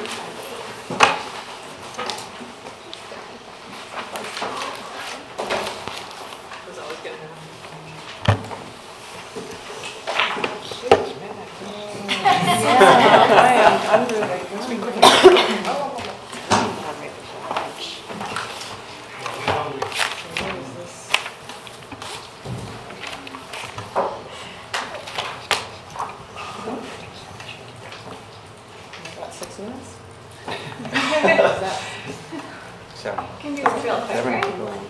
I can talk. Very good then. We're ready for an update on from the Wildlife Office. Meg Toombs, if you could introduce your presentation team, and the floor is yours. Absolutely, thank you very much. Good afternoon now. Chair and Council, my name is Meg Toomb. Through my company, Serratus Wildlife Services, I should say, I've been contracted with the district since August 2008 to provide wildlife education and coordination. I actually ran the Wild Safe and the Bear Aware program between the years of 2006 to 2015 through the BC Conservation Foundation. We now have a contract. I did have the CO service here with me. Unfortunately, he had to leave, he had a pressing engagement, but in support of the program, we have Shannon White for the Sustainability Department, who can answer any questions council might have for staff. And I'll just get going. And Bill Stone. Sorry, With that bio. was a no-brainer. Do I need to introduce? You good? Okay, awesome. So I wanted to provide council with a background history of the wildlife education program. Also, just an update on 2019 wildlife activity. Some of the Wildlife Office initiatives, what we've been working on, and provide insights into the ongoing attractive management challenges that we do have here in Squamish that contribute to human-wildlife conflicts, and then provide some recommendations. So in 2004, based on, there was a high number of bears that were destroyed, approximately 27, and concerned residents approached council along with the Conservation Office Service to say we need to do things differently. Let's pursue Bear Smart status. I can kind of explain what Bear Smart status is, but is everybody fully aware of the whole? Okay, awesome. A lot of people. So in 2005, a wildlife attractant bylaw was written. We've since revised it in 2009 and are working on amendments right now. And an education program, which was called Bear Aware, was initiated in 2005. Squamish moved very quickly down the process of Bear Smart status. They had a bear hazard assessment written in 2006, and that's basically identifying all the potential and real hazards. And then a conflict management plan was written too, and that's basically the overarching plan that the Wildlife Office uses to help mitigate conflicts, specifically with bears. But it's important to understand that some of the conflict mitigation measures are also applicable to other wildlife species, although it is called a bear conflict management plan. And in 2006, all of the totes, carnies at the time, went to a fully automated system, and I believe it's 5,000 totes without locks were delivered to the community. 2009, all of those totes received locks. They were retrofitted, and the Conservation Officer Service said, hey, let's apply for Bear Smart status, which we did, and we received in 2010. Huge feather in the cap for Squamish. It showed a lot of initiative, and it was definitely, Squamish was definitely leading the way in Bear Smart initiatives. Moving on to 2018, the ministry now reviews every Bear Smart community to ensure they're still adhering to their bear conflict management plan. Are they still making efforts towards moving down the Bear Smart road? So in 2018, Council endorsed and the ministry approved the updated Bear Conflict Management Plan, or BCMP, and to date we are working on those initiatives, which kind of guide all of the decisions that come out of the Wildlife Office. So for 2019, I'm just throwing up some slides of some of the various wildlife species we deal with in Squamish, but however, the 2019 majority of the time for wildlife education was based on bears. Coyotes, definitely a busy year in 2019, mainly in relation to dogs off leash, people walking dogs, backyard chickens, and there was also some livestock that were killed by coyotes last year, and we're seeing that trickle into 2022 as well. There's a lot of wildlife activity, coyote activity. Wolf activity, not a very busy year in 2019. 2018, we certainly had more people seeing wolves, mainly when they were out dog walking. But one of my cameras did pick up this guy on the Ray Peters Trail, so they are definitely out and about, and certainly with the elk are doing very well. We will have more predators such as the grizzly bear you can see at the bottom left there. Lots of sightings over the winter 2018 into 2019 and the fall of 2019. So the elk are doing well. Lots of sightings across the estuary in the west side. Certainly by the Adventure Center, we had one that was hit and killed just almost a year ago in 2019, right at the Adventure Center where they crossed the highway. That would be the 7th elk hit in this area since 2012. And with the elk population doing quite well, you'll obviously have the predators, so it's just, they're following the food. And really no cougar activity to speak of for 2019. It's been a fairly quiet year. However, one cougar was destroyed in 2018 in January, basically finding food, accessing pets in backyards in Brackendale.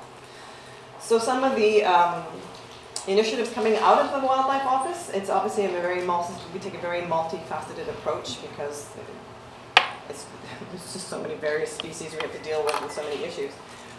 This is a bit of a snapshot. So the main mandate of the Wildlife Office is to help reduce conflicts with wildlife, between humans and wildlife.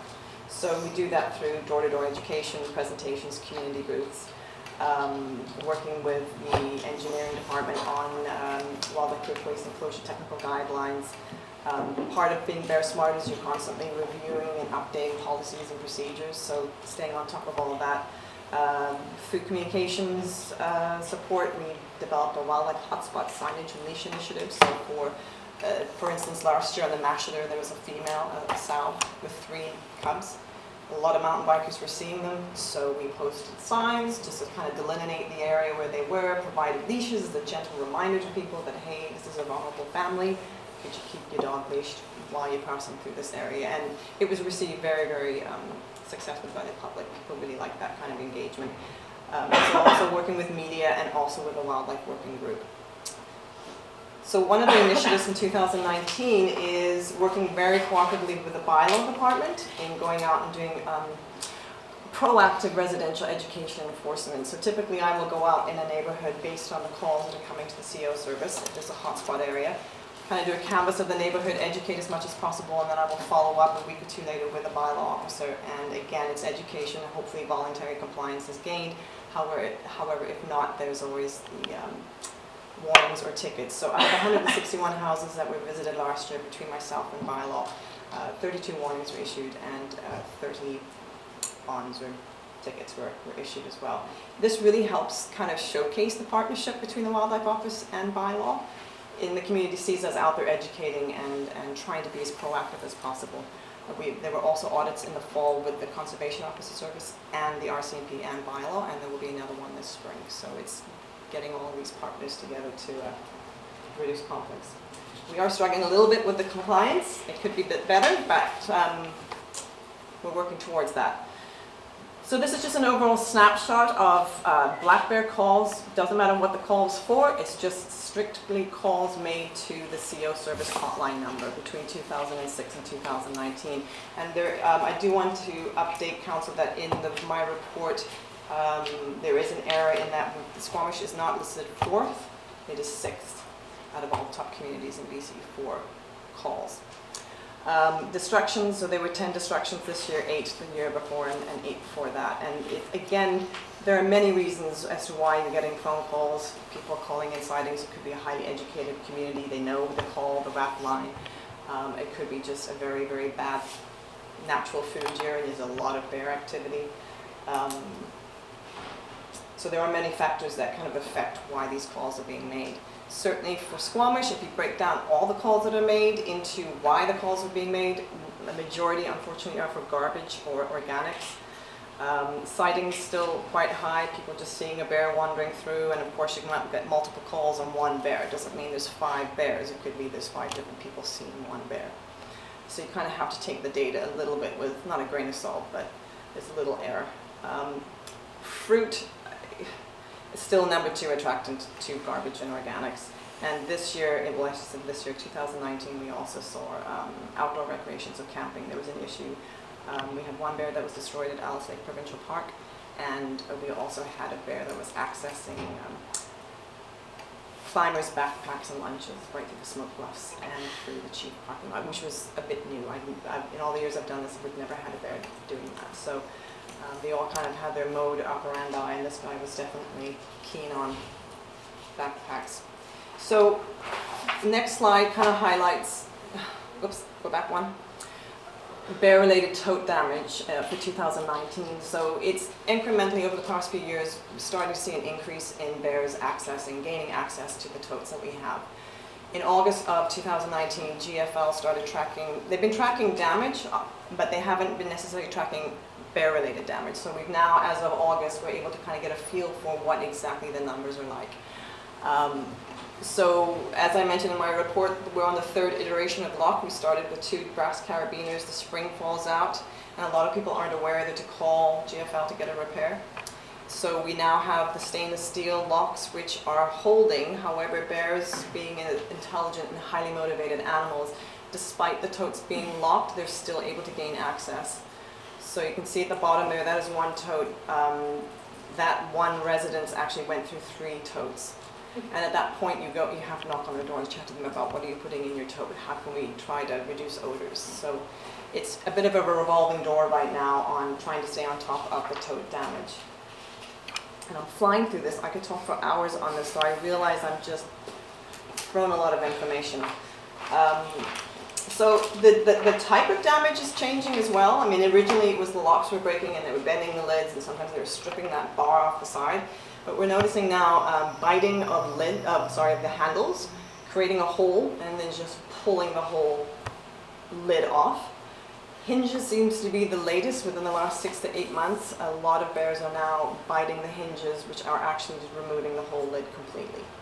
So their method of getting in is slightly changing. Obviously, from a public safety concern, it's definitely something that we need to be cognizant of, because these bears are definitely highly motivated to get into these cans. Mayor, you have a question regarding this topic? So one of the things we encourage people to do is put their bins in the garages. This is happening because people are leaving their bins out. Mm-hmm. So even though they're secured, they're by the side of the house or by the garage. Right. This isn't happening because they're putting them out the morning of collection day. No, this is because totes are being left out 24/7, 365. They were always kind of labeled as bear resistant, not bear proof. And I think when the totes were all retrofitted in 2009, the decision was to do the whole community. It was discussed, do we just use this for people who have carports and don't have garages? And it was decided, no, we're going to blanket the whole community, we'll do everybody. So I think it gave a lot of people a false sense of security that these are bear proof, and now I don't need to store them in my garage because they've got locks on them. So it's a bit of a change in people's thinking and how they manage. And now that you bring that up, my next slide, if you look at the little text box on the right, this is a call that was made to the conservation officer hotline by a Squamish resident complaining that the bear had gotten into his unsecured garbage on multiple occasions. The caller has a garage that the garbage could be stored in, however that's inconvenient. And that's what I hear from a lot of people, it smells. I've turned my garage into a weight room, or that's where my kid sleeps, or it's just inconvenient. I don't know what's going on over here. So that's it's not a popular option, and to be honest, the bylaw doesn't require that you store it indoors. It just that it has to be locked. And then the picture on the left, this is, unfortunately, we have a little bit of complacency in the community. We love our wildlife to death. This bear this guy sitting on the corner munching away on apples. Oh, he's so tubby. We have a love affair with our wildlife, and I think we're killing them to death. We're loving them to death, I should say. People have this sense that if this was a cougar hanging out in your yard, it would be a different, there's a level of complacency and acceptance that we have. And black bears are very tolerant of human behavior if there's a food reward. And unfortunately, we kind of take advantage of that and let them hang around. So another area that the Wildlife Office focused attention on was the outdoor recreation and commercial sector. Just putting up camping signs wherever we could to possibly bring attention to the fact that, not every place is a great place to throw your tent down. Also, as I mentioned earlier, the picture in the middle is caution barren area, do not leave backpack and lunch unattended, and that was for the whole Smoke Bluff Park. And the Climbers Access Society was very good at trying to message that on social media, that if you're climbing, please leave everything in your vehicle. Landfill waste only, that dumpster overfilled, this is something we come across. It's not as prevalent as it used to be. Certainly the amount of time I've been spent in 2019 was definitely on residential totes. But we are doing proactive audits with bylaw on construction sites, commercial sites, but mainly on residential. So it's just ongoing. To kind of mitigate this, we've been working very closely with the engineering department to try and come up with solutions. One of them is we brought in a new tote which was made by Ray Rig Pacific, and you see on the left it was accessed. The resident was just actually a district employee that was testing it for us, and despite having it locked, the bear was able to access. And then the tote in the middle, you can see where the bears actually mangled the lid. Again, this was a brand new tote. I just delivered it, and the resident hadn't used it, but the bear dragged it across the street, managed to open it, and actually damaged the lid. So, and there was no food reward, there was no motivating factor other than they're just going for it. So we pulled those off because clearly they're not going to work for Squamish. And at the top we've got a tote called the Toter, and there are 2 in the community as we speak. We've got 2 more to deliver, and then at the bottom is a new tote called Kodiak, which is coming with a very, fingers crossed that it's going to be standing up to the Squamish bears. So what we're trying to do is deploy these in areas where we know there's been multiple attacks on existing totes and breaches to try and target these neighborhoods. And we'll see where we get with that. So one of the main issues that was identified in the Bear Conflict Management Plan, the review in 2018, was that bears are accessing garbage and organics from residential properties. And a midterm action plan within the BCMP was to consider alternative options.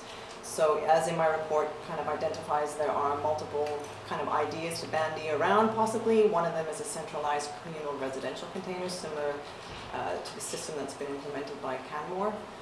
Staffed and fenced transfer stations similar to what's being done in the RMOW, and then perhaps metal sheds for totes, so each individual house, maybe moving forward with new developments, every household gets a shed for storing their totes. No solution is going to be 100%, but worth investigating for sure. And then of course the 2 toters that we are trying to test right now. And so recommendations for council are just to continue with the community-wide education outreach while fostering public engagement. Pursue further collaborative opportunities with the bylaw enforcement office. It's been very, very effective to be out there with bylaw proactively. Maintain and support community stakeholder and partner relationships. And then to submit a budget request for a review of the residential curbside waste collection system with the option to perhaps look at other methods that are out there, best practices. So again, I'm sorry I kind of just threw that all at you because I'm trying to keep an eye on the clock. Thank you very much. Council, any questions? Thank you for the great presentation. The good report was a pleasure to read, despite the sad news that we've had to destroy quite a few bears in recent years. You mentioned that the bylaw doesn't currently require totes to be stored inside. Is that a bylaw change that we're looking to make? It was discussed and decided no. It was not the best option to go with, that we would, the requirement, the minimum requirement would be to keep the locks engaged. I've spoken to Chris, our bylaw supervisor, on that. He says there is a challenge because not everyone has garages type of thing, so it is an enforcement challenge where you're not playing with a level playing field. That was his rationale. Other questions? I have one myself. You had a slide just a minute ago, the centralized communal residential containers from the Canfor, I believe was that example. Canmore, yes. Now you state that a communal wildlife, in the report, a communal wildlife resistant container system for residential neighborhoods. What residential neighborhoods would suit a system like that? And I'll just throw it out to you. What about Garibaldi Highlands or Brackendale or Hospital Hill? Or what type of neighborhood is suitable for that type of system? Any type of neighborhood. With Canmore experience, they actually they did a pilot project first in a particular neighborhood, and Mr. Huxon might have some experience with this, being from Canmore. But they did a pilot project where they chose a certain area that was a hotspot, a known hotspot for bear activity. And so they continued the curbside, but they also provided this option to walk or drive your garbage and recycling to the centralized area. It got a little bit of pushback. Eventually people were on board, and then it turned out over a period of a few years they actually removed curbside collection for the whole community and now have centralized. It's approximately every 25 to 28 houses you will have a centralized drop-off center where you can. And I was in Banff last year, and people are taking their little kids' wagons with their recycling and their garbage down the road, and off they go to the communal dumpster. I see. I was curious as to whether this may be more oriented to higher density neighborhoods, and that's why I listed these other neighborhoods that are not high density. So you're suggesting that there may be some opportunity even in a less dense neighborhood to Yes, and introduce this? certainly moving through with new developments, there's an opportunity to perhaps implement something like this moving forward with new residential, single-family residential neighborhoods. Here, Elliot.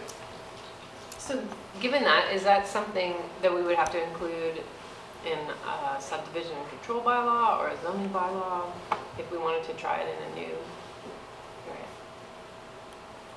I believe it would be now, through the chair, through the waste control bylaw. That you would go to centralize. So if a new development came forward,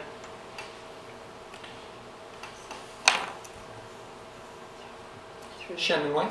Through the chair, just to add on to that is that it is currently in our DPA guidelines through the OCP that totes are not supported.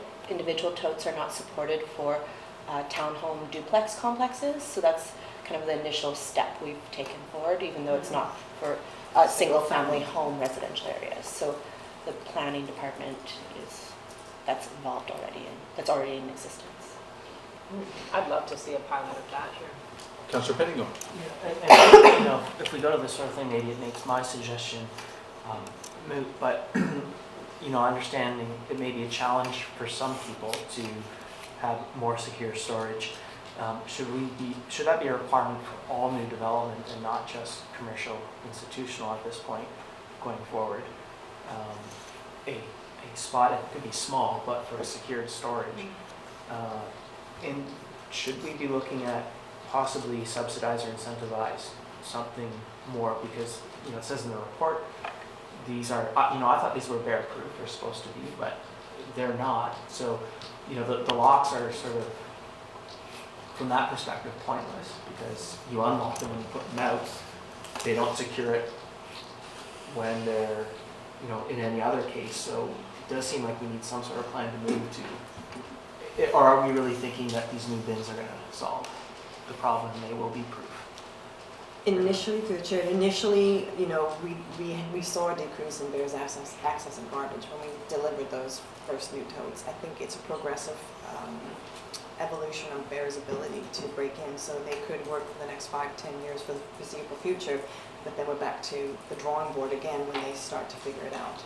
We've had totes in the community for such a long period of time, and because the majority of them are out for the period of time that they're out, bears have learned how to gain access to them. So we are looking at totes that also aren't needing to be unlocked on the day of collection, and it's a gravity-fed lock, so once the arms grab them, when they're tilted at a certain angle, then it releases. So they won't be available on collection day. However, saying that, that's not really our issue right now. We do have bears accessing garbage on collection day because they know the schedules and they know when they're unlocked. But the majority of the time it's at night when the tote's at the side of the house or the tote's been rolled out the night before that they know they're on it. So I think we've done that as well. Yeah, we've done that as well. And so I think, yes, we're hoping these totes are a new alternative and that they work well. But to be honest, if we're looking down the road, we're going to be at the same position, guaranteed, because they will figure it out. And not everybody, we're still relying on the human intervention part of it, of making sure odors are reduced and that they are actually locked. Further questions? I have one to bring up, and it arises from a presentation some of us attended just a few days ago on recreational facilities design, where a prominent topic was how much risk do we accept in recreational design for children, for example. It is a factor. We don't talk about it very much.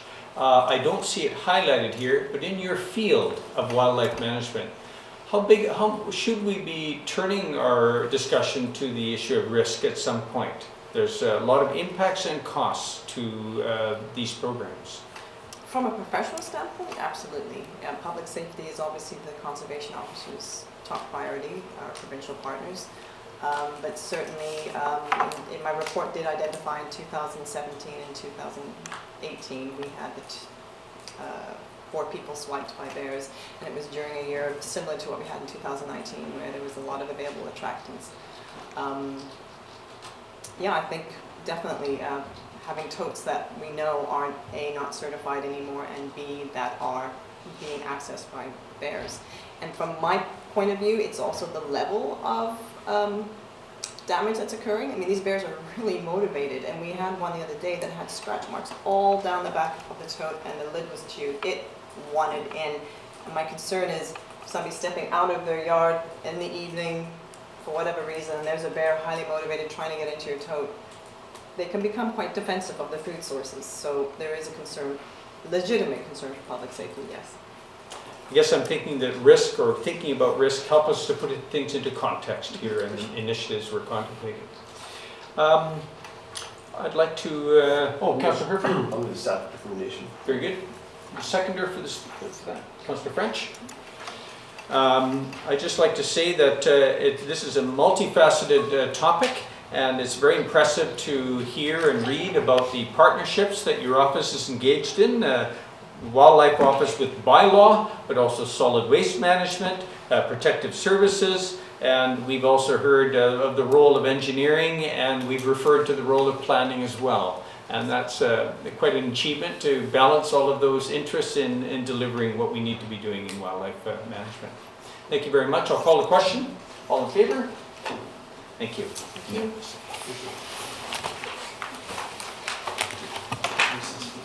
We'll recess for lunch. And we heard the knock next door. Until when? Until 1:15 we'll hear, so let's see if we can be back 1 o'clock. 1:15 that is we're scheduled to receive a presentation. 12:45. I can contact them again and go back to 1 o'clock. Yes, so I've just been in touch with Ms. Glenda earlier, so shall we recess till 1 o'clock? Yeah. Fine. Good afternoon, everyone. Welcome to the Committee of the Whole meeting afternoon session, where we'll we have received a presentation from the District and Tourism Squamish and Squamish Chamber, 3 partners on a tourism impact study. Kate Mulligan, Louise Walker, Leslie Weeks, take it away. Thank you, Chair. Thank you, Councillor Anderson. My name is Kate Mulligan. I'm the Economic Development Officer for the District of Squamish. I'd like to introduce my co-presenters. So we've got Louise from the Chamber of Commerce. She's the Executive Director at the Chamber. And we've got the Executive Director, Leslie Weeks of Tourism Squamish. So today we're going to be presenting tourism sector economic analysis that's been completed in partnership, and asking for a recommendation that Council approve the following resolution: that the District of Squamish endorse the Squamish Tourism Impact Study dated January 2020 and attach the report to the Committee of the Whole dated March 10th, 2020. I'm going to start with a bit of background on the study. And first off, I wanted to talk a little bit about the study partners and how this project was funded. This project was funded through a larger envelope of funding through a grant from the BC Rural Dividend from the province of British Columbia. This portion of the grant was allocated to data, economic data, and this study is one portion of the total funding, a body of work that was completed under the total funding envelope. And then as well, the District of Squamish, and Squamish Chamber of Commerce and Tourism Squamish contributed funds towards the completion of the study. In 2019, there were 3 study components. And so the 3 study components, 2 of them related to the tourism sector, and the third was unrelated to the tourism sector. So the first 2 components was to understand the impact of tourism in Squamish. The second was to understand tourism industry dynamics and recommendations as they relate to the Squamish market. And then a third study component was to develop forward approaches and methodologies for the measurement of other sectors of the local economy. And other sectors included forestry and wood products, creative industries, high tech, agri-foods. What we're covering today is only 2 aspects of the, actually 1.5 aspects of all the study. One is to look at the impact of tourism as it relates to Squamish, and also understand some of the industry dynamics as they relate to the market. We will be coming back to council with recommendations for tourism sector development, and also to share forward approaches and methodologies for measurement of other sectors. The study was completed by Crane Management and Pacific Analytics, and basically incorporated a variety of methods to ascertain the information, quantitative and qualitative. First off, an email-based survey of operators of traditional fixed-roof accommodations, campgrounds, and RV parks in the Squamish areas was carried out by Tourism Squamish and Destination BC. Data on volume and revenues of online platform vacation rentals offered in Squamish was reviewed. There was an in-person intercept survey of visitors to the Squamish area, which was undertaken by Tourism Squamish in the summer of 2019. Modeling to estimate visitation and direct spending of tourists in Squamish was carried out by Destination BC and Crane Management Consultants. An input-output modeling had taken place to estimate economic impact of the Squamish tourism sector. That was carried out by Pacific Analytics and Crane Management, as well as in-person and phone interviews with Squamish area tourism sector participants and research of secondary source data and information on the Squamish area tourism market. And I thought it would be helpful just to go through a little bit about input-output modeling and why we chose this. But this input-output modeling methodology is the same modeling that gets used by our province to estimate tourism impact, as well as the same format of modeling at the federal level. So it's consistent in terms of the approach, and the same consultants actually developed the modeling approach for DBC, Destination British Columbia. And just to provide a little bit of understanding around what input-output modeling measures with respect to tourism. So it's the most widely accepted approach, and basically what it does, it provides a representation of the flows of economic activity within a region. So the model captures what each business or sector must purchase from every other sector in order to produce a dollar's worth of goods and services. And so using such model basically allows the flow of economic activity associated with any change in spending to be traced either forwards or backwards.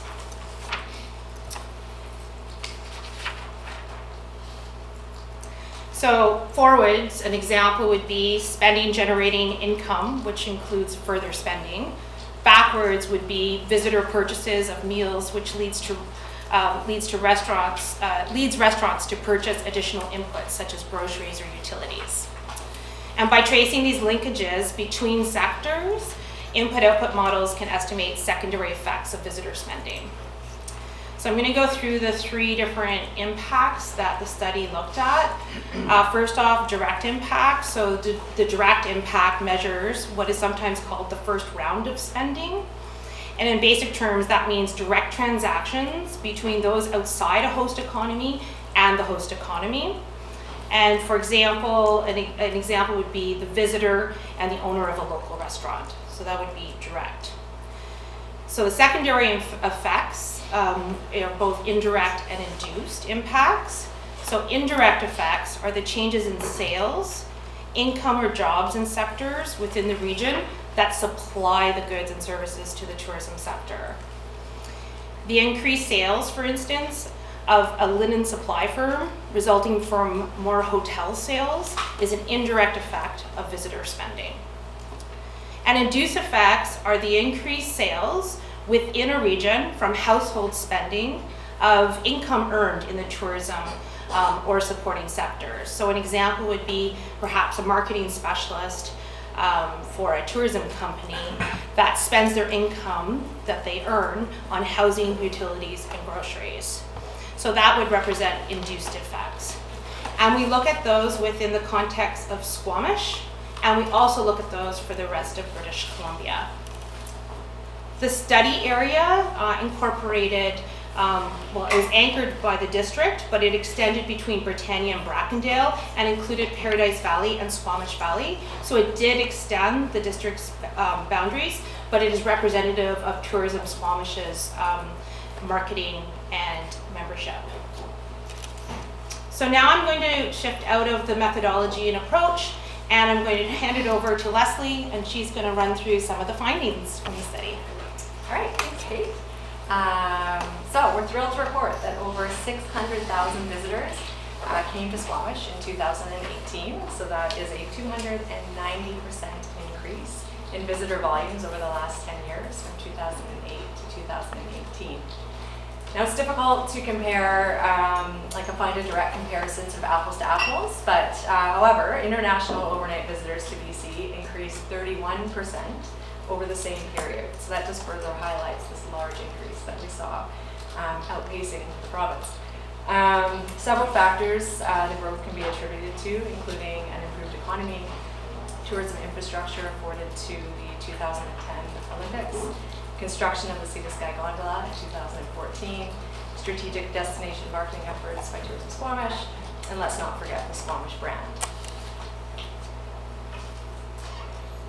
Really encouragingly and surprising to some is that overnight visitors accounted for a 58% share of the total visitors to Squamish.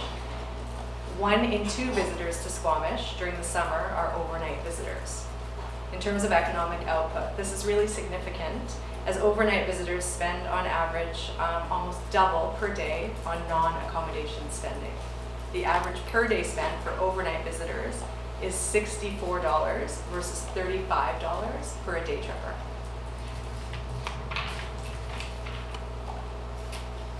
This slide illustrates the visitation by visitor type. So of the 58% overnight visitors, 25% of them stayed in traditional fixed roof or hotel-motel accommodation, 21 stayed at campgrounds, 7% stayed in short-term rentals, and 5% stayed with friends or relatives. So digging a little deeper into who comes here and starting to build out that visitor profile, the study found that Squamish enjoys mixed visitation from both regional and international markets. Regional visitors made up the greatest proportion of day visitors to Squamish, with those traveling from Greater Vancouver and the Fraser Valley accounting for 41% of the total visitors. And as we now know, 58% of all visitors to Squamish stay overnight. So over half, 52% of the overnight visitors are from international destinations such as Europe and the US.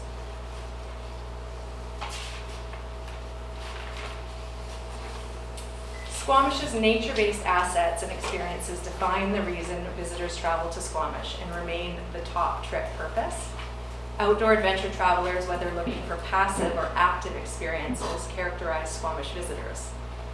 Day visitors tend to seek more leisure and sightseeing-based activities, while overnight visitors tend to pursue more adventurous or active experiences, with rock climbing and mountain biking being the top 2.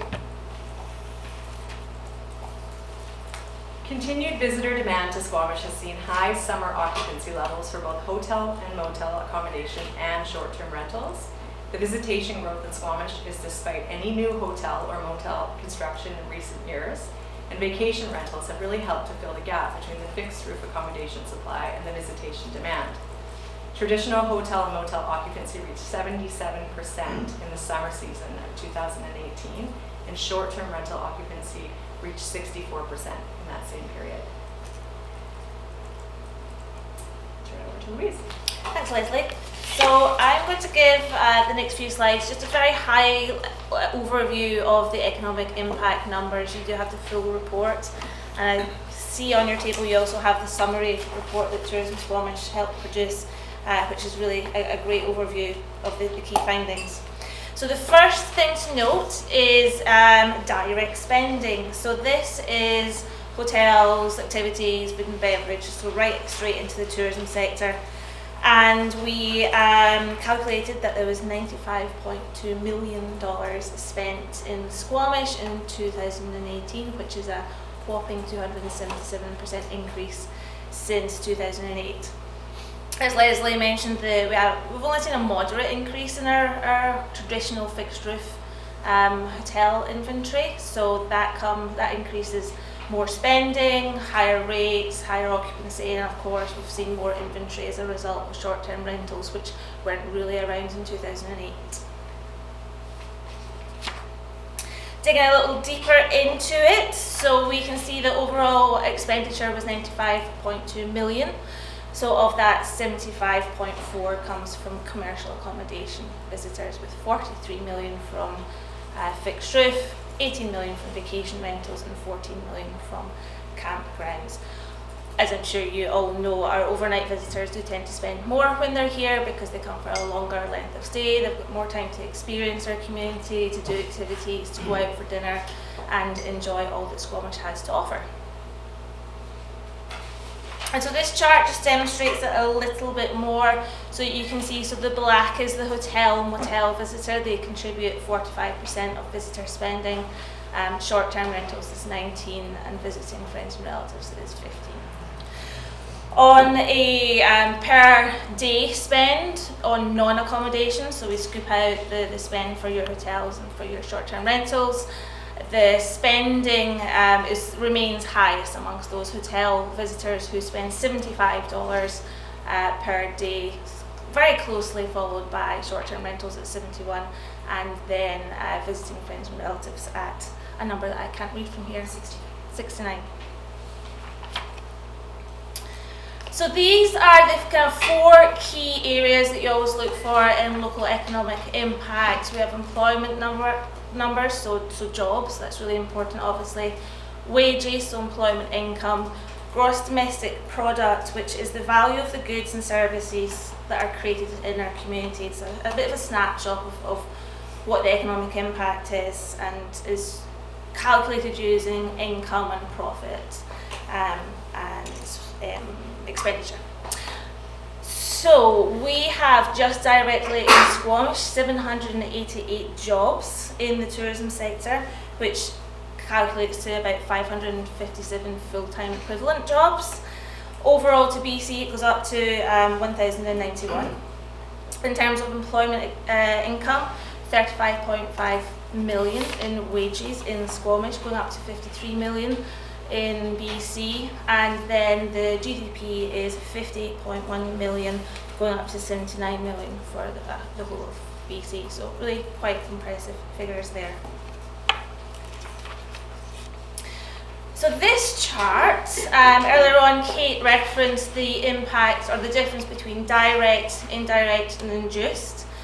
And just to take a quick glance at this, the key thing to take away is that across all 4 elements, so employment, so jobs, income, output and GDP, the vast majority is direct. So by that there's 727 jobs that are directly tourism, and then 37 indirect and 24 induced. And then another easy way to look at it, and thankfully we had some real experts doing all these calculations for us, we just get to present them. Another way of looking at it is for every 1,000 visitors, that creates 1.3 jobs, around 58,000 in wages and 81,500 in GDP. And we have mentioned a few times about how overnight visitors spend more because they do more, they're here longer, they're contributing more. So a final way of looking at it is for every 1 million in tourism expenditure, it generates 8.3 jobs in Squamish. And so with that, I'm going to, I always forget taxes. I've done this about 5 times. Okay, taxes. $26.6 million are generated in taxes across Canada. And so about 50% of that goes to the federal government, with around 40% provincially and 12%, which is 3 million municipal. Clearly, I love taxes. Sorry for that. And so now I should pass back to Kate. Thanks very much, Louise and Leslie. So the next steps, the District of Squamish with our partners, the Chamber and Tourism Squamish, will finalize the review of study recommendations and future measurement approaches for other sectors, as I alluded to at the beginning of the presentation. And we will then consider the study findings and the development and prioritization of future work plans related to tourism sector development, notably the increase of fixed roof accommodation in Squamish, as well as ensuring a sustainable tourism sector. And so with that, the recommendation is that council approve again the following resolution, that the District of Squamish endorse the Squamish Tourism Impact Study dated January 2020 and attached to the report the Committee of the Whole dated March 10th, 2020. Thank you very much, and questions. Thank you. Council, questions? I have one. You're the chair. This afternoon, we'll be addressing the topic of short-term rentals. The subject of accommodation comes up quite throughout the report in various ways. I'd like to highlight a couple of things. There is, for example, in the graph showing hotel stays, there's a drop in 2019. And there is reference to the short-term rentals as something that needs to be considered. You have in your recommendation for next implementation plans, you directly address efforts to increase fixed roof accommodation. My question is, what type of accommodation do our visitors prefer, and how do we know this, and what are the trends? And hopefully those answers will guide us in terms of strategy. What do we know about what our visitors prefer? Through you, the chair, I'm going to recommend that Leslie take this question on. Great question. That's exactly why we did the intercept surveys throughout the summer. It's the first year that we've managed to undertake that. So we had intercept surveyors out from April through October, and we collected over 3,000 surveys, and now it's analyzing the data. So we pulled it all together to get this piece. The report that we're digging into now is pulling out all of those visitor insights to give us more understanding of who the visitors are and what exactly they're looking for in terms of accommodation. So we can see just from the high level the mix of where they're staying in traditional and also in short-term rentals, as well as a high number of them wanting to camp, so ensuring that we have lots of space in our campgrounds, as well as visiting friends and family. However, we don't have those visitor profiles built out today to be able to tell you exactly what type of accommodation they're looking for in terms of a more traditional fixed roof hotel, boutique, side of the sort of a 3.5-star, 5-star, whatever it looks like. We're working on that right now to build out those profiles. Thank you. Councillor Pettingill? Yeah, thank you. We had a presentation this morning on our Community Climate Action Plan, and I think there's some sense that tourism has some significant climate impacts from the transit. People traveling, they like to travel light, so there's more disposable stuff and all these kinds of things. Where is the industry, and where are we on sort of thinking about how we need to adjust what the impacts are going to be of climate action and the climate emergency, and how we can adapt and what we expect and what our customers expect? Sure. Another great question. It's at the top of our list in terms of what Tourism Squamish is doing. So we are currently working on, at the very base level, looking at resident sentiment towards tourism. So starting to measure as one of our key metrics how the residents feel about what's happening in tourism. And from there, we're looking at we're seeing this across North America and Europe. Everyone wants to see what is tourism doing about the environment. So just from a basic level, we're looking at what we can do now, which is work with Louise and the mayor's committees with the youth to establish what we want to see in terms of protection around the backcountry. So tread lightly, tread mindfully, explore mindfully, what types of tourism assets that people are looking towards to be able to start to protect those. So first we need to identify what those, we're looking at 7 criteria modeled after First Nations, 7 generations of impact. And then from there, we'll work with the youth to start to identify and then bring that, bubble it up to the community to be able to get some buy-in from the community about what they would like to see in terms of tourism protection, and then roll that out to the visitors in terms of expectations around visitation. That doesn't directly answer your question about how we're specifically tackling the carbon footprint of tourism. We're very conscious, and we are looking at tackling that for this year about what steps we can take. We did attend the Tourism Impact Conference in January, which was all about getting together with the tourism industry to start having the conversation about what the impacts of tourism are. We strongly believe that it's important to continue to travel to understand what some of those impacts are, but we need to start to be part of the solution, so we are starting to look at what's happening. Mayor Elliott, please. One of the sections that's conspicuously missing in the report is 4.6, the top priorities. And I'm curious, the motion in front of us is to endorse this report, but it doesn't come with any consensus on what the top priorities are, which makes it challenging for a council to endorse something that's not complete yet.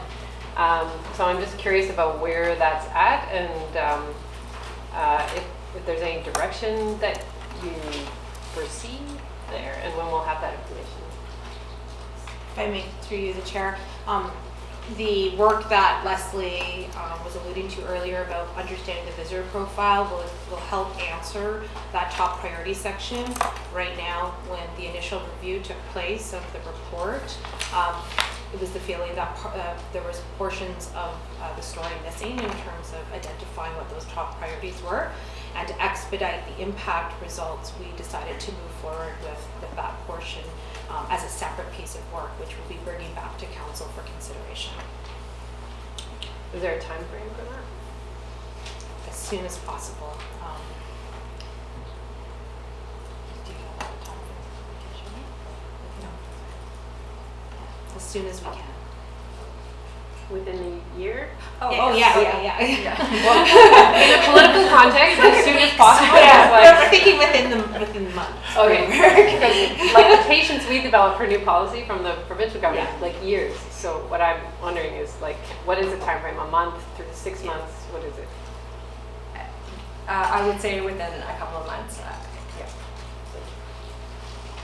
Councillor Herford. Thank you. Thank you for this this work. It really shows the importance of tourism to our community.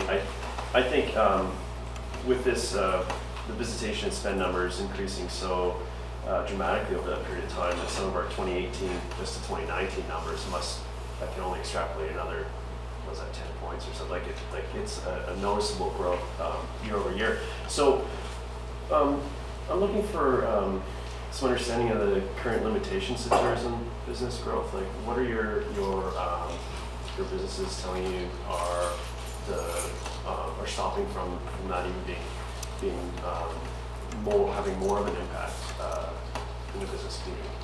What are the sort of obstacles? Yeah, I mean, I think that one of the main things that everyone has alluded to is the lack of accommodation to attract more overnight visitors.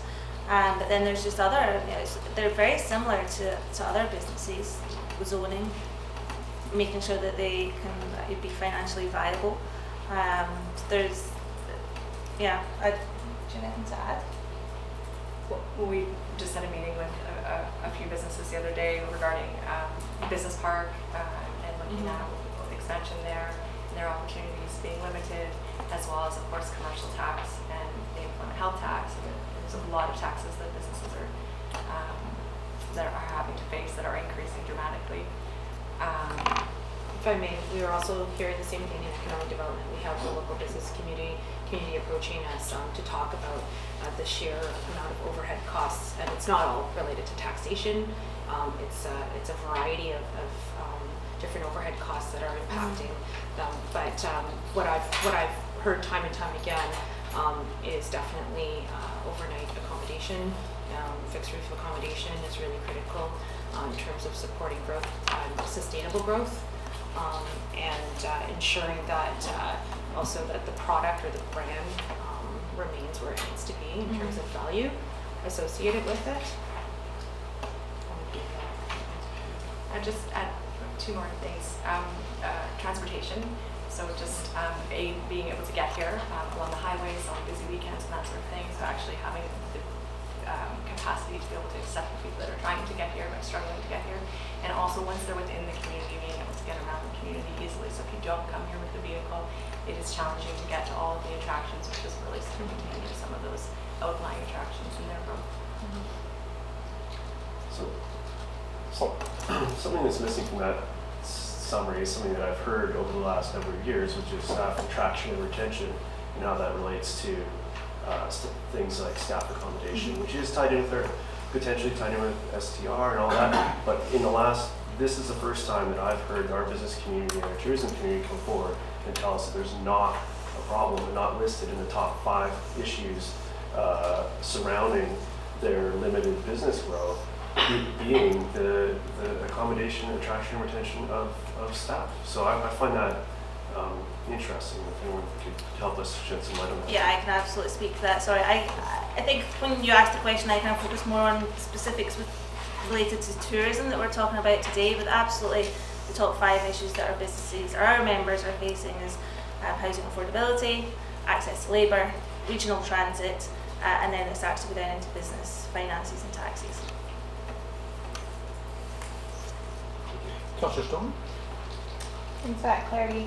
My question was around the taxes component. But I'm just curious if somebody can speak to both like the taxes as well as the portion that's out of the municipality in terms of jobs and income. So where is that going to? There's a little bit of discrepancy in the staff report that says 2.1 million to municipal taxes, whereas the data is showing 3.1 million, but I think that 1 million difference is going to outside of the local municipality. So I'm just curious about that component.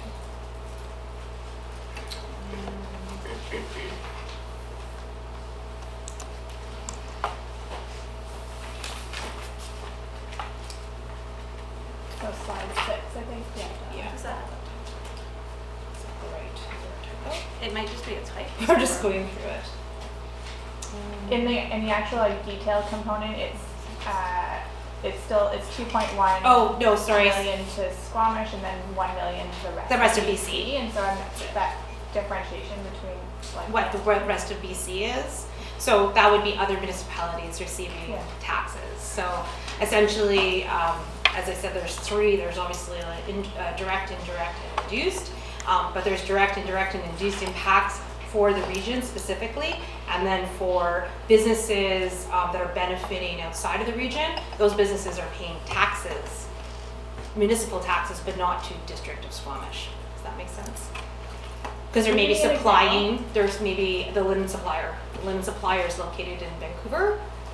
Because of an increase in revenue by tourism business here, a hotel, that linen supplier then, that tax is going to Vancouver, not to Squamish. Thank you for the clarity. Yeah. Other questions? I have another. I was very interested to read through the section on geographic origin of visitors. And the observation is made that there's a number of people who are from outside of the province or elsewhere in the country who are visiting Whistler or the Lower Mainland. And I'll just read from there. These results point to opportunities to convert a portion of these non-regional day visitors to overnight visitors in the Squamish area. That is, these folks that are staying overnight in Whistler or staying overnight in Lower Mainland. My question is, have you given some consideration to specific strategies for this potential target market? And I'll leave it at that. Yes, absolutely, we have. So we do very strategic marketing campaigns in both Whistler and in Vancouver to try to capture some of those visitors and encourage them to come to Squamish. If they do come to Squamish, our goal is to then try to convert them to an overnight stay, and that might not be on this trip because they have already booked their accommodation in Whistler or Vancouver, but on their next trip they come to Squamish, and this happens all the time at the visitor center. They say, wow, I had no idea what was in Squamish. Next time we're staying here for a few days. So that's what we're looking at doing. But the first step is always to generate that awareness of Squamish, whether they be in Whistler or Vancouver, to get them up to Squamish, and then from there work on being able to convert them into an overnight stay. Thank you. It did strike me as something kind of leaps out of the report as a kind of an opportunity area. Absolutely. Thank you. Councillor Herford? Thank you.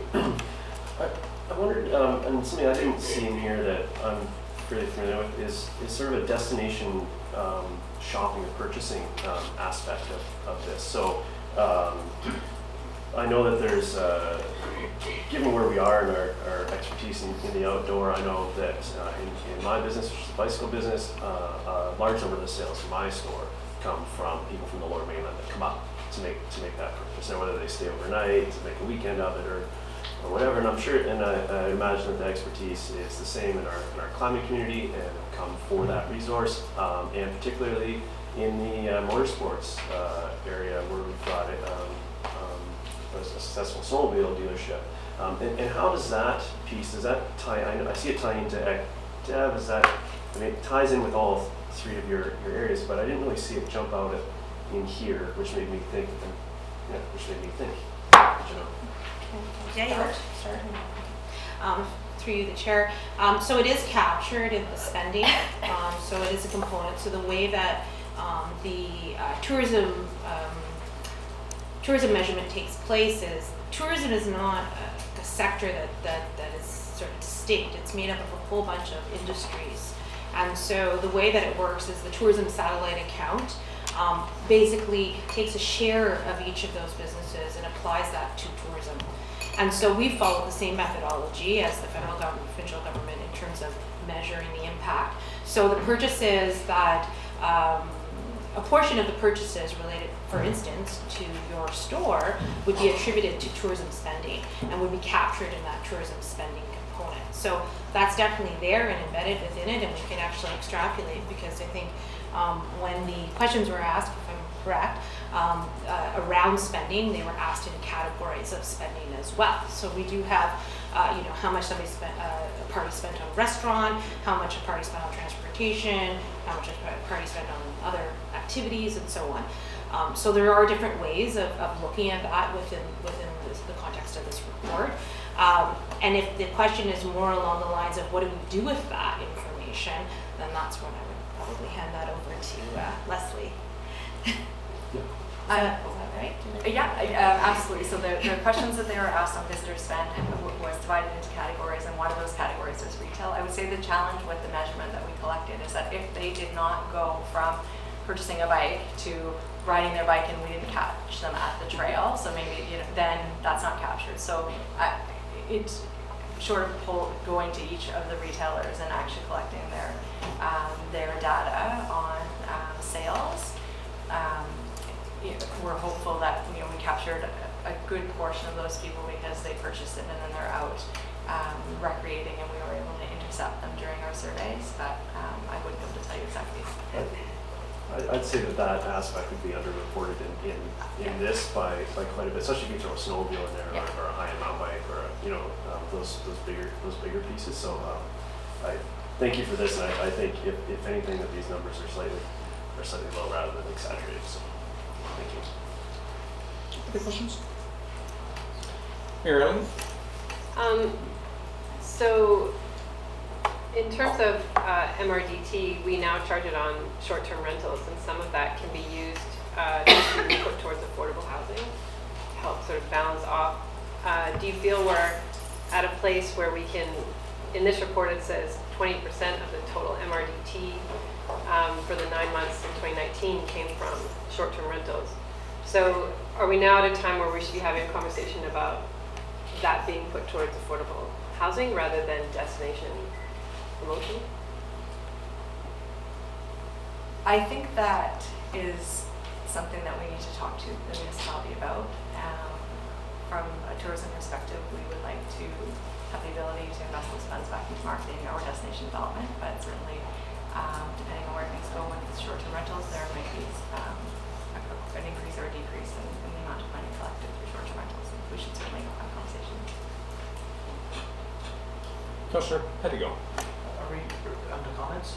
Yes. Okay. So, and this is just taking a step up. This morning and I appreciate the, thinking beyond what happens beyond our borders, because what we do impacts people outside of Squamish, and what people outside of Squamish impacts us. But we talked a bit about this morning with our climate action policy about how we are only counting direct emissions within Squamish. And so trying to balance the cost versus benefits of everything we do, it makes it very challenging when we have sort of fundamentally different counting methodologies. And so this is maybe a comment or a question for staff more broadly. Can we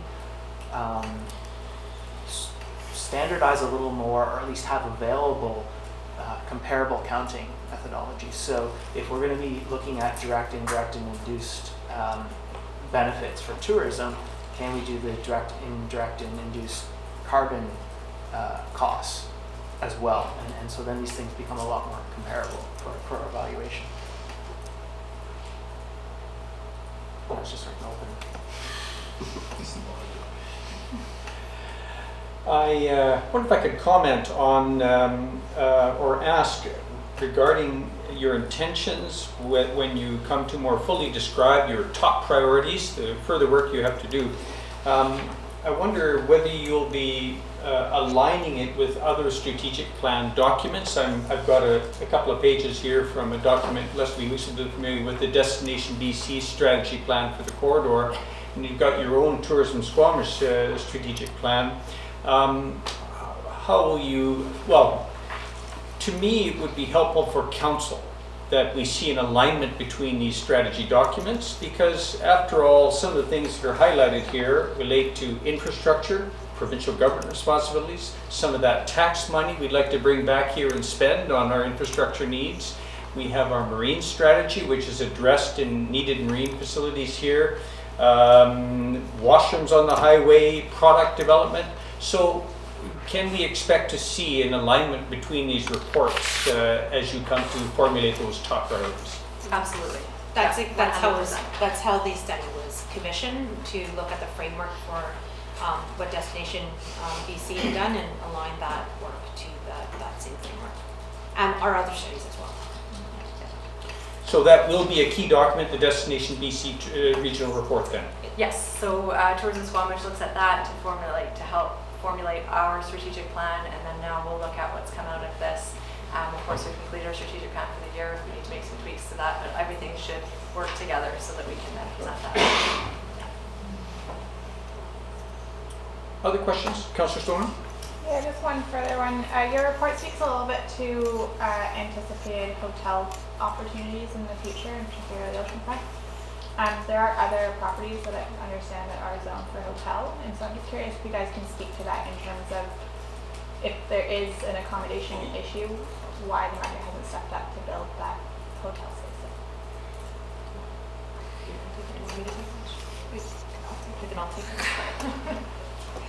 So we do have lots of interest from investors generally interested in the Squamish market. One of the things is there's promotion and efforts that can be done on the part of the district to promote additional accommodation, and we can demonstrate demand through our occupancy levels, as Tourism Squamish often will. But one of the challenges is it does become a business case. So one of the key barriers, I think, is cost of land right now. So I'll let Louise continue. Yeah, so that's what I was going to comment on, was the cost of land, but also the cost of construction just now. So business case. Further comments, questions? I would like to highlight how impressed I was with the emphasis and the outcomes of methodology here. And this is a challenging sector to approach. And I think that a lot was yielded by this disciplined methodology pursued by yourselves and also your consultant, Crane Management. I have been involved in other sectors trying to put together these numbers, and for one, the forest industry, and the primary forest industry, that is forestry, pulp and sawmills. The similar challenges is the regional industry. I saw the benefits of the coefficients that are being used, and similar to forestry, 1,000 cubic meters, so many jobs, 1,000 visitors, and so many jobs. There's also limitations in the national or the NAICS codes and the employment describers that are used. They're clumsy for both of these sectors. So I'm optimistic, and I think that this is really a valuable report in that respect, what we've done with methodology and what it's yielded, and how much we can transfer what we've learned here and the methods to other sectors. And I would highlight in particular the primary forest industry versus manufacturing. I think manufacturing gets a little bit more complicated, but I'm very impressed with how much can be transferred and to yield further quality results for our economic strategy. Mary Elliott. I'd like to move receipt of the draft Squamish Tourism Sector Economic Impact Analysis. Seconded by Councillor Herford. You ready to call the question? Further discussion? We'll call the question then. All in favor? Thank you very much. Thank you.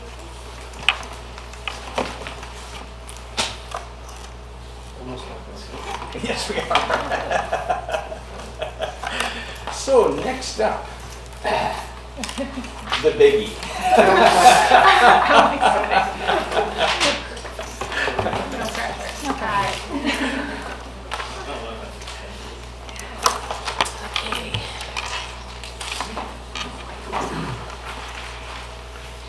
So we have a planning department delegation to introduce us to the short-term rentals, draft regulations and implementation plan. All yours. Thank you so much, Council.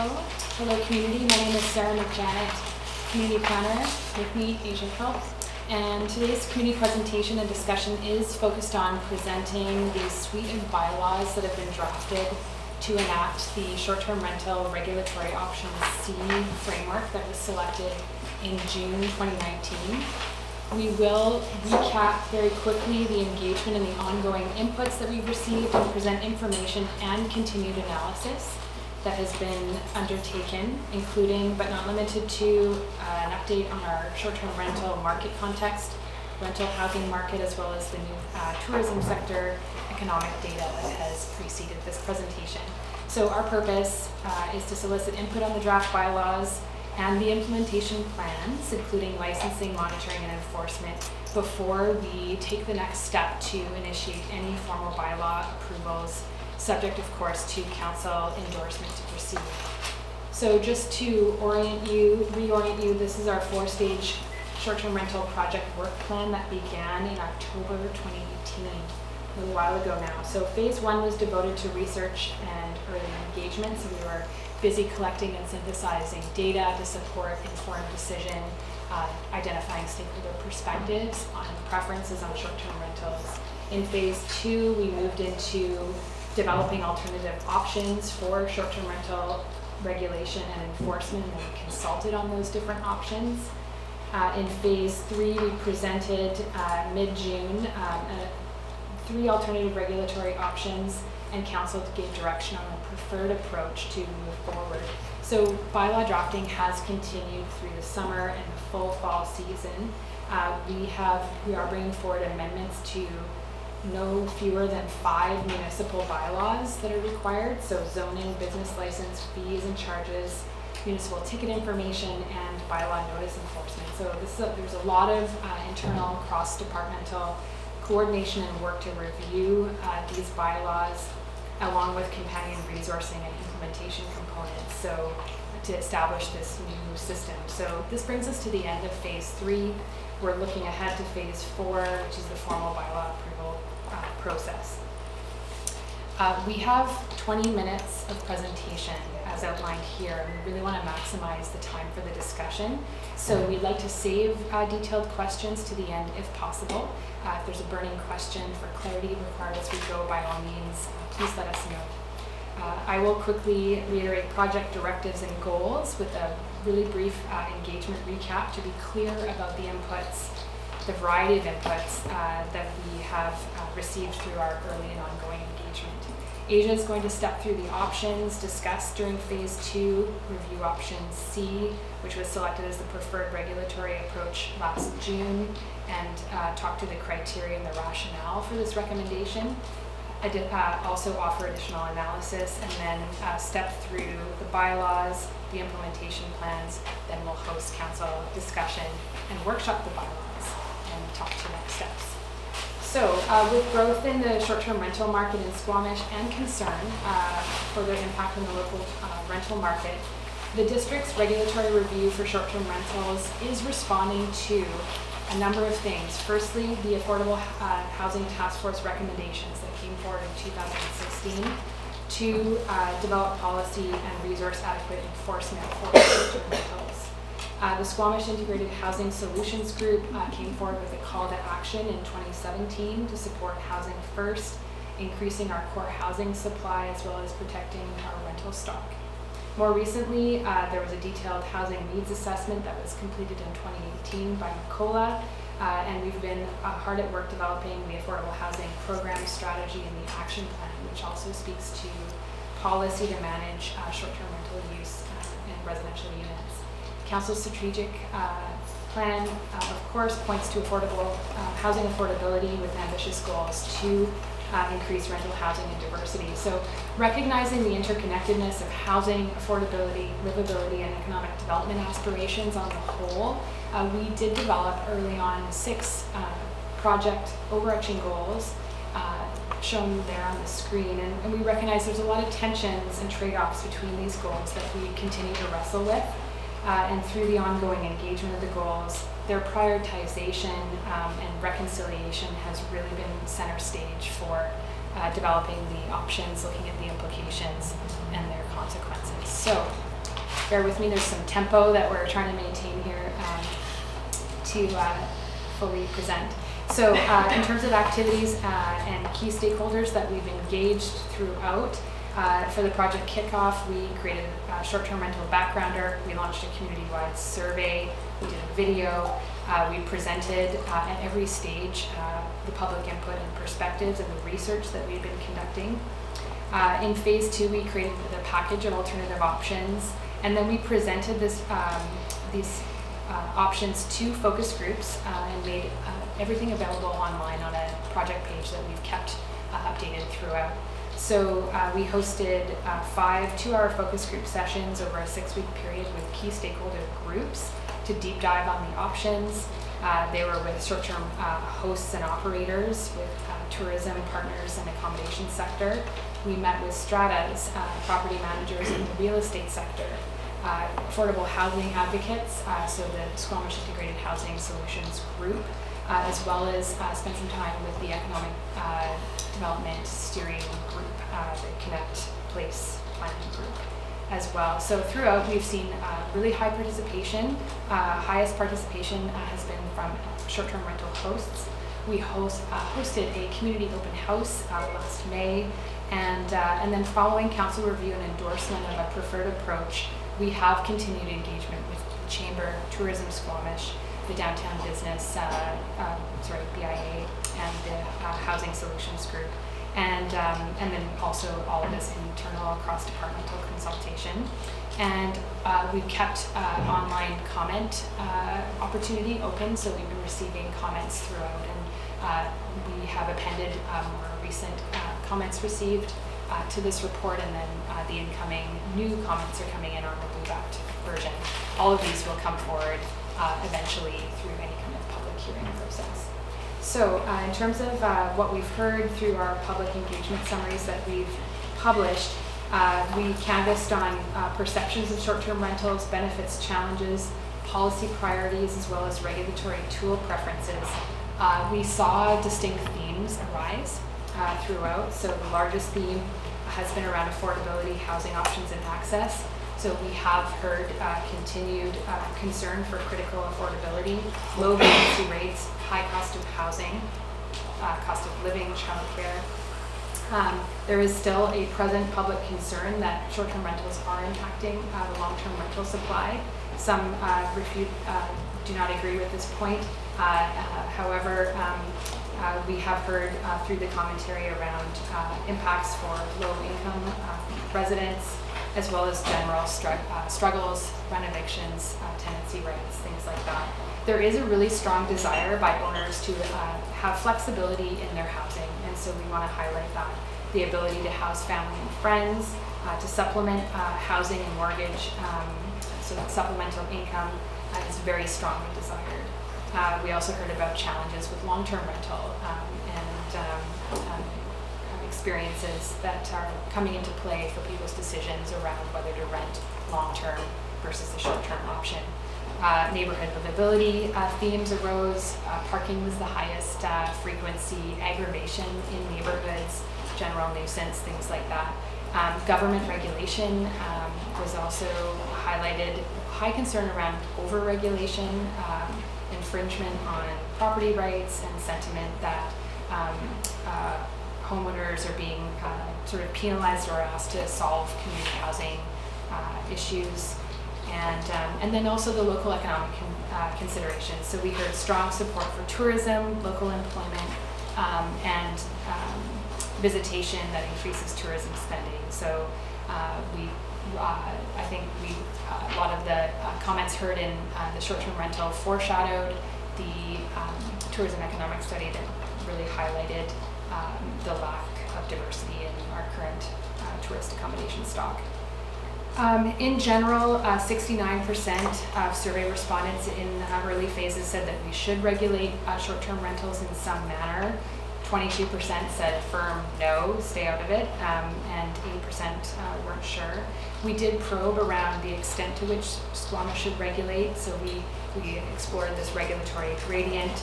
4% wanted to see a total ban, 11% said they didn't want any regulation. But you can see from the graph above, there's kind of this middle place where a moderate level of regulation, trying to achieve a balanced approach, received a lot of support there. So in summary, we saw divergent views, competing views on short-term rental policy priorities. There was very strong alignment around the medium to high rankings to maintain neighborhood livability, protecting workforce housing, supporting tourism and diverse accommodation were also ranked highly, but also along with supporting long-term rental housing. So this really just shows that there's really this push-pull, and so we've been dealing with that. When we moved into phase 2, as you know, we looked at these 3 alternative options, and we probed around these options. They were situated on the spectrum from least or more to least permissive. And so we didn't, and this is just for clarity, we didn't actually put forward an option around prohibiting short-term rentals altogether in the community. This was because from other communities we learned that bans are not effective. We recognize that short-term rentals are providing diversity of visitor accommodation and tourism infrastructure for the community. And there's a very high enforcement requirement for restricting altogether.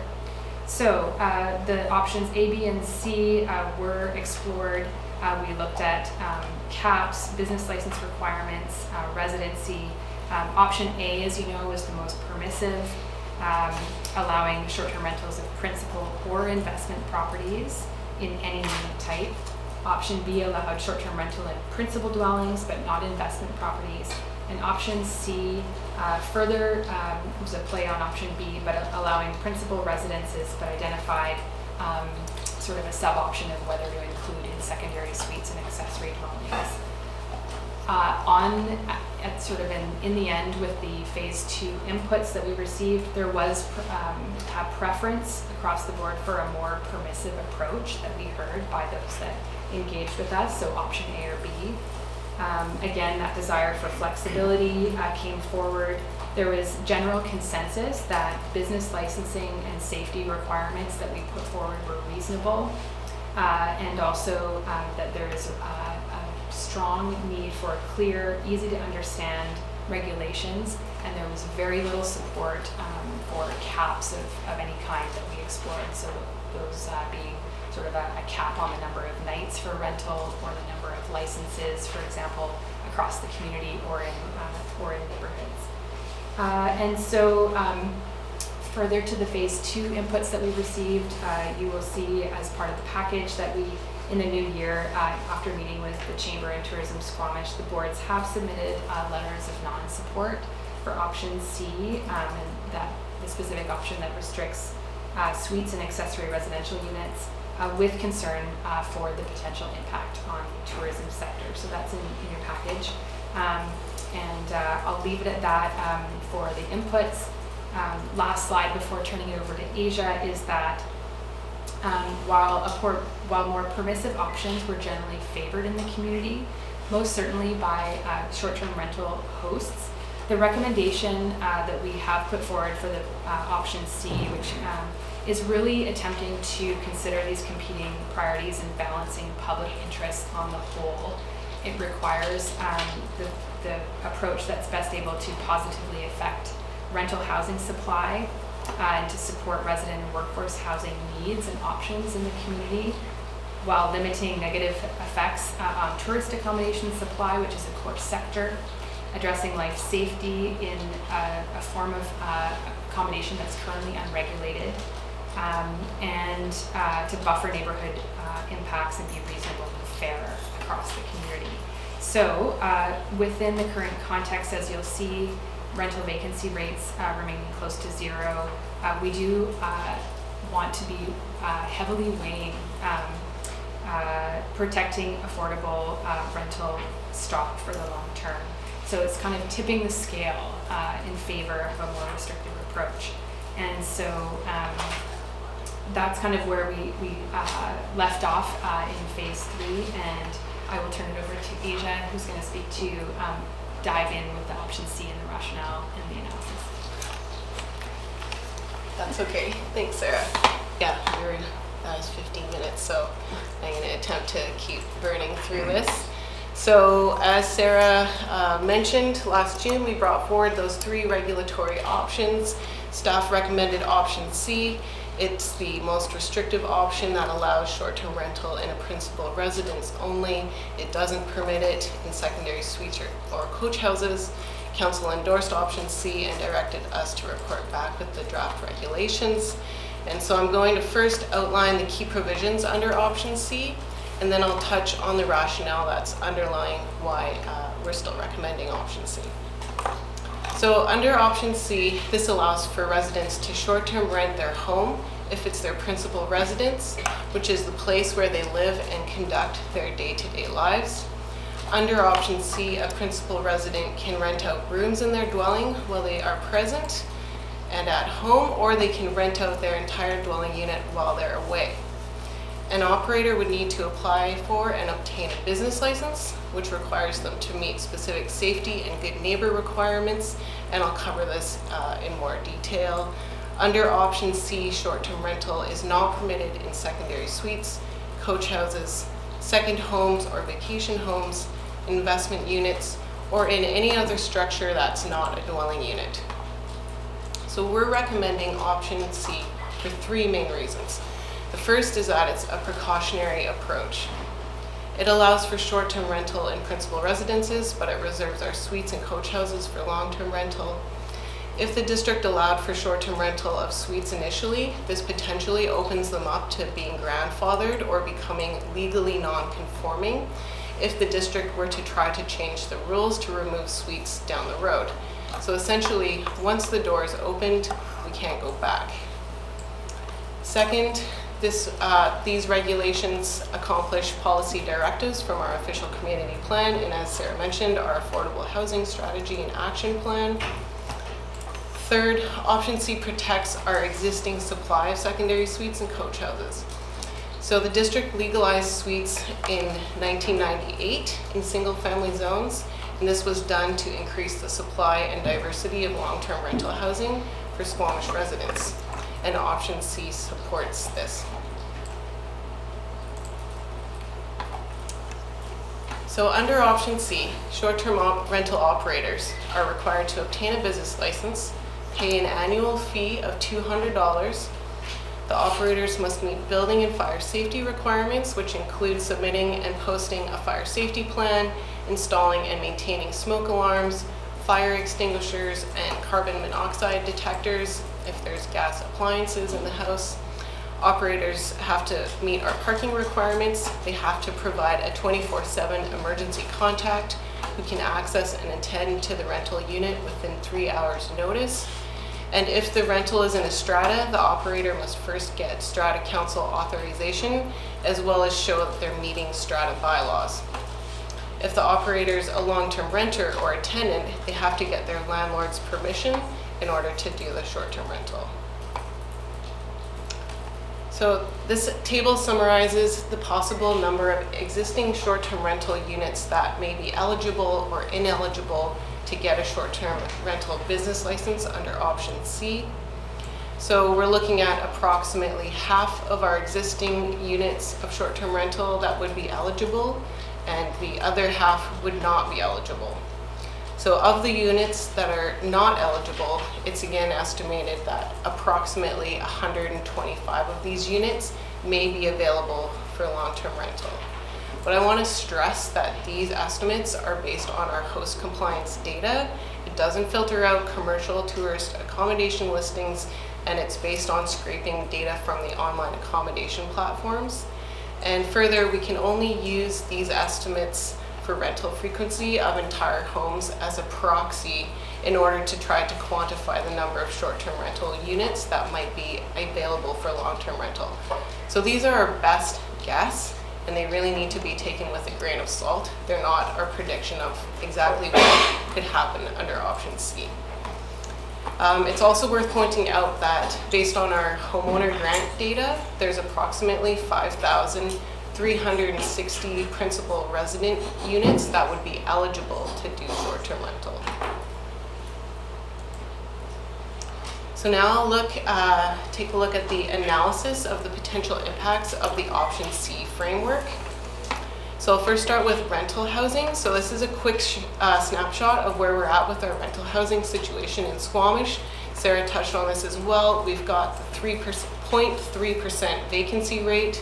It's remained below 1% since 2015, and definitely well below what we consider as being healthy. So there's this critical need and a limited supply of vacant units, which creates barriers for those looking for any type of rental housing in Squamish, regardless of income. Renters make up approximately 27% of Squamish households. Secondary suites and accessory dwelling units make up a significant part of the community's rental housing supply. So we have over 740 no-end suites and coach houses versus only 160 purpose-built rental units that exist today. There are likely many more illegal suites out there in the community. So we know that the City of Vancouver has estimated that only 20% of their suites are legalized. So if we use that same 20%, then the total number of suites in Squamish, legal and illegal, may be well over 1,000 units. We also know that according to the housing needs assessment that Nicola completed last year, there's a critical need for over 488 new affordable rental units in the district. And building on that, housing affordability is also a significant challenge. In 2016, 1/4 of Squamish households spent more than 30% of their income on shelter, and that if we break it out by tenure, 36% of renters spent more than 30% of their income on shelter. And rental rates have been significantly increasing, and they're outcompeting our growth in incomes. So with that in mind, under option C, it's estimated that over 100 dwelling units and up to 150 dwelling units that are currently being short-term rented may be available for long-term rental. And again, this is based on that host compliance proxy data that show us the number of entire home listings that were rented for over 60 days per year and over 90 days per year. So that's what's summarized in that table. And this estimate is also supported by a manual search of Airbnb listings that we did, which showed when you search for entire home and guest suite as the filters, it produced 100 listings. So as discussed previously, and as Sarah mentioned, it's unlikely that all of these entire home rentals would go into the long-term rental pool for various reasons. However, even if a small portion went into the pool, it would have a positive impact on our local supply of long-term rental. And I just wanted to stress that assessing the impact of the short-term rental market in option C on long-term rental supply and making that connection is super challenging because there's so many factors that influence both the long-term and the short-term rental markets. And in our research, we haven't found any other municipalities to date that have been able to estimate confidently the number of short-term rental units that have returned to the long-term rental pool after implementation of a regulatory framework.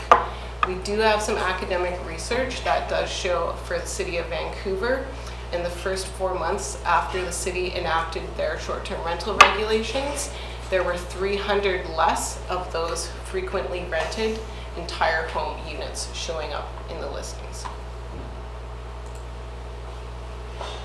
So another key analysis that we wanted to touch on was the potential impacts of option C on the tourism sector. This ties directly to the previous presentation. We know there's a super close relationship between the sector and short-term rentals, and intervening in the short-term rental market will definitely affect the sector, which is a core component of Squamish's economy. The draft Tourism Economic Impact Study that you guys just reviewed found that short-term rental visitors comprised 13% of all overnight visitors.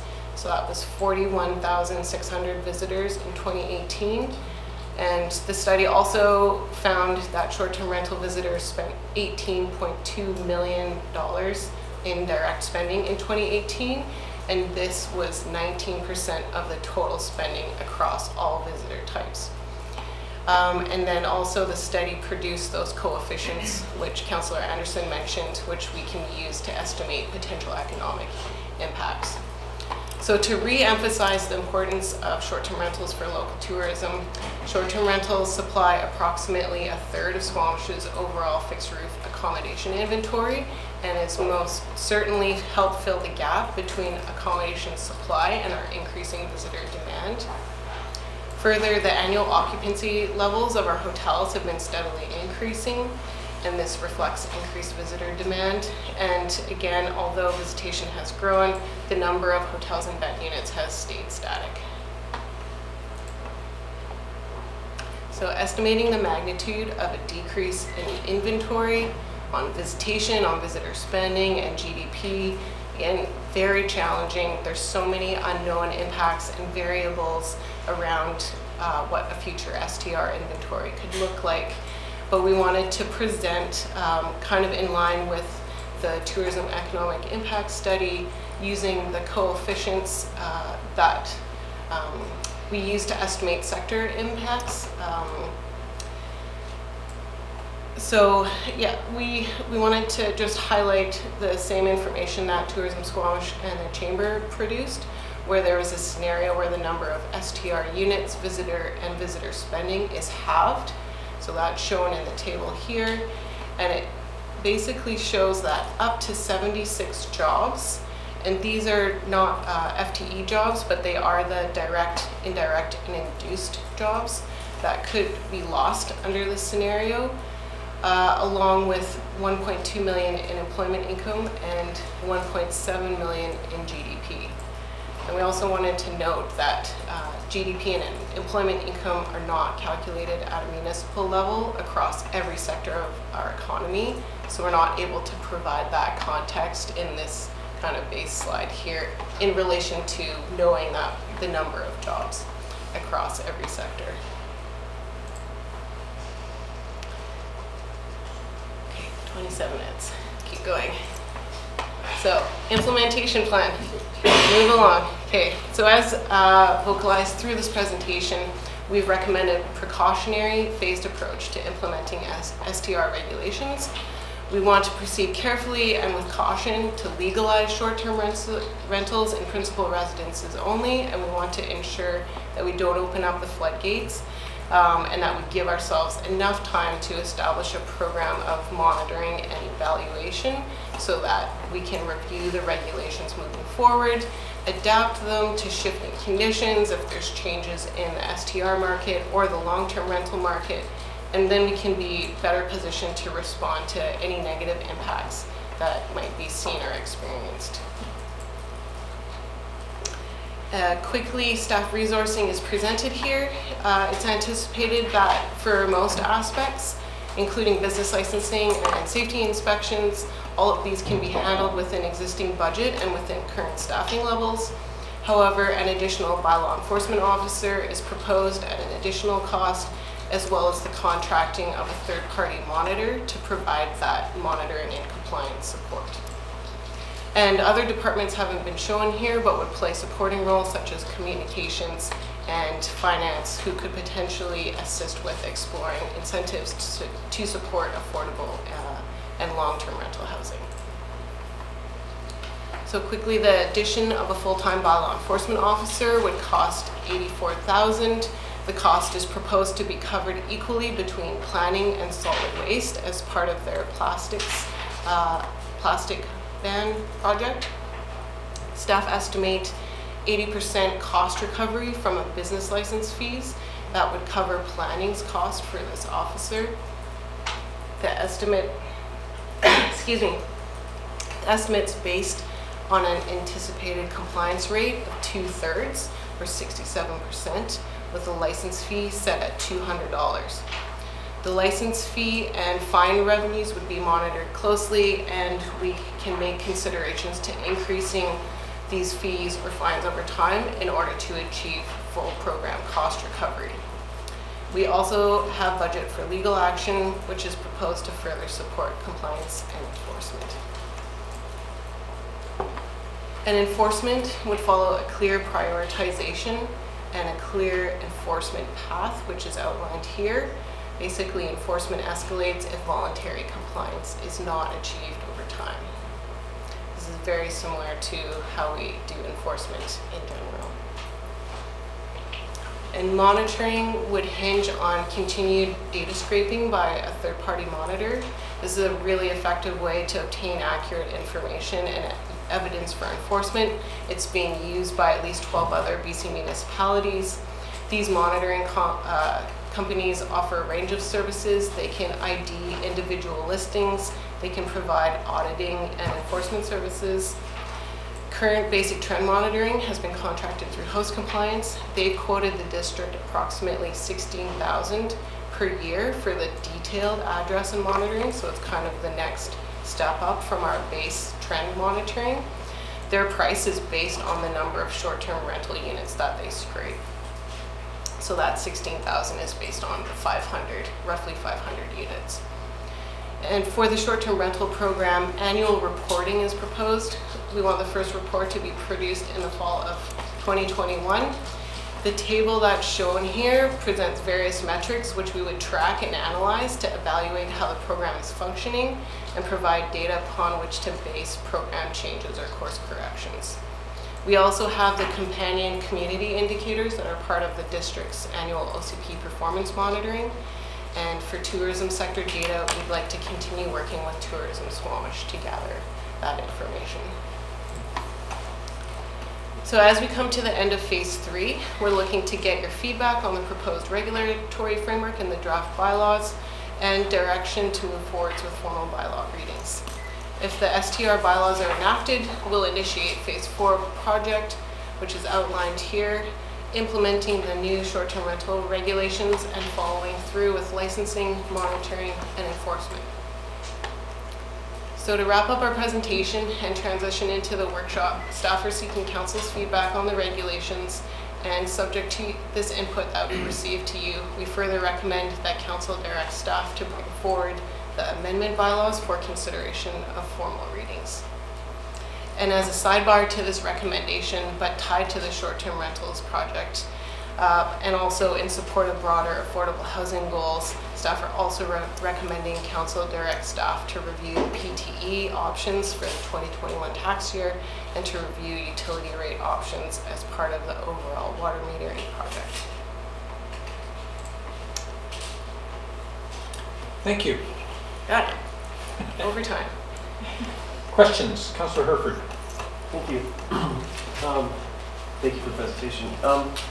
Before getting into too much detail, I guess this is maybe a detailed question, but I'm curious, something that jumped out at me was the Oceanfront Newport Beach CD 69 zone and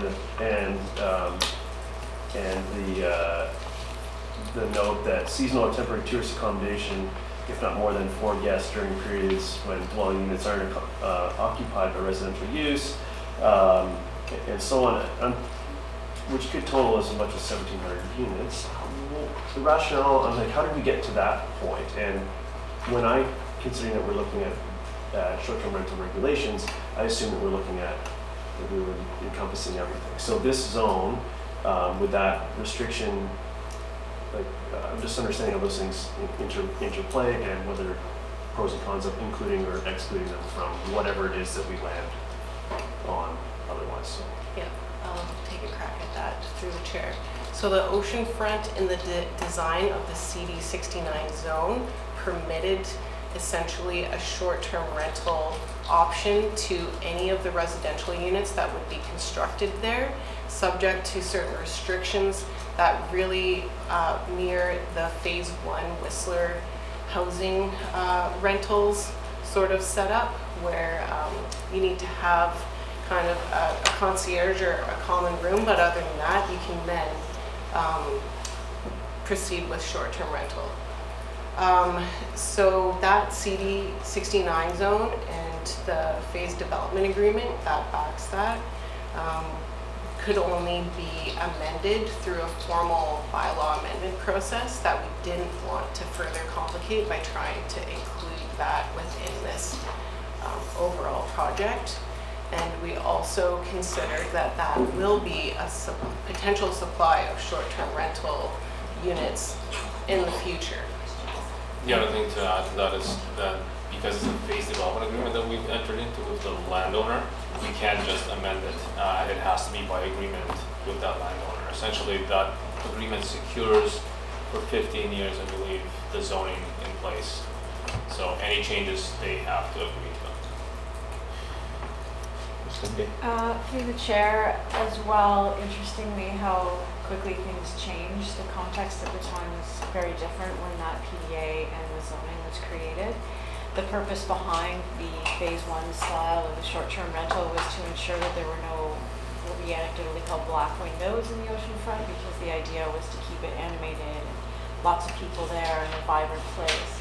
Different context than today where we're looking at a challenge with rental. So that was the original idea behind enabling short-term rental in that area and to keep it vibrant and the center for downtown.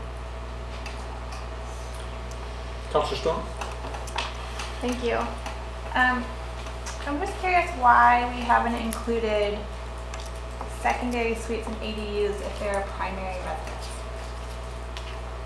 Sure. So through the chair, our main focus for not including secondary suites and coach houses, if they are somebody's principal residence, so a renter or tenant living in there as their principal residence, was basically that we thought it would act as a potential way for people to skirt around the bylaws. If a homeowner potentially could get somebody to enter into like a pretend contract or something, it would be one way for somebody to get around the regulations, and we thought that there would be a real struggle there with on the enforcement piece of things. So we didn't want to open that up, but I can speak that Vancouver does allow for that, and that's exactly how the regulations are framed. It's that if it's a principal residence, you can do it in a suite or a laneway house. Thank you. Did you want to add to Yeah, it's really the precautionary approach. We see this as step one. Get some experience with the enforcing of the regulations and see how successful we are before we open the door up wider. Other communities outside of Vancouver have made the same decision not to allow it in secondary suites. So, and the biggest issue why we're doing this is because of long-term rental supply issues that we have, and secondary suites and carriage houses being, the number one, kind of one of the largest providers of those units. So just to follow up on that though, the counter to that would be that as a renter of a secondary suite where rent is really expensive, that may be one of the mechanisms that I use to help support or make affordable that rent, is that when I'm away, I'm renting that out. And so if there's just an element there of fairness and equity, and if we're trying to make rental more affordable, then people are using this as a mechanism for affordable living. Councillor Pettigrew? Yeah, I just want to dig into the precautionary idea a little bit, especially in the context of oceanfront, which isn't even built yet. We don't know exactly when that's coming online. Because, you know, I guess the precautionary idea is that we don't open it up and people get invested in a more open system and then we can't claw it back. But I think there's an argument to be made that because of our lack of enforcement to date, and you know, when I talk to people, I've heard from people, their claim is they've gotten indications, either mixed messages or you know it's not permitted, but it's not being enforced, or you know council's still talking about it. And so I'm wondering if we've already sort of missed the boat with what's there on the precautionary piece, and you know.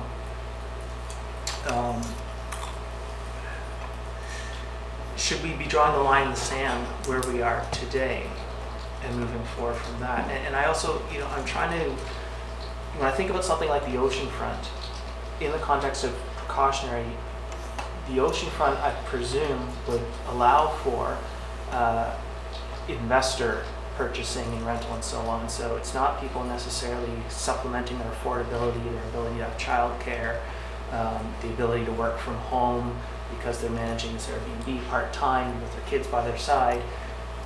That's sort of an investor sort of thing, whereas here, you know, if you're talking about one suite on your property, that's the only one you have, and it's supplementing your living in the community, helping with your childcare and so on, and people are relying on that today, and we're talking about taking that away. And so, you know, again, are we drawing the wrong line to have a precautionary approach? I can try and answer that.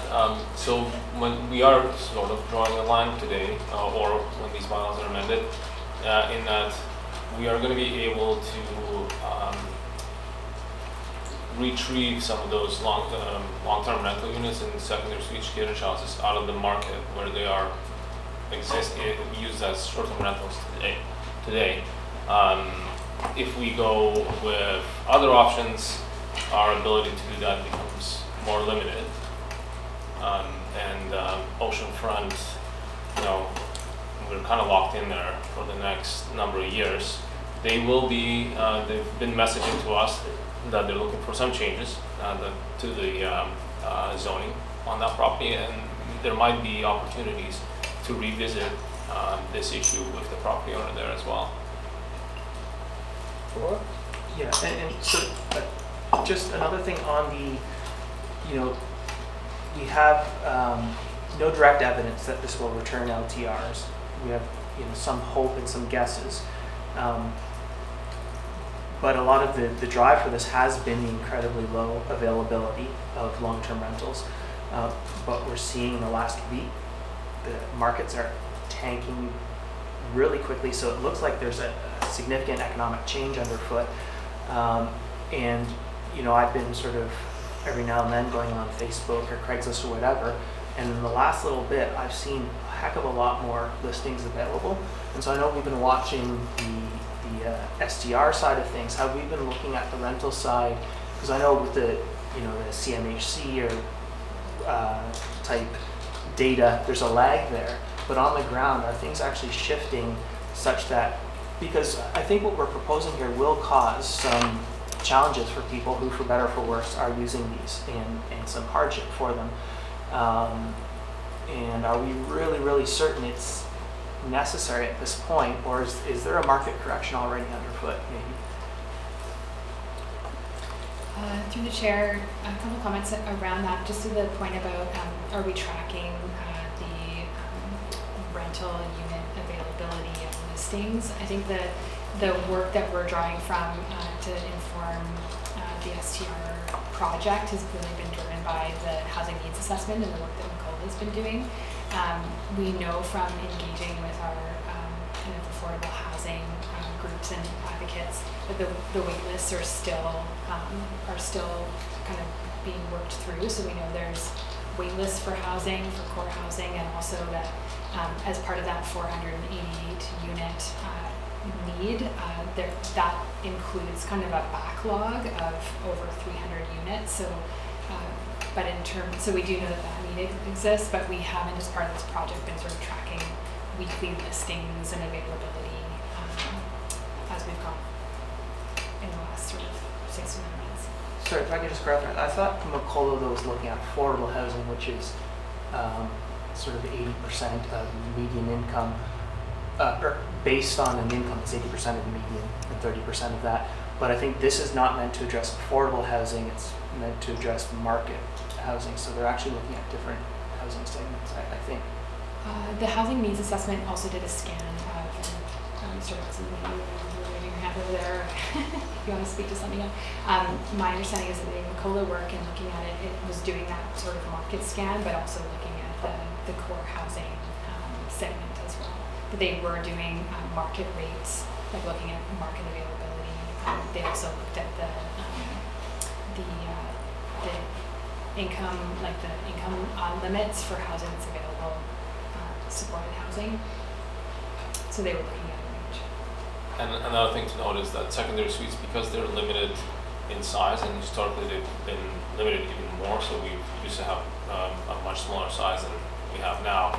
They tend to be a unique form of housing that is also tends to be more affordable. Just anecdotally, looking at listings, we do from time to time look at it, and you can tell that a secondary suite is smaller, 1 or 2 bedroom at best, and so the pricing tends to be lower.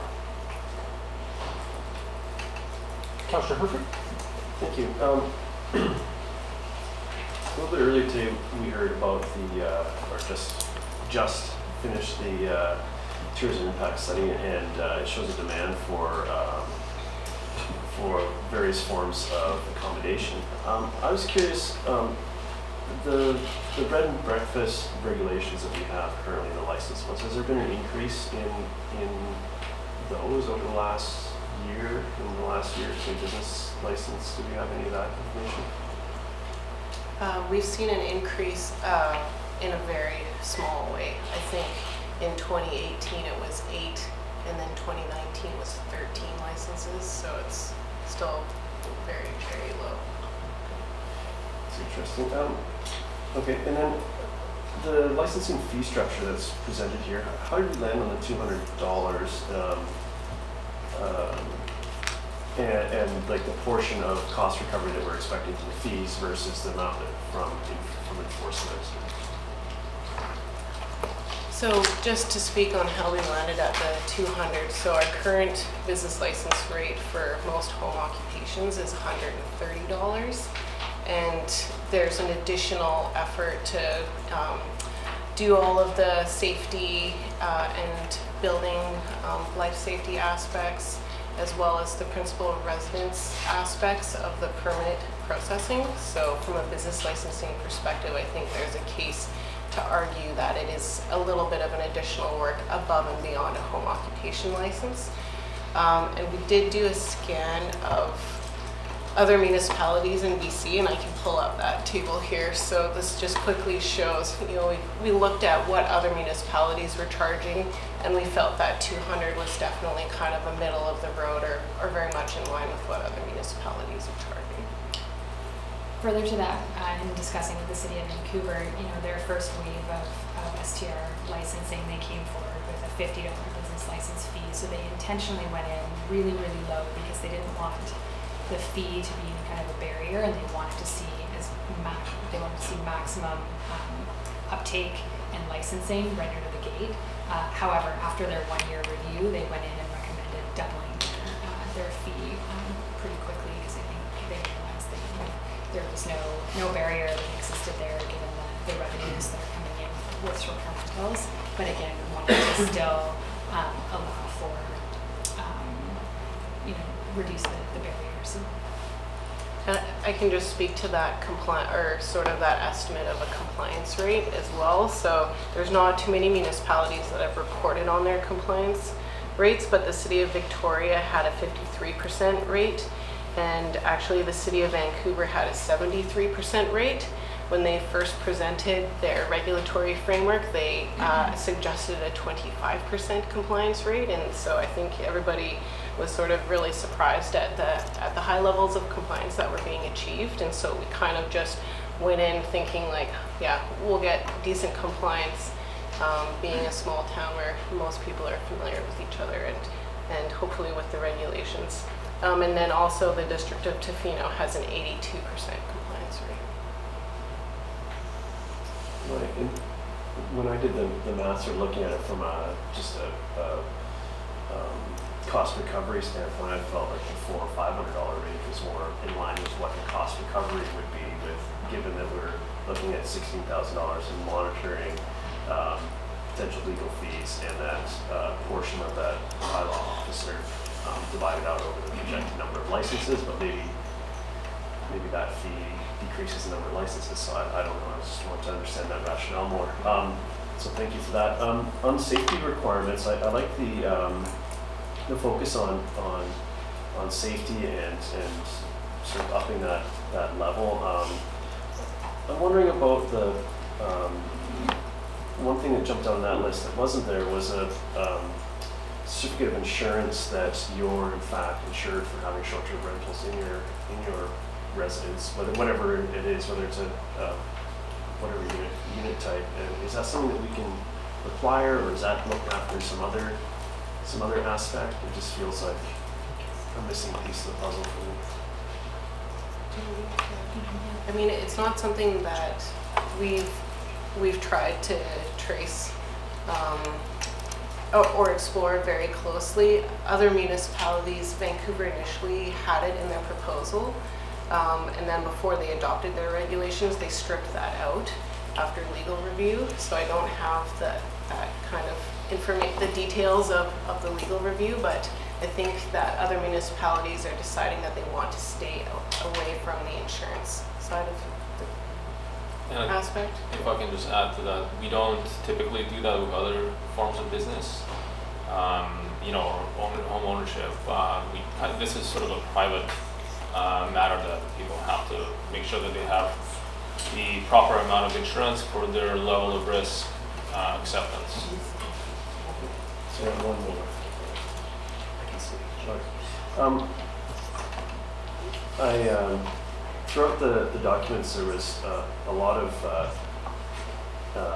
estimating and building off the numbers that were available, and I understand that that's part of the game, as the target's always moving, and we're working to sort of define it. But it seems to indicate a lack of detailed data to work from. So I'm wondering how the proposed regulation is going to work to address that.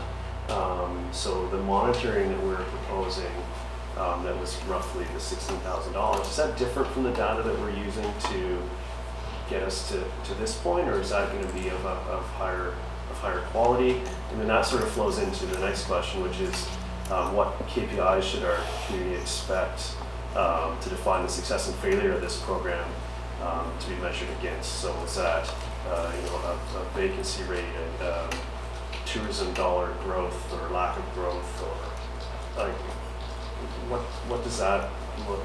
I see that we're going back to assess. I'm just curious what we're assessing it against, and how confident we're going to be in that new data set. Thank you for the question. It's a really good one. In terms of the metrics and the monitoring, the proposal right now and what's been drafted is to continue to monitor the key metrics that we have been through the house compliance data to date. So carefully looking at the number of listings by type and the rental frequency, and looking at some of the across Canada and some of the academic research that has looked at estimating long-term rental impacts, or estimating the impacts of short-term rentals on the long-term rental market. In communities where there is low vacancy rate, there is a recommendation of best practice around keeping close tabs on the rental frequency and the number of whole home rentals that are available for more than a threshold, like half the year, 183 days. We have been looking at those rental frequency rates, so that's recommended to kind of continue forward. looking at other KPIs. You know, I think that's the crux question is, you know, how many units are being returned to the long-term rental market. Interestingly, in the city of Vancouver, you know, this is a conundrum that they've been talking with their council about a lot. The city of Vancouver actually has a long-term rental business like registration, so they've actually been tracking short-term rentals, but also the long-term rental license or registration sort of monthly and annually. So they have been sort of looking at that cross data, and then of course I think we do want to keep tabs on the business license data, the enforcement metrics, but also the visitor data. And so that's a conversation that we want to have with our partners around looking at the visitors staying in that accommodation, but also looking at and tracking our commercial tourist accommodation as well. So we only have 1,400 units within that stock, but also if there's any kind of work in the community to try and promote, incentivize, and really push for additional accommodation, we can be tracking that as well. Hey, Aurelia? Thank you. So a couple of questions just to try and understand why we ruled some things out. So Tofino allows you to have one STR if you have both a suite and a carriage home or an accessory dwelling unit. Why did we rule out that as an option here? So one can be an STR if the other one is a long-term rental. I mean, it really was because we see the potential largest benefit of this policy is to take the secondary suite carriage home component out of the STR market. Our guiding principle is to maximize long-term rental housing, and that tends to be in those forms that were purposely built for long-term rental. So given the low vacancy rate for long-term rental, we decided to err on the side of caution and try and maximize those units. Can I just also add to that it really comes down to that precautionary approach again, where if we do allow for it in suites and coach houses, then you can never really get that back. So if we do decide to go with more of a Tofino model or that more permissive approach, then it's really laying that kind of future for moving forwards of allowing that component of our rental supply to go to short-term rental. Why wouldn't we contemplate short-term rental in potentially areas like the Paradise Valley, which are not on transit routes, not close to schools or employment centers or services? So why not allow for this use in that type of setting?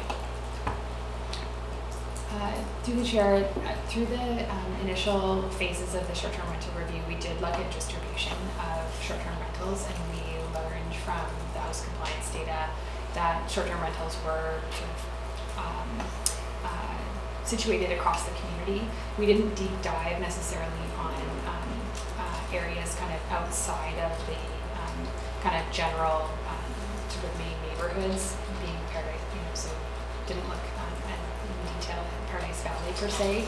We do know that for the SLRD and Area D, and as we kind of go further outside the community, there have been challenges around, for example, short-term rental use on agricultural lands and other things where kind of out of sight, out of mind. So we, in the approach, we brought forward something that we could, bylaws that we could go forward across the community and not look at dividing within specific zones, but if council would like staff to kind of revisit that approach geographically and look at areas where we would be more permissive and other areas where we would be more restrictive, that's definitely a direction that we can take from council if there is a desire to sort of see a more geographically distinct regulation approach. One of the other things that is weighing on me is the uncertainty about how many inspections we might have to do or how much enforcement would be required. My understanding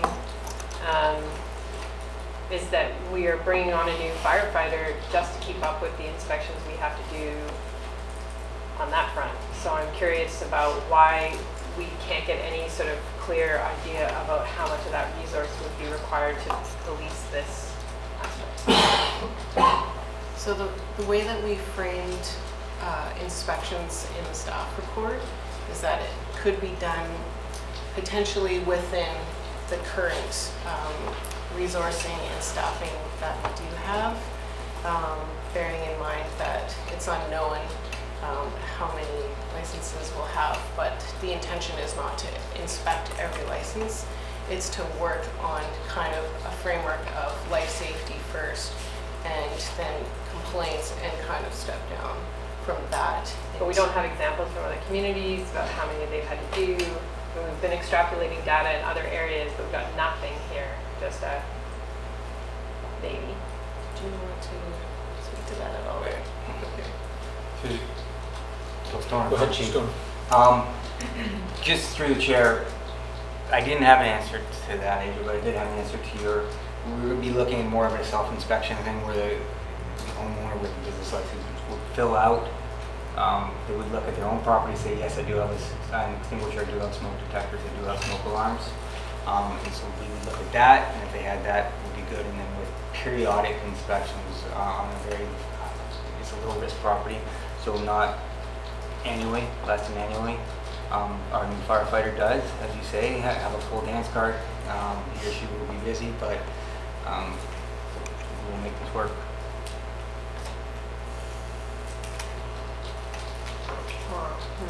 Okay. Can you go back to your implementation slide, like the requirements slide?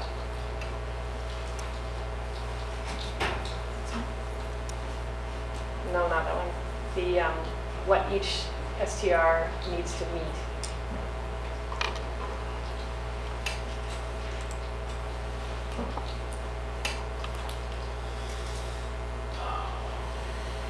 Thank you.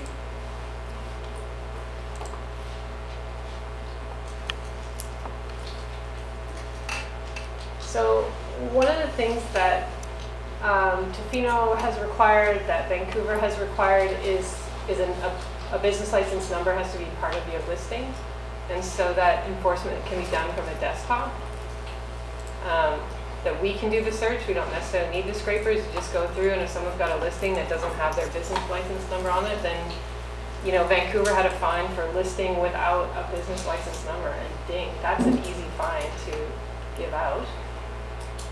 And Tofino, I'm not sure that they have the same penalty, but it's a way for them to track without boots on the street and a third-party scraper to just look through the listings and go, oh, here's one. So I didn't go into that detail, but our regulations do contain those provisions. So a requirement that the business license is listed on the online listing, and then we've included in the enforcement bylaws a fine for marketing without a license or a display of a license number in the listing.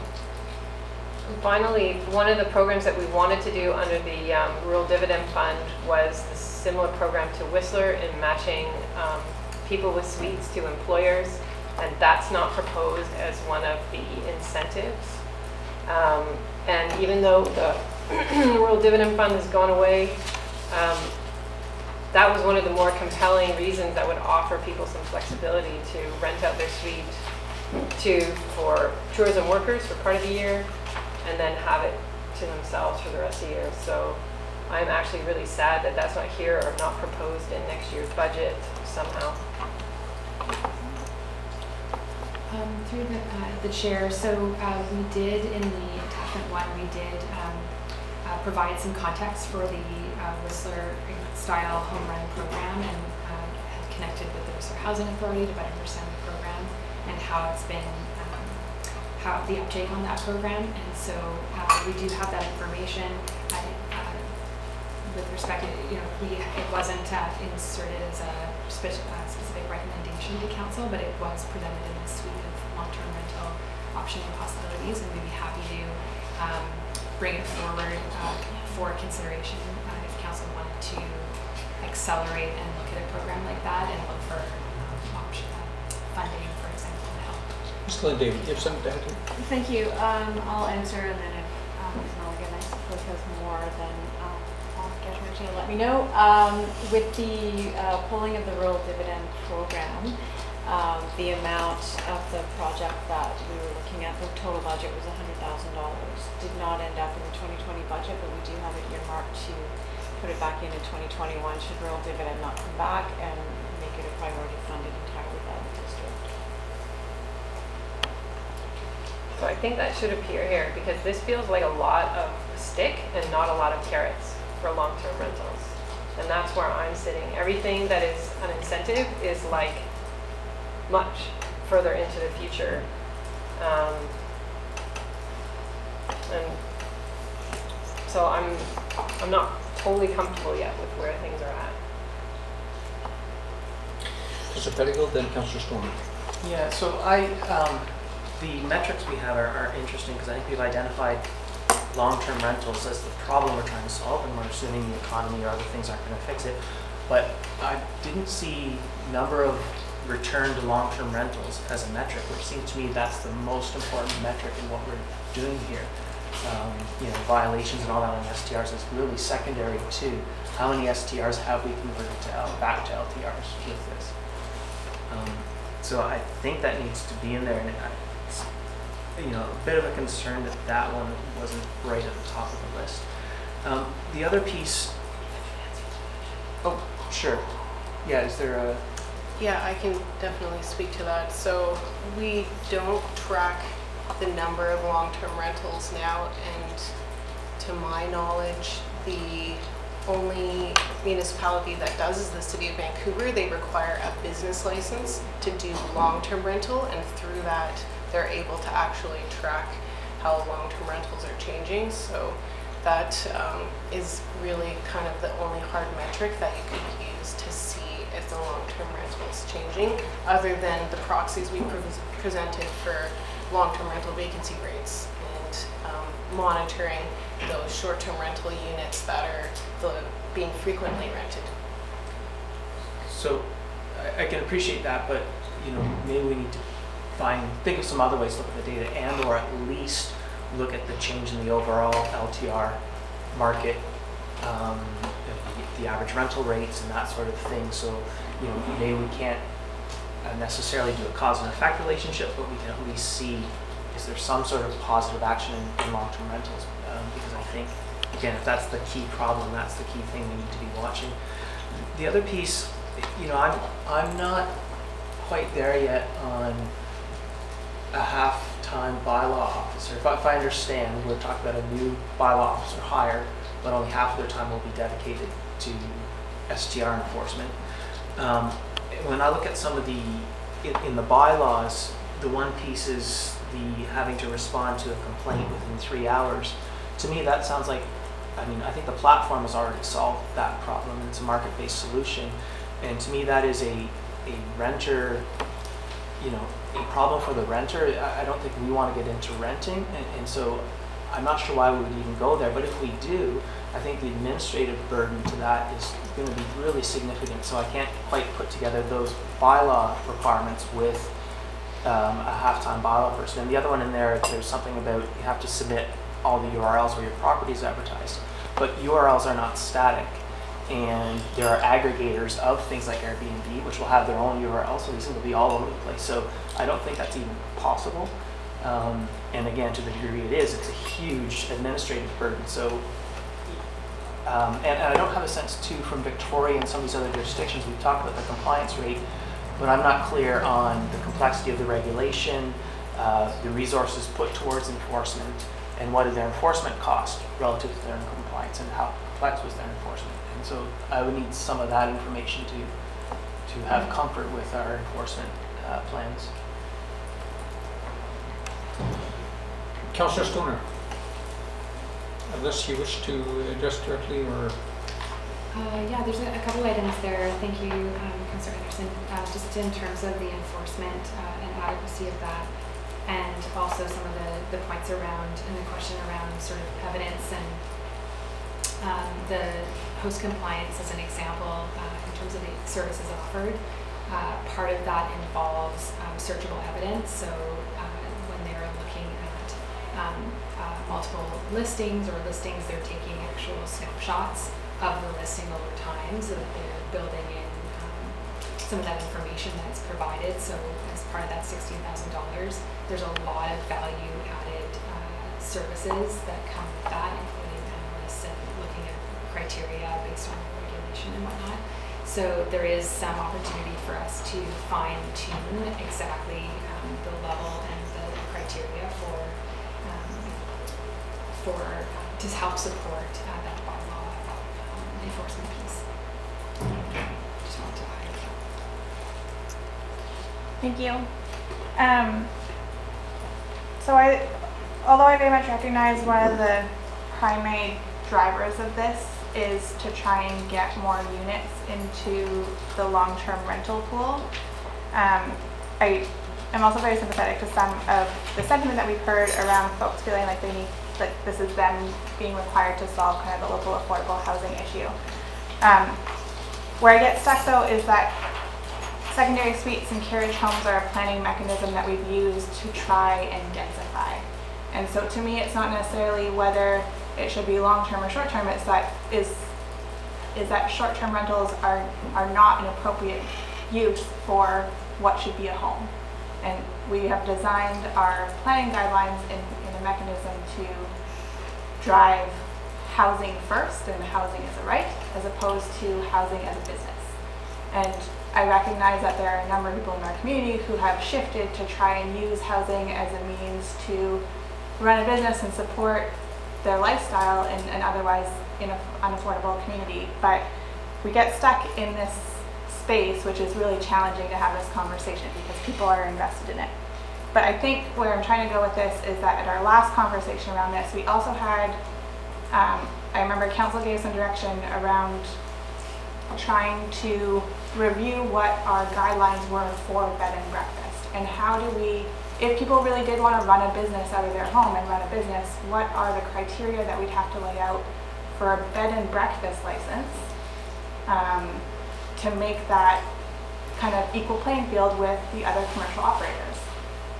And that's something that I'm not seeing in this report, and so I'm just curious if staff can speak to what, if anything, that business license model would look like for somebody who wanted to run a commercial bed and breakfast out of their home. Okay, I'll try to take a stab at that. I know that, yes, that had been vocalized in our June meeting by Councillor Race as well. So this table tries to capture what the current regulations are for traditional bed and breakfasts and what that model might look like under the proposed new regulatory framework. And so there's different aspects here. I'll quickly cover them. In our current regulations, there's a requirement to have common areas as well as a dining room. There's no regulations around that under the proposed short-term rental bylaws. The number of rooms were limited to 2 bedrooms. There's no limit under the new proposed regulations. There was never any limit under the number of nights because it was that sort of shared space where you were hosting and inviting guests into your bed and breakfast. Parking space requirements have been reduced. The business license fee obviously is proposed to be increased, and then also traditional bed and breakfast, we do charge the water and utility rates. I'm not sure if this gets at the heart of the question that you were trying to ask, so maybe if you can reiterate or build on that. Yeah, so I think it gets partway there. I think what I'm envisioning is kind of like what we are currently proposing, where it's your primary residence and you're away for a bit and there's a business license if you want to rent it out. But is there another step to that? So that to me is a short-term rental, you're away, it's your primary residence. Is there potentially a second tier of commercial bed and breakfast licensing units where maybe it costs $1,000 and you pay twice as much in your water and sewer utility rates that are in line with our other commercial hotel operators. And you could do it in your secondary suite, but there's a cost to that that perhaps disincentivizes the short-term rental and incentivizes the long-term rental. That option that you just described, the City of Victoria actually employs that. So they had some grandfathered units where the zoning permitted essentially a commercial operation within a residential unit. And so through their crafting of their framework, they introduced a two-tier licensing fee where if it's in your principal residence, you're charged a $150 fee. And if you're one of those grandfathered units, the licensing fee is $1,500, I believe, so a very significant increase. But I just want to emphasize that it was because they had these pre-existing grandfathered units that the zoning previously allowed for this commercial kind of tourist accommodation use. Just a clarification on that. Was that only available to the grandfathered units, or what is that made available across the board? It was only available to the grandfathered units. Just going to ask Councillor French if you'd like to repeat the question. Good for now. Very good. Councillor, Are we, I think I drifted in the comments last time, I apologize. Are we okay for comments at this point? not just yet. Not just yet. Here earlier. This table reminded me about the parking requirements. So parking is what undid short-term rentals in our strata because people were renting their homes to like 10 guests, and then they would take up all the visitor parking. And that's where owners went a little bit stir crazy after a while. So this idea, if you're renting your primary residence in some of the bigger homes in Squamish, there's a lot of bedrooms. So wouldn't it be better to say you have to accommodate parking on site? So just to clarify, the way that we've structured the parking regulations is that for single family and duplexes, one additional parking space would be required. And for multifamily, so townhouse or apartment, no additional parking spaces would be required. And our approach on that was simply that for multifamily complexes, they're pre-built out. There's no room in a townhouse complex where every space, open space has been allocated to a use to add in additional parking spaces. And so if you were to require that, how do you actually add more parking spaces into a multifamily situation? And so that was really our rationale for crafting it the way we did. Whereas for single family, you could, in theory, convert a portion of your front yard or some other space on your property to add another parking space into it. But I guess if you've got 4 bedrooms and they're all being rented out and you have space for 2 cars on your property, even if you added a space, it could be that 6 different cars are driving up to be accommodated in that home that weekend. And so just adding for one still spills parking is used by other communities as one way to really regulate this use and avoid neighborhood conflicts. And I'm curious about why we wouldn't say all parking has to be accommodated on site, which would then limit the number of people in the home and potentially reduce neighborhood conflict. So I think it's that balance point between, you also don't want to see somebody, say, converting their entire front yard and adding 4 parking spaces and no longer having a front yard, but they've been able to meet the bylaw. We have coverage. We have lot coverage. Lot coverage doesn't include parking spaces, but just the other point that I'll mention is that we did want to create really easy to understand and easy to enforce regulations that allowed it in principal residence, and if you did qualify, then it would be relatively easy to obtain a license in order to support short-term rental under certain circumstances. So I was trying to seek that balance between over-regulating and under-regulating. I have a question of my own. I'm going to quote from the report. Communities enacting short-term rental regulation have all highlighted the importance of close monitoring and evaluation to inform regulation and refinements and improvements over time. So in your observations of other communities, do you have any kind of summary conclusions about the approaches taken and approach we might take? I wonder if we might refer, by the way, to the implementation plan monitoring slide. What approach, how can we encourage a coordinated monitoring? Who's going to do the monitoring? And in asking this, I'm thinking ahead to our yet to be refined terms of reference for a housing authority or housing coordinating entity and what they may be tasked with. Mrs. McJanet, you've referred to your conversations with our partners. It looks to me that we've got a pretty good comprehensive picture here, and we get it that we need to have coordinated monitoring, but what's the future as to who does this monitoring, considering its importance? Thank you. Through the chair, Councillor Anderson, monitoring best practice would be, and especially given a precautionary approach, would be to come back and with an update within no later than a year after enacting any kind of regulatory change, and then to reassess whether, based on the market conditions and what you're seeing through that evaluation, to course correct, and then to also sort of reset whether you want to continue that close monitoring.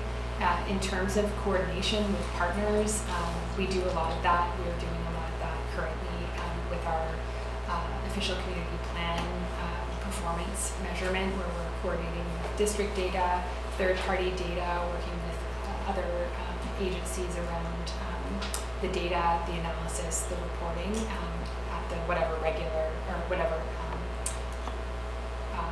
interval it has been set. So I think for the District of Squamish being the authority around the land use and the business licensing, would be our primary responsibility to do this monitoring based on the metrics that are established and endorsed by council. I can add on top of that specifically it would likely be the planning department that would be kind of overseeing the monitoring and kind of that evaluation aspects of the program. And perhaps we'll revisit this conversation when we come to discuss the terms of reference for a proposed housing authority, because their mandate is overall affordability more generally, and we'll see how they fit into the picture. Thank you. Councillor Pettingill, do you have a final question? Yeah, if I can. So I was looking at one of the platform sites yesterday, and one of the things they've started at, and maybe they've been doing it for a while, I don't know, but is selling experiences as an option to a short-term rental. And it's not sort of just a way to hide a short-term rental. It's an actual, like, I want to go on a 3-day mountain bike adventure. And as part of that, you know, the host, they let you stay in their suite, but you also have this big adventure and you pay a significant premium and so on. So the way our bylaws, the proposed bylaws are crafted, does it preclude that sort of thing for a lot of people that are doing that now? Or do we want to preclude that? Or, because, you know, presumably this brings a lot of additional benefits into the community as they're getting a bike service and going out to restaurants and doing all these things, and it's part of a whole package.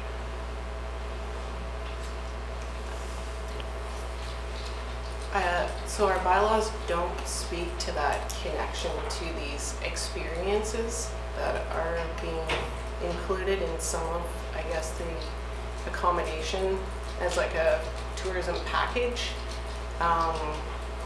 The bylaws really just focus strictly on the regulation of the short-term rental unit. And I'm not really sure how we might be able to tie those two together or speak to that further. Yeah, just in addition to that, our home occupation, so if somebody's running a business out of their home, which is very common, you know, we have to have a home occupation license to run that business, and then the accommodation would be, you know, an additional business license to run the accommodation.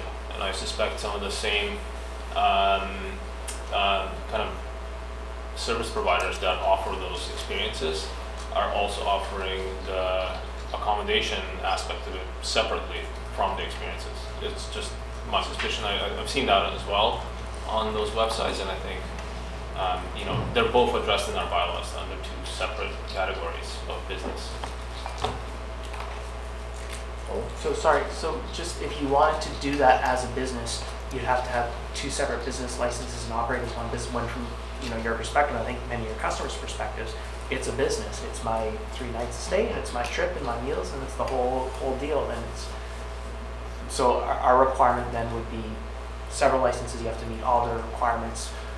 We would not allow it in a suite, so this business would not be permitted in any sort of detached living unit in Squamish.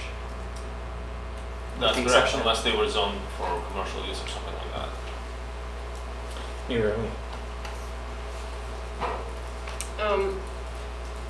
Under the enforcement, it says operators who do not qualify for the new short-term rental program will be subject to enforcement starting at the time of adoption of the STR bylaws. My understanding is that people who have bookings are penalized if they cancel without giving enough notice. So why are we going to give people who do get to continue 4 months notice, but we're going to be overly punitive to the folks who may be using this as a source of income and need a chance to transition out and come up with a new plan? Also, this will land right in the middle of our tourism high season. Like, this is, whenever we get to bylaws, we go this route. That means tourists who may have already booked for races or events coming to Squamish, suddenly our community is going to go, sorry, we've just canceled a whole bunch of you. And I'm really concerned about the message that sends to the world about visitors coming here, to suddenly say, you've lost your accommodation, and we know we don't have other accommodation for you. So that is just weighing on my mind as we advance these bylaws right before our tourism high season. If I may, so enforcement that's a really good point, and enforcement, the way we approach it, I think the way it's been outlined is a progressive action. When we start with voluntary compliance, there's multiple stages before we get to hard enforcement, and so far, we have done some enforcement, and our approach has been that yes, if you have rooms booked, we will honor that, and we will let you, as long as we can agree on a date by when you're going to pull down the listing, then we work with the property owners, and we can be more explicit about that when we bring the bylaws forward. I can add too that we would be open to extending a grace period subject to whatever council considers is appropriate and applicable to operators who may be eligible to get a license but may also not be eligible. I think for me, because there is now a disconnect between the incentive piece and the enforcement piece, that we may cut off our nose to spite our face here. So, the last time we had this conversation was in June, which was pre-budget. None of the incentive work is sitting in the 2020 budget because we didn't have this come back to us until now. And so now we're looking at 2021 to put in place the incentives that would help people transition to long-term rental potentially, but they're going to be separated by a year basically. So to me, this grace period needs to be available. It also gives us time to get some of those purpose-built rentals built and underway as well. I think that's one of the complaints I've heard from people that are doing short-term rentals, that we're asking them to solve this problem. That's totally not the case. None of this council believes that this is a road to solving our rental problem, which is why we're incentivizing 100% purpose-built rental. But in the short term, we've got to take care of both aspects of this, the tourism economy and addressing long-term rental. And I don't think we have the whole package sitting in front of us yet. So this is my hesitation. Council, we have a recommendation with 4 distinct components. Are we ready to consider these components, resolutions? Some comments, certainly. Summary comments on the...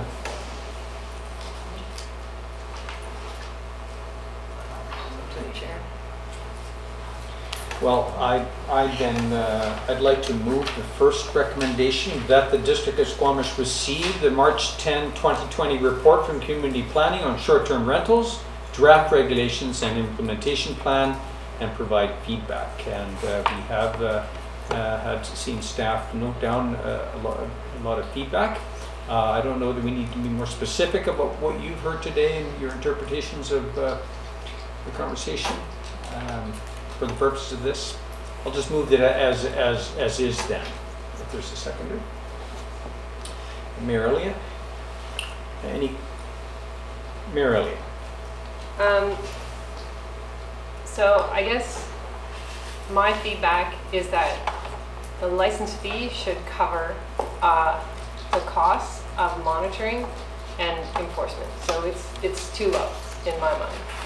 The grace period needs a rethink to better align with when we can bring forward incentives for long-term rental and bring those into closer alignment.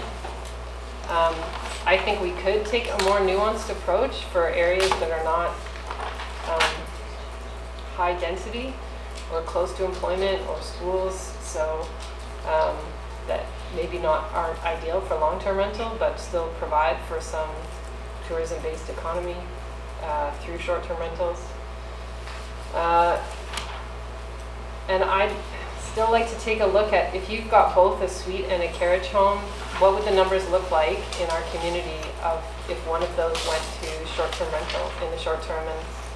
And I'm not afraid of clawing back. Once we go to a licensing system, we know who's out there and we can change the rules. That's always the discretion of council. So yeah, I'm still looking for a bit more nuance, I think, in the bylaw as it comes forward. Further comments? Councillor Fittigan. Yeah, so I'll support receiving this report with the comments, but at this point I'm not ready to support option C. I think my comment last time in June was that I hope to see when option C came back a path to legitimizing more of the existing short-term rentals, and I don't see that there. I'm totally open to the idea of higher license fees and some of that kind of thing, but I think that really needs to be in there. I do firmly believe that housing should not primarily be an investment tool or a business tool, a revenue generation, primary source of revenue. But I think what's happening here is it's very often not about that, and it is about childcare, it's about flexibility, it's about visiting family, and just having a high degree of flexibility in a place that can be tough to live. And so I think there's a distinction for me between someone who only has one short-term rental, it's on the property where they live all the time, and it's helping them manage childcare and those sorts of things, versus someone who has 10 of these and they're making revenue across the municipality, or they've got 5 units in a condo. There's a big distinction for me there, and I think that middle case is one that we should be supporting, even if it's with more enforcement and inspections and higher license fees. I did take exception to the comment from a few people that they are not responsible for our long-term rent situation. I think that is one piece where I disagree with many of with those letters. I think as a community, we do have a community responsibility for that, and we may all have to make little bits of sacrifice to solve that. I don't think we've arrived at the right sacrifice yet, but I think this is a community responsibility for all of us to sort out. I also, just looking through this report, I think we need to be looking at our DCCs and generally support to incentivize rentals using some of those tools still, but it feels like, given everything we're talking about, our enforcement and our requirements around who gets a DCC's waived is too lax right now, and so I think that piece needs to be tightened up as well. And just what I would like to see going forward, I'd be very happy with a limited pool, despite feedback, a limited pool of STRs. Again, one per owner, one per property, and when you move, you lose that license, and it has to go back to the district. So we don't want to create a marketplace for exchanging these licenses, but I think some sort of licenses for detached suites. I think for startups, to facilitate starting a startup where that's not your business, but you need a way to have some employees coming up in the city so you don't have to move your business down to the city. Some of these sorts of things, I think there's a whole host of reasons to look at these things a little more flexibly than we are so far. Comments? Councillor Herford. Yes, thank you. I'll start my comments by stating that I'm very conflicted on this issue. I'm a small business owner that gets a percentage of his business through a tourism economy. We have had challenges in my business, as many have, with attraction, retention of quality employees. I also myself a renter and have recently just committed to moving. So earlier there was a comment about have you been looking at the listings. I can give you some stories about that. And you know, it's a challenge when there's a below 1% vacancy rate. So this is a very nuanced issue, and I really feel that I'm really being pulled in all those directions. And I'd also like to say, though, if we were sitting here immediately following receiving the housing needs assessment, the tone of this whole conversation would be different. So, not that the tourism report isn't important. It is important. How much weight do we give it in the context of the other reports we've seen that show a great need in our community? And that's what I'm looking at. We did just receive the numbers from the tourism assessment, and I agree with those numbers. And even in that, I said that I felt that they were actually low. It's an important part of our community. But unless we have people to work in those businesses, we're not going to be able to keep building that up. And if there needs to be a correction, it has to happen at some point. And I feel like this is the time. I'm hearing some conversation that starts pushing out the decision. That I'm feeling like the decision on this is getting pushed out. I think we need to. I understand pushing a timeline out, but we need to show clear direction which way that we're going. And I think with some of the answers that I have here today, and some of the extra sort of fine-tune that grace period to accommodate the already booked events and bookings, so we don't have a huge immediate fall off and correction that's just could be lead to a disastrous summer. We want to make sure that we phase this correctly, but I think that we've chosen a direction, and we need to start rolling out the steps that get us there, not a change in tack, which I'm starting to hear some cracks in around the table here today. So I'd like to see us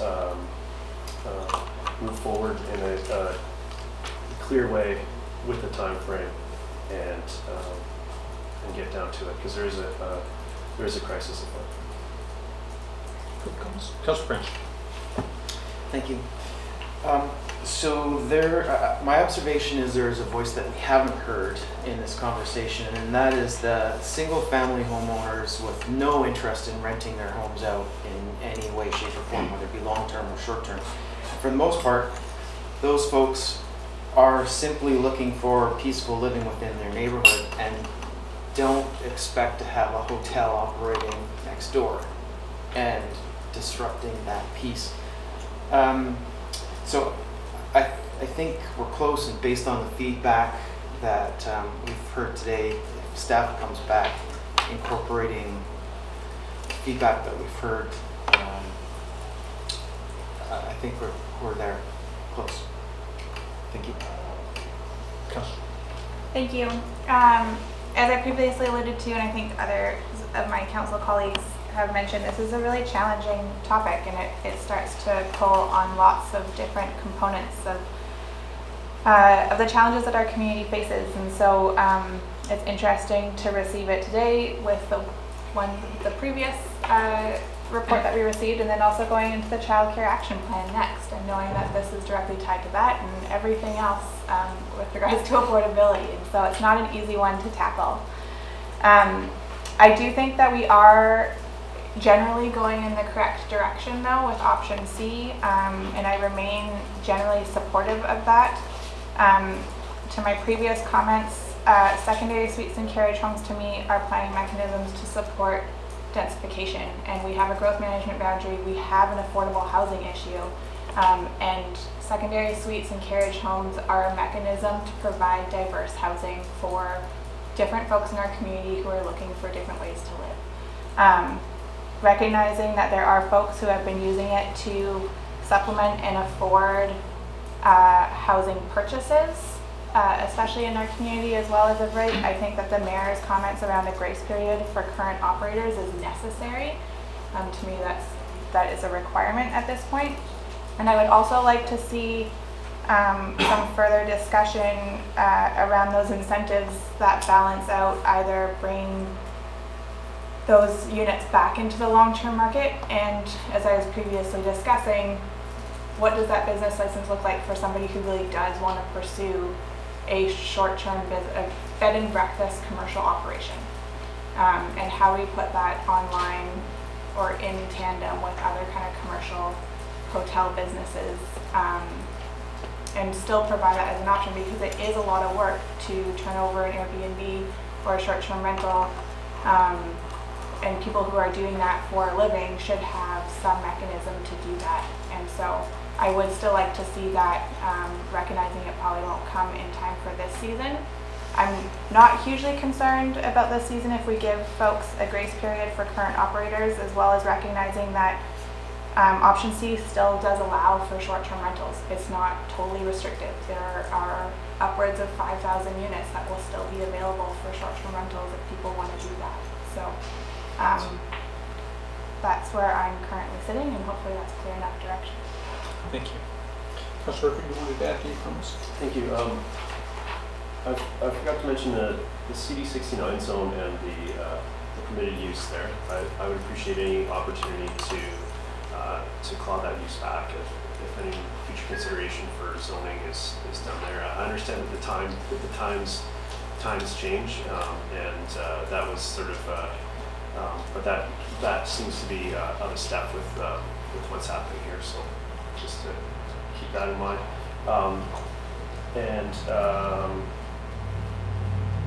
I'll leave it at that. Oh, actually, one more piece, which is really, given that the short-term rental is currently a non-permitted use, this is actually a great relaxation of the policy if we really treat our policies as they are. It's a relaxation to get to this option C, a workers that needs to be recognized.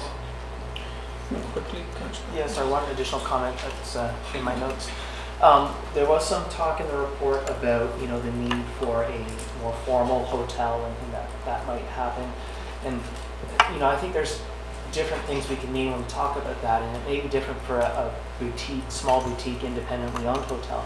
But I think some of the major chains which would add a whole lot of hotel rooms, one is it what tourists are looking for? And I think there's been in some of our reports a suggestion that tourists want more of a home atmosphere. So do we have the stock for that?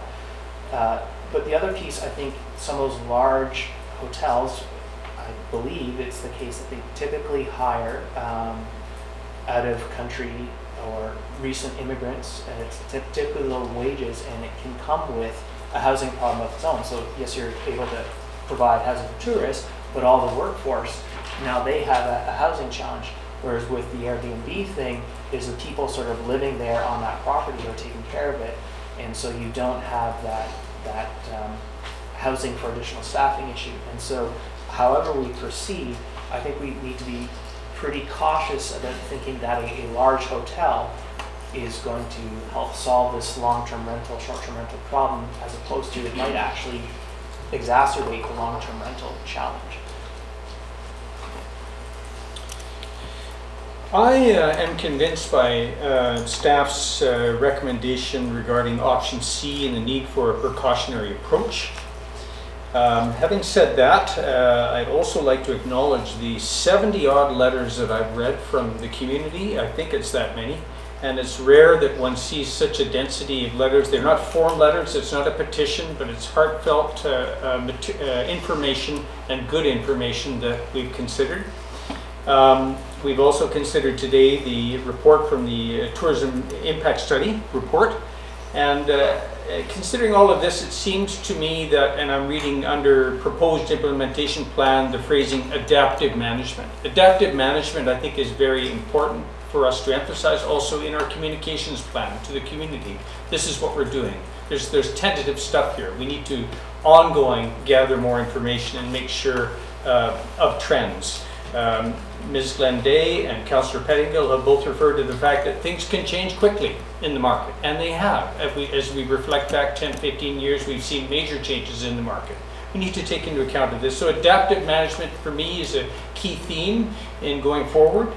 I'll leave my remarks at that, but I am in support of option C at this time. Can we call the question then on that first recommendation to receive the report with the feedback? And I see that there's been fairly clear points been presented to staff. Call the question. All in favor? Thank you. And the next resolution, that council directs staff to bring forward a draft short-term rentals bylaw amendments for consideration of formal readings which incorporate council's feedback. Mayor Elliott would like to. I'll move that, and I'd like to speak to it. Very good. And Councillor Herford, seconder. Please, Mayor Elliott.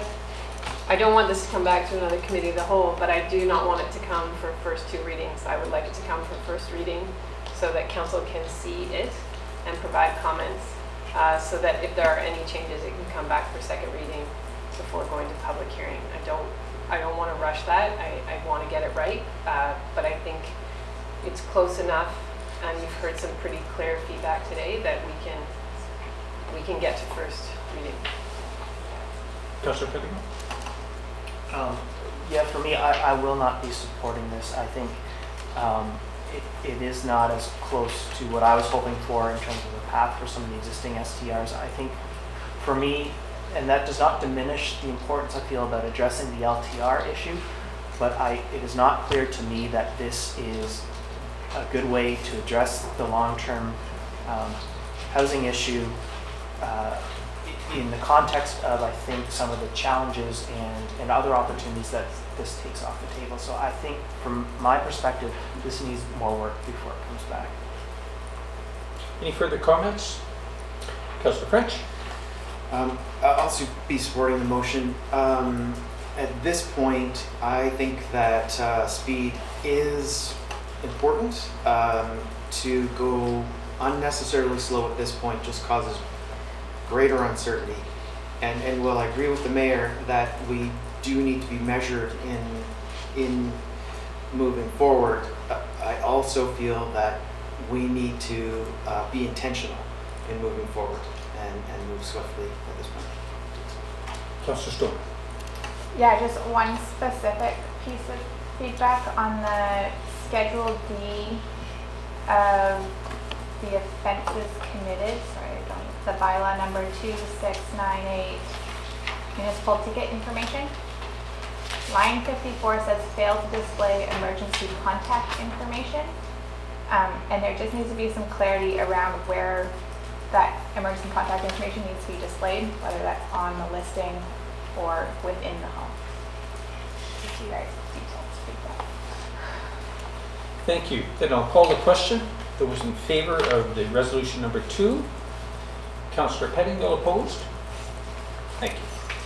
Now I wonder if I could take these two following resolutions together. I'll read them out. That council directs staff to review permissive tax exemption options to support affordable housing for the 2021 tax year, and that council directs staff to conduct a phased review of utility rate options as proposed in this report from planning today on short-term rentals, to support affordable housing and again long-term rentals. Could we consider both of those resolutions together?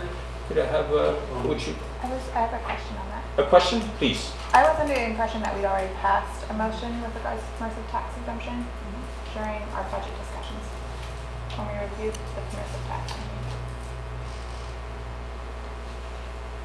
Here. So each year we have to approve those properties that will receive a permissive tax exemption. This is to look at how we want to deal with that for affordable housing specifically. So as it's incorporated into new builds for specific, like Blackley Avenue, as those properties grow in number, it can really have an impact on our property tax collection.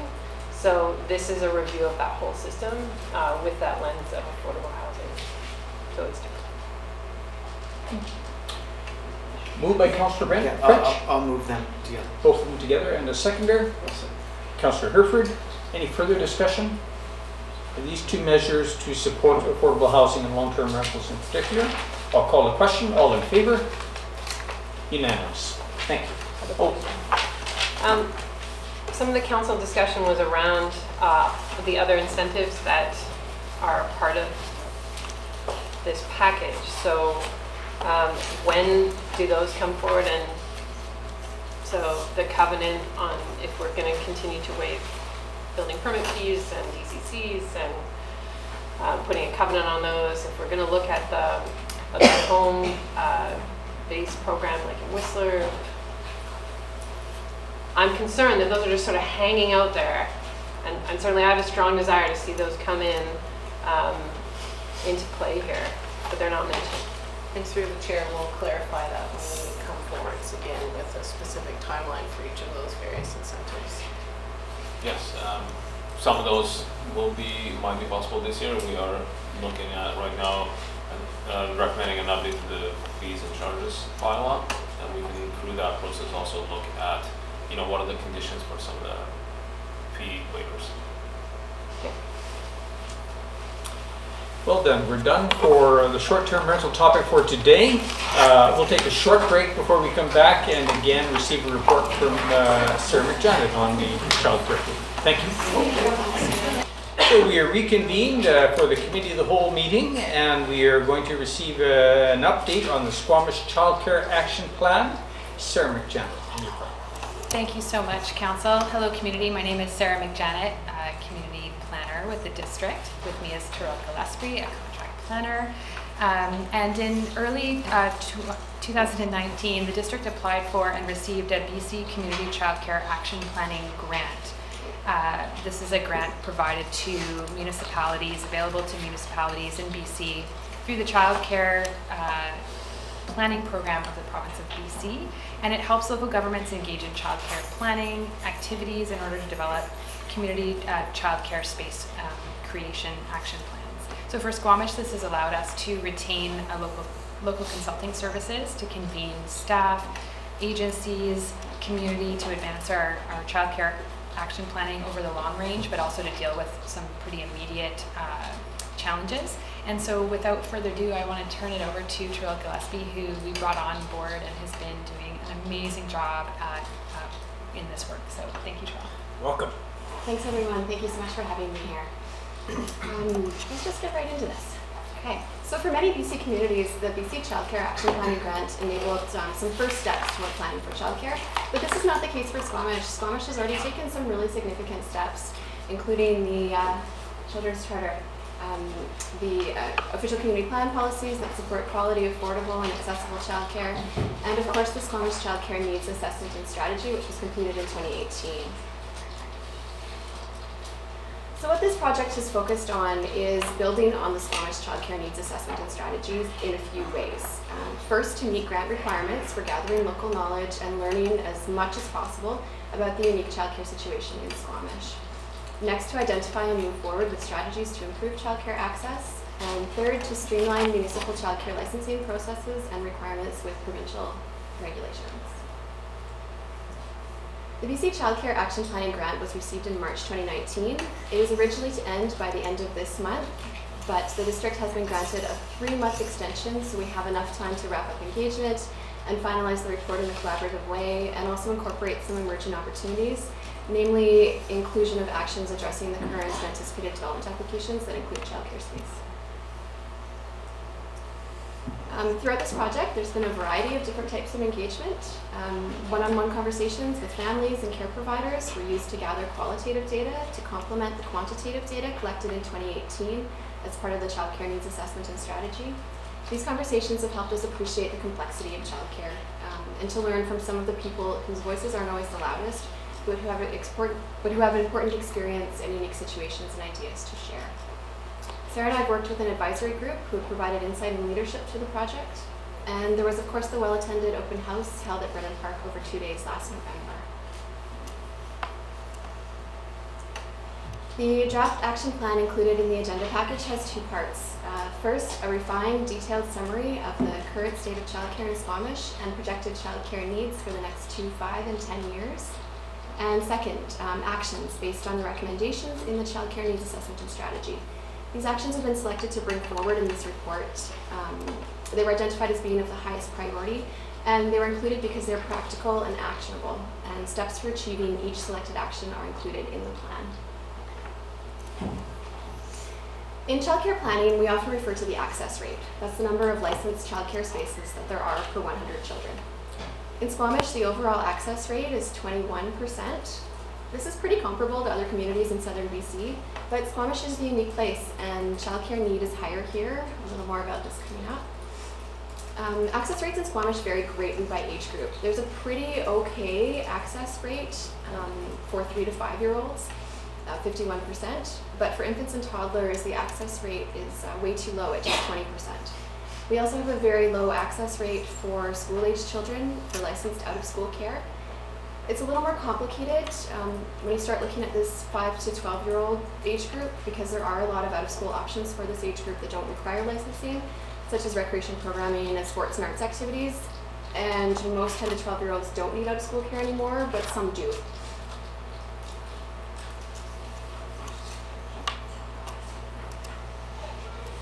So what we found is that the age groups with the most unmet need in Squamish are infants and toddlers, 1 and 2 year olds, and school-aged children.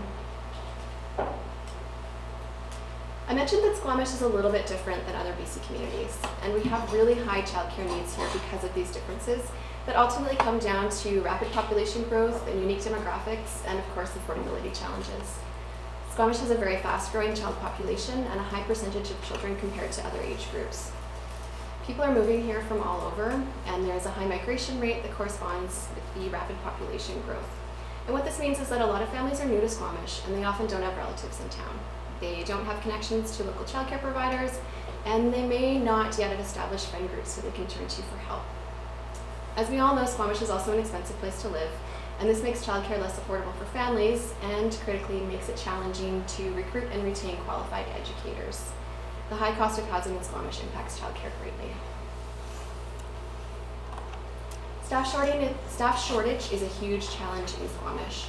It's worth noting that childcare across Canada is a highly feminized workforce, and early childhood educators and early childhood education assistants earn low wages for the amount of education they require.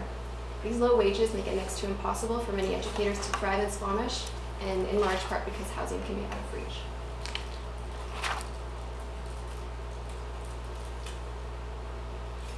Squamish is very fortunate to have nearly 20 childcare providers caring for children in their homes. These small residential-based childcare providers are especially important for the care of infants and toddlers, which we know is also in most critical shortage. It's interesting that nearly half of the infant-toddler spaces in Squamish are in residential homes. Most of these home-based childcare providers have either family childcare or multi-age childcare licenses. These provincial license types require a mix of ages, and they limit the number of children under 3 that can be cared for. It can sometimes be challenging for small family childcare providers in Squamish to find and keep older children, the 3 to 5 year olds, that they need in order to make their businesses viable. So there's a risk that if new childcare spaces are opened without consideration of the differences between age groups, that Squamish could end up with too many spaces for 3 to 5 year olds. And not only would this not meet that critical need for infant toddler spaces, it can actually hurt the smaller providers by pulling away the 3 to 5 year olds who are needed by home-based childcare providers. I'll touch on this again when we start to talk about actions. Although childcare facilities in Squamish are currently well distributed in relation to where children live, it doesn't mean that people are able to access childcare in their neighborhoods or near their places of work. I'd also like to emphasize here the importance of home-based childcare and providing smaller, more neighborhood-scale care. Opening new big childcare centers is going to be important in order to meet current and future needs, but supporting and encouraging smaller providers is also really important, especially when it comes to ensuring care is available close to where families live. Small family-based childcare providers can play a big role in building community and helping people connect to each other in their neighborhoods.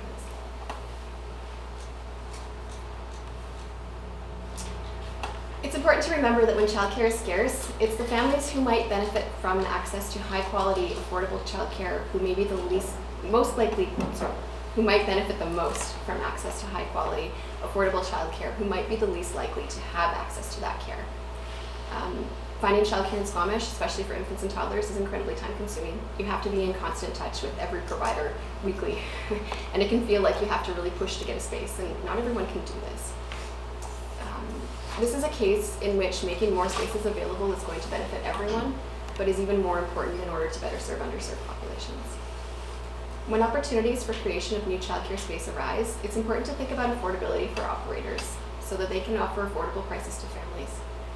Ideally, it would be great to work toward providing low-cost childcare spaces to nonprofit providers with waitlist policies that support access for underserved populations.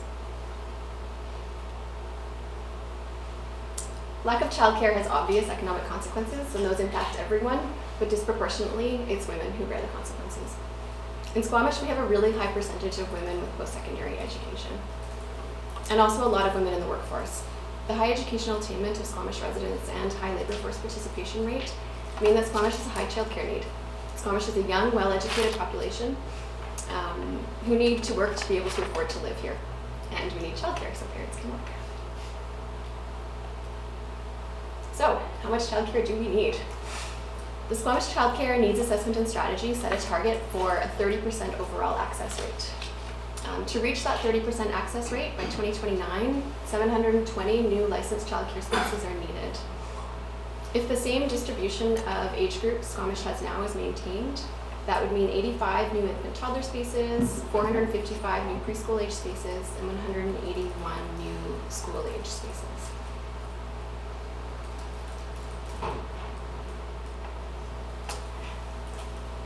Providing licensed spaces for infants and toddlers is by far the most difficult. For this age group, there are higher employee-to-child ratios required, higher educational requirements for care providers, and a little more physical space needed. This means that it's a lot more expensive to provide care for the youngest kids. If there's one big takeaway from this plan, it's that Squamish needs to do everything possible to make sure that infant toddler spaces are prioritized in the development of new childcare spaces.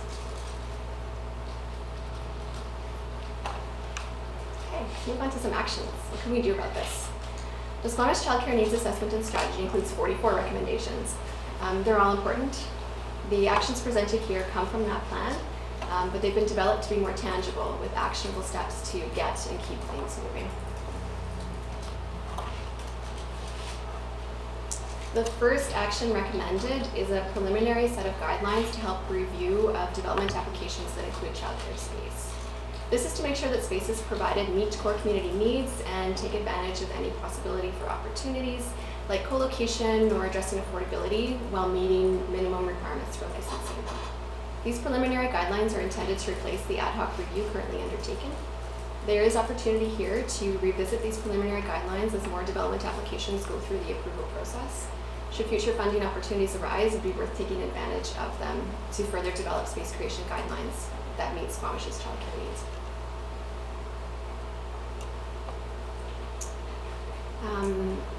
Because childcare staffing is so critical to the creation of new childcare spaces, it's recommended that more affordable housing units, such as those proposed at Centennial Way, the 2 units there, be made available for early childhood educators. As part of this project, we've reviewed internal processes and requirements and drafted a guide for opening or expanding childcare facilities in Squamish. The draft guide is attached to the agenda. The District of Squamish is already quite permissive in terms of allowing childcare across zones, but some minor changes to the zoning bylaw are recommended. What's recommended are some minor language updates to bring definitions into alignment with provincial regulations and clarification of parking requirements for childcare. The district offers great programming for little ones, but all of the current programming requires a parent or guardian to be present. Adding a child minding program for children under 3 is recommended. This isn't going to solve the childcare crisis, but it is an important gesture that acknowledges the stress childcare shortage puts on families. It's an hour a week that can make a huge quality of life difference for parents. Improving options for 7 to 12-year-olds is also recommended. There's a lot, again, already available after school and on non-instructional days at Brennan Park. What's needed to make things better for this age group is more programming that is affordable and that kids can get to on their own. Making improvements could be as simple as looking at current offerings and picking a few programs that could be offered at or closer to schools. There's opportunity here to start small and work toward providing more comprehensive options for families.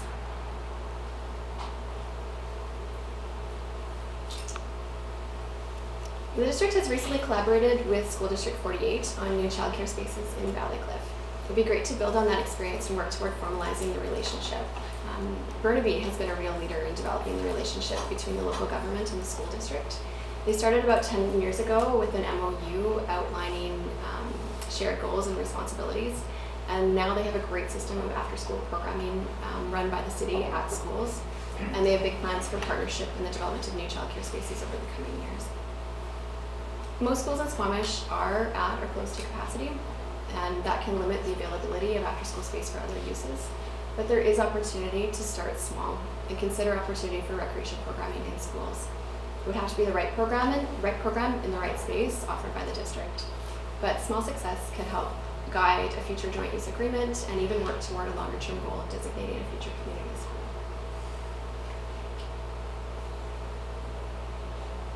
Okay. That was a really quick overview. I'll leave you with the 2 recommendations in the staff report, and Sarah and I are happy to answer any questions. Thank you. I'm not sure how to describe my response to this report. I learned a great deal. It's a unique picture of the demographics of Squamish, interesting and valuable, and relatable to so many things, including what we discussed earlier today in other areas. Council, questions? Councilor Herford. Thank you. My daughter's past the child care time, but I remember back to that time, and it wasn't as frantic as it's outlined now. But it was a challenge even then to find the care that was appropriate for what we needed exactly. So, this report really helped sort of crystallize for me. I always thought, I was having a hard time reconciling, well, there's such a demand, and where's the market not filling this, and what are those challenges, and how can we facilitate that? So I'm glad we came up with all these points that really helped build my understanding of exactly where those barriers are, and the nuances of licensing and the pressures as it moves through the demographics. So that was great, and it's the co-benefit of this. You talk about getting to work, getting everyone sort of back to work. I had a pull in my business where twice now I've had the loss of staff member because we can't get childcare. We're going to need to change how we operate at home, and I'm not going to be able to work here anymore. And that's a challenge that was a huge sacrifice for the family to do that because I couldn't have childcare, and it's also puts load on businesses. So there's a lot of co-benefits. And I think this really highlights that it does benefit community as a whole when there's strong childcare provided. So very supportive of everything there. It was a good report. I was a little concerned about I understand the need to have the longer time, like pick up and drop off time, given that there's a commute. And it just sort of started making me think about the challenges of staffing that as you start pushing past what is a normal work day and into having shifts, which multiple people, it gets very complex there, and I can see why that's a challenge. I saw that as highlighted as an action to take, but I'm not quite sure what the nuts and bolts of making that happen are, given the constraints of the staffing requirements. So I really do see that as a crux. And when I look at our community sort of emergency planning around having, parents in Vancouver, and something happens on the highway, and kids are in daycare, it's just a very complex picture. And so thank you for sort of shining light in some of the corners of that. And there's a lot of work to be done to make it better. So thank you. Thank you. Are there any current providers that are providing childcare for under 12 months? The last I checked with the licensing officer, nobody was. And then my other question was if you could speak a little bit more to the next steps and actions with regards to how we use this information, which it was a fantastic report. Thank you for all the detail. As Councilor Anderson mentioned, I learned a lot. I knew how challenging the situation was, but I feel like I have a much better handle of it now. But my question is, in terms of next steps, what piece of this do we use to inform the securing of childcare spaces and what those spaces look like in order to support the identified needs. Because I think that's a piece that I've heard time and time again, both here at the district but also at the SLRD, where they've advocated for childcare spaces to be built out and then they actually just weren't functional. They were too expensive and it didn't work out. So I'm just curious if you guys can speak to that a little bit. I can jump in to start and then feel free to come in. I think that this work has been so timely, and as we've started to see, or we've continued with project negotiations like Centennial, and then prior to that the Jumar space, and we're actually learning as we go and seeing there's an operator that's coming in, for example, at the Jumar space and fitting out that space in terms of the tenant improvement. And so we're working with that operator, Vancouver Coastal Health licensing officer, to really figure out the nuts and bolts. And I think the crux is that when we bring on those new spaces, we secure them through voluntary amenity contribution and through the negotiation that they're licensable spaces, and that they're going to work. And there's quite a nuance to the space design and also the co-location of that use within a larger project, parking, outdoor play area, and so on and so forth. And I think Terrell hit it on the head. And from experience being here, we're kind of on an ad hoc basis, like trying to figure it out, because we haven't built the solid understanding, and we're getting there, and so we're building capacity around this work to better understand. But having those amenity space guidelines that can really help cinch down exactly what we're aiming for to match what we need around infant, toddler, and so on and so forth, I think will be such a huge benefit. And in speaking with staff in the planning department and with developers in the community, that clarity right out of the gate is so helpful.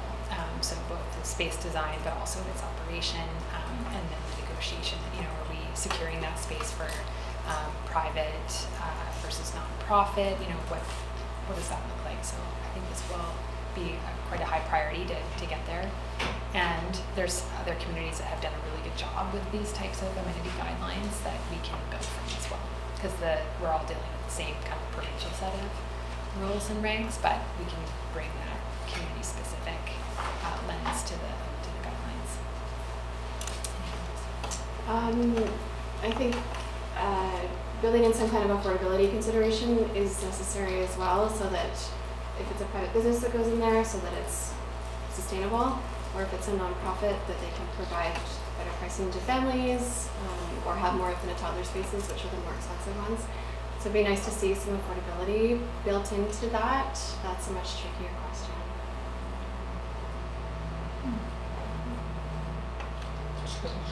Yeah, so a couple things. Affordable housing and childcare are both provincial responsibilities, and I think we've stepped into those domains because the community need there is so strong. But with affordable housing, we're going down the route of housing authority and really providing some land or some CAC contributions, but really trying to stay arm's length. With this, we seem to be taking much more of a hands-on approach, if I'm understanding things. So is there a reason for the different approaches, or why we wouldn't sort of take that more trying hands-off? So we'll provide some facilitation and some, maybe CAC type of stuff, but really more hands-off to the degree we can, like a housing authority type of idea. I'll take a stab at that initially through the chair. I think that we are looking at utilizing the levers that we have to maximum benefit. So in terms of our authority around discretionary land use approvals, when rezonings are coming in, we're looking to, where there's a good fit for daycare, making those recommendations. Obviously, affordable housing is the other major priority. So there's always a balancing act there. But as seen through the recent Centennial project, that has been able to assign a couple of units to connect in for future use by a someone employed in childcare. I think that's a really nice nexus to be able to set that up. I think those future uses will be administered through the sort of the arm's length over time, those new units that are created are managed through a housing organization, and that's the direction that we're heading. But to the other points around kind of the extent to which the district is playing a hands-on role, I think, right now we have some district facilities that we've leased out to childcare providers. The Valley Cliff project is kind of an example where there's kind of a co-location and we're playing a role. We are leveraging an ability to get provincial funding and to work with the school district and situate a new facility on school district land. And so I think, in working closely with the school district, we can talk more about that.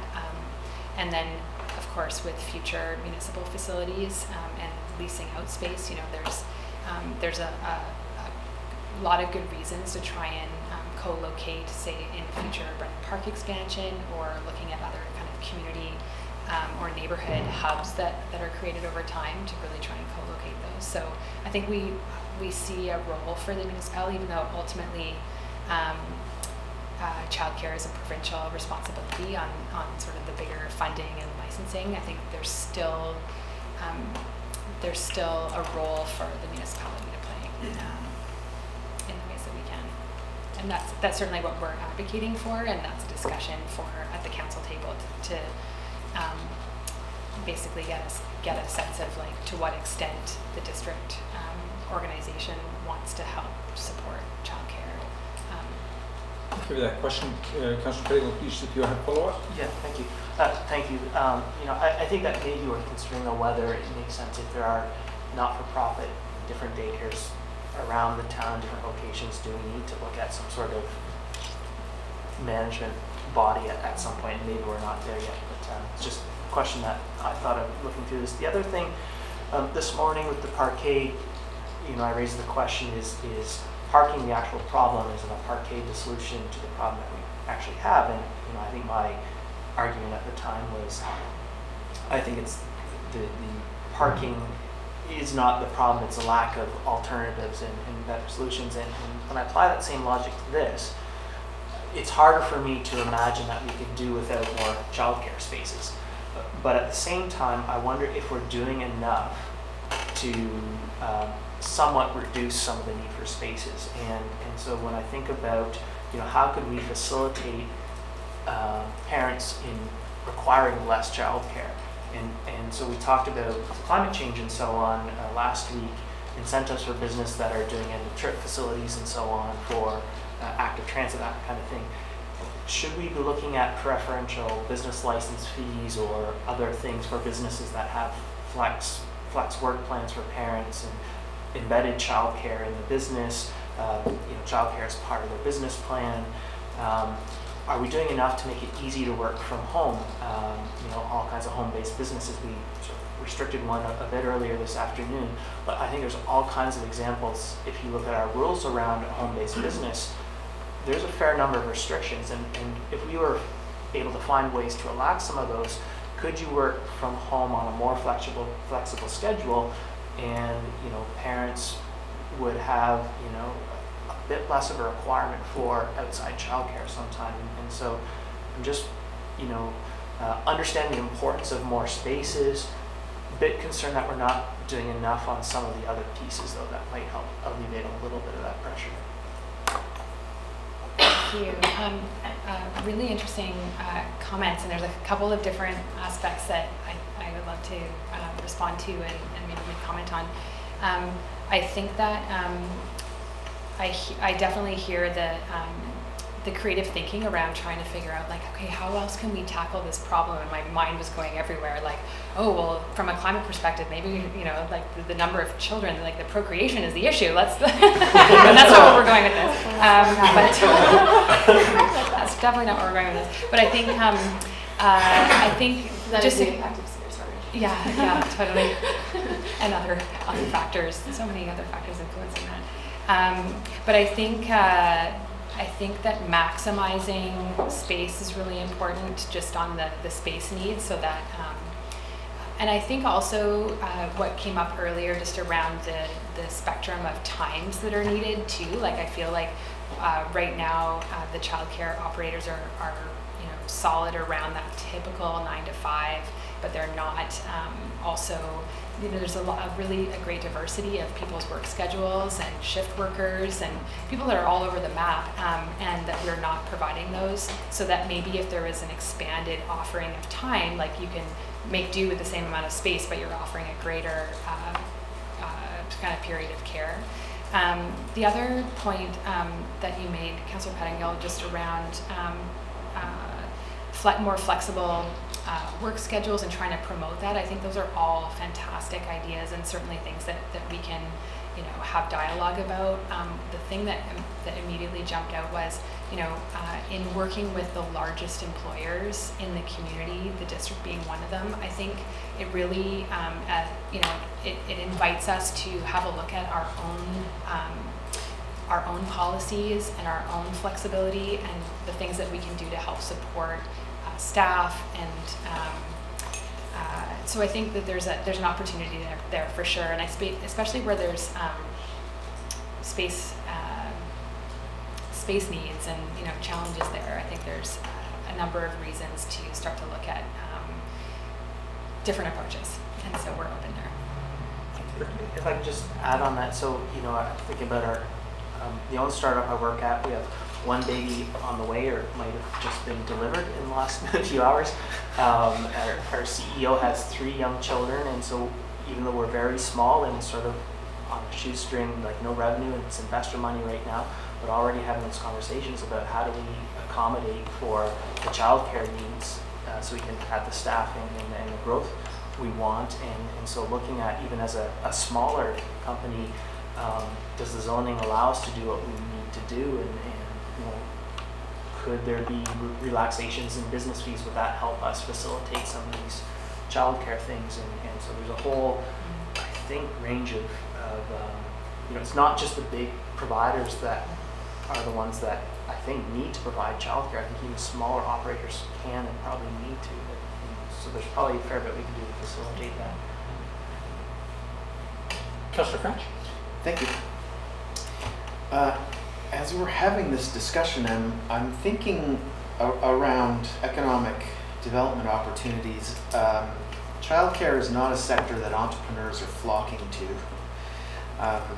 There's not great profit in this business. So that has me wondering, when I look at other sectors like waste management, elder care, funeral home operators, radio stations, in the last few decades we've seen a lot of small community-based businesses get swallowed up by large conglomerates that operate across the country. Are you aware, is anybody doing that kind of model in this business?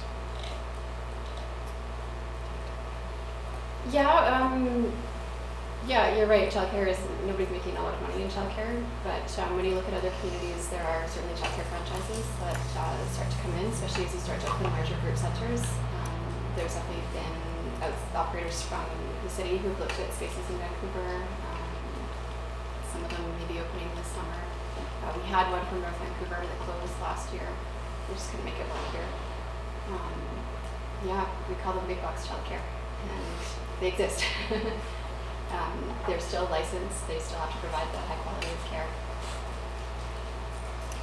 So follow up, and just thinking, is there an opportunity to have the economic development department maybe be more involved to potentially attract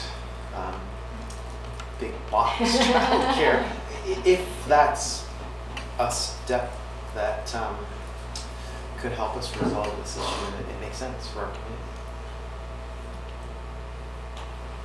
Councillor Stoner. Thank you. Building off some of my colleagues' comments, I'm just curious in terms of next steps from a council perspective. As Councillor Pettingill alluded to, a lot of this is kind of outside of municipal jurisdiction, but one thing that we can do is advocate. And so I'm just curious, what, if any, are there some distilled core asks that we need to continue to advance to the province? We already have a large slew of things going to UBCM, but that doesn't stop us from adding more. It'd be nice to see another one in there. Yeah, going back to the Squamish Childcare Needs Assessment and Strategy, there's a number of recommendations in there around advocating to the province. I think staffing is the huge critical shortage here, and advocating for better wages for early childhood educators would go a long way. I have a few questions and I keep thinking of more. I'll start with overhearing the exchange between Sarah McJanet and Councillor Pettingill. I believe I heard you refer, Ms. McJanet, to the role of employers. And I wonder, and if I didn't, I'll bring it up anyway. I just recently did a podcast program on the role of employers in rental housing, and I think there is a real one. It's in fact a historical one.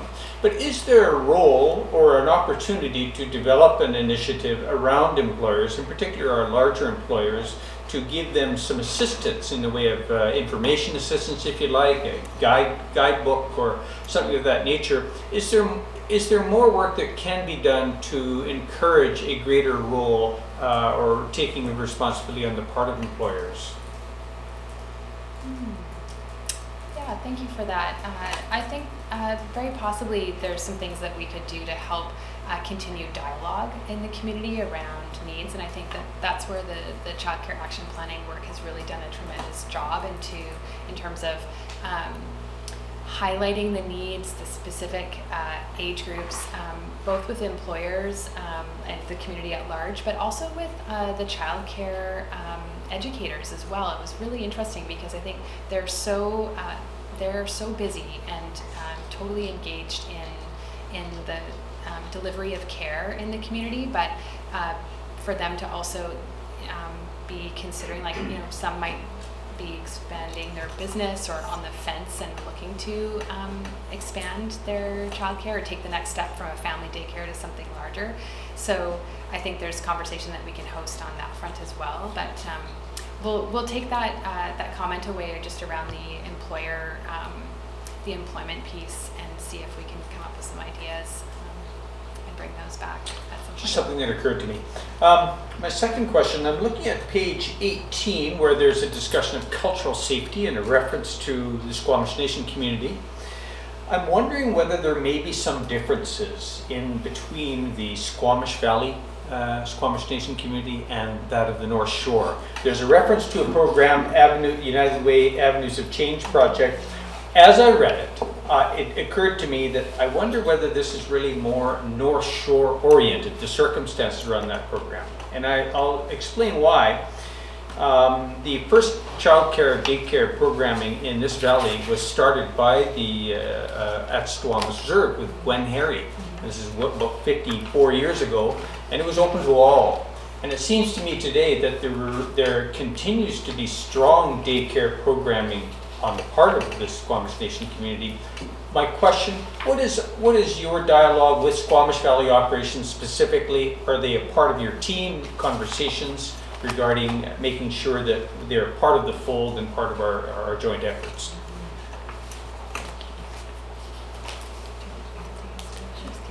So thank you for bringing that up, Councillor Anderson.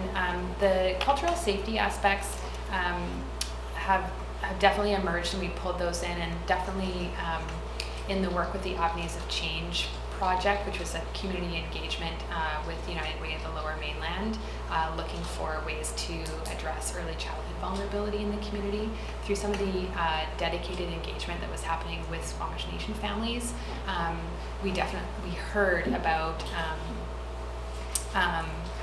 concerns and lack of cultural safety for off-reserve programs and offerings for that could be like after-school programs, or but recognizing there's definitely that I'm not going to pronounce it very well, but the ISLAM program at Statmas.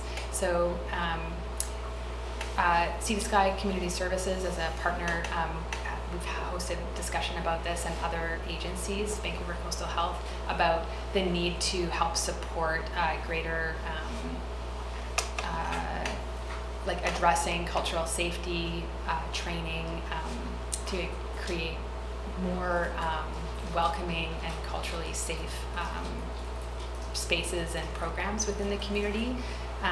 So that's on the table, and there's discussion there. Sorry, it's a very long day. I'm probably not making as much sense as I'd like to be. But Terrell, do you have anything else you'd like to add on that? No, there is childcare run by Squamish Nation on the Squamish River that we understand doesn't quite meet the needs of the community. So children are coming into Squamish to access care here as well. There is ongoing program through childcare resource and referral that's offered to childcare providers around cultural safety, and that helps, but more is needed to be done. And you keep in touch through agencies like Sea Sky Community Services as well, where they're well represented. I'm looking at the childcare facilities requirements brochure, and it's a fine print because you've doubled up on the pages, but I wanted to highlight its importance, and that is a traffic management plan is required for all residential childcare providers. And to me, I thought, that deserves bigger print. And there's a lot of material in there. It's a very interesting brochure. I wonder, what is our experience and our expectations regarding traffic management plans? This is an issue that has come up. We've discussed it in connection with Wilson Crescent, for example, and more recently in the Antrim Properties development at Centennial Way. So is there a template for childcare providers to refer to when they put together this very important thing, a traffic management plan? Thank you so much for that question. So for clarity, our business license bylaw currently requires home-based businesses, residential childcare operators to prepare a traffic management plan to distribute to neighbors within the vicinity of the childcare operation. We don't have a template, so people have just been, creating letters, creating their own their own traffic management plan, highlighting the location of the facility, hours of operation, pickup drop-off times, the number of parking spaces, and the general traffic management within the vicinity of the child care center. In working with operators, the next step for us, and we've actually Chris Baker and I in bylaw, we're kind of piloting like a sort of a template that has just more prescribed area around the traffic management, and we do see it as really important to increase communications and reduce aggravations around traffic. Again, parking and traffic are always the number one aggravation in neighborhoods. So we'd like to be able to append that to this guideline. This is still in draft form. We've actually, we've been sharing it throughout the community, getting input and making sure that it's clear and concise. So we will absolutely include that in the Thank you. I have a couple more comments, but I'll just go first to Councillor Pettigon. Yeah, just this question that tweaked something in my mind. I didn't, and maybe I just read too fast, but I didn't notice anything about informal or unlicensed childcare. And I'm just wondering, does that typically follow? So if there's, the lack of formal spaces, premieres, the lack of informal and unlicensed is generally follows along, or could it be that for us our informal unlicensed is in a much better or much worse situation? Do we have any sense of that?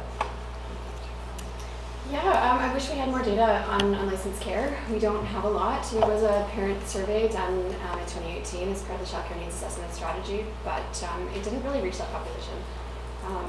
So we don't have a lot of information on that. We know that some families choose unlicensed care options, nannies or pairs, as a family choice. Maybe they have irregular schedules. Sometimes we know it's a second choice. What we're seeing now as spaces become more scarce is what we worry about is these sort of desperation models that are popping up where you have unlicensed care with more children, or you worry about seeing unsafe conditions and having parents not being able to make that choice. They just have to take what they can find, and it may not be what they want, and it may not meet even their safety standards. So it's something that we worry about, but that unlicensed care is a really important part of the whole picture, and I wish we knew more about it. I wonder if I could ask another, it's actually maybe more of an observation. I'm looking at page 20, of the attachment 1, that is the Child Care Action Plan, where there's a discussion of childcare, commuting, and the Squamish economy. The topic of commuting is referred to several times throughout these documents, and I find it interesting that they are referred to, as commuting is referred to as creating impacts. There's a need to commute, and that creates needs. And there's also reference to commuting, that the lack of childcare available is an impetus to commuting. And there's different kinds of symptoms going on, and we see 2 of the symptoms are outlined in bullet form in the passage that I referred to. However, my observation is that we should also be mindful to point out that this is a cause of our problems, lack of local jobs. And it's a solution to a lot of our problems, lack of local jobs. So it's more of an observation that I think we cannot repeat that to ourselves often enough, a message to our economic development and to make sure that it has the right priority and support, but that it's a theme that goes throughout, but that particular aspect wasn't quite articulated. That is, this is a cause of our problems, or some of them, and it's also a solution. We need more higher wage local jobs. Councillor Herbert. Thank you. In the guidelines, there's a section around good neighbor guidelines, and I'm just curious about, I see that the reduced traffic impact and encourage active transportation take up quite a big piece, but the good neighbor guidelines are really quite small and concise. And I wonder if there's room to elaborate more on those, and if there's anything we can do to sort of help facilitate these facilities. I was trying not to use facilitate and facility in the same sense, but anyways, to help them be good neighbors, whether that's I don't know, plate or division between the next properties, or whatever the historical challenges have been, because I've heard some resistance in some of our neighborhoods to having a child care space, and traffic is a part of that at the sort of the bookends of the day. But I'm just curious if there's other pieces that we can do within our other bylaws to sort of help with that neighborhood function, whether it's whatever they may be. Yeah, I guess just in relation to these guidelines, other communities do include things like requirements for high fencing and landscaping and locating playground play structures away from neighbors where possible. So we could definitely look at including some of those measures as well. But then, yeah, it relates to other bylaws as well. Mm-hmm. Yeah, not much further to add. We do have a standalone Good Neighbor guideline package that was developed last year. So I think that's in part, we didn't want to recreate that whole kind of Good Neighbor guideline that was published, I think in 2018, that has a lot of resources. So we wanted to pull in the idea of Good Neighbor guidelines, bridge with that other document, and then, as Terrell notes, come up with some other types of ideas that we can suggest within here about other things that can help reduce noise and then along with the traffic. Yeah, I was sort of looking for areas that we could improve their ability to be good neighbors, or the neighbors to the daycare facilities to be good neighbors, and just sort of if there's anything there from a policy standpoint that we can support our too. Just curiosity more than anything, when you mentioned good neighbor guidelines, would these sorts of things apply equally? Like, do they kick in when your daycare is serving over a certain number of kids? Because presumably you could have a large family and 6 little kids that are your own kids, and none of these restrictions, or a daycare with 5 kids, and so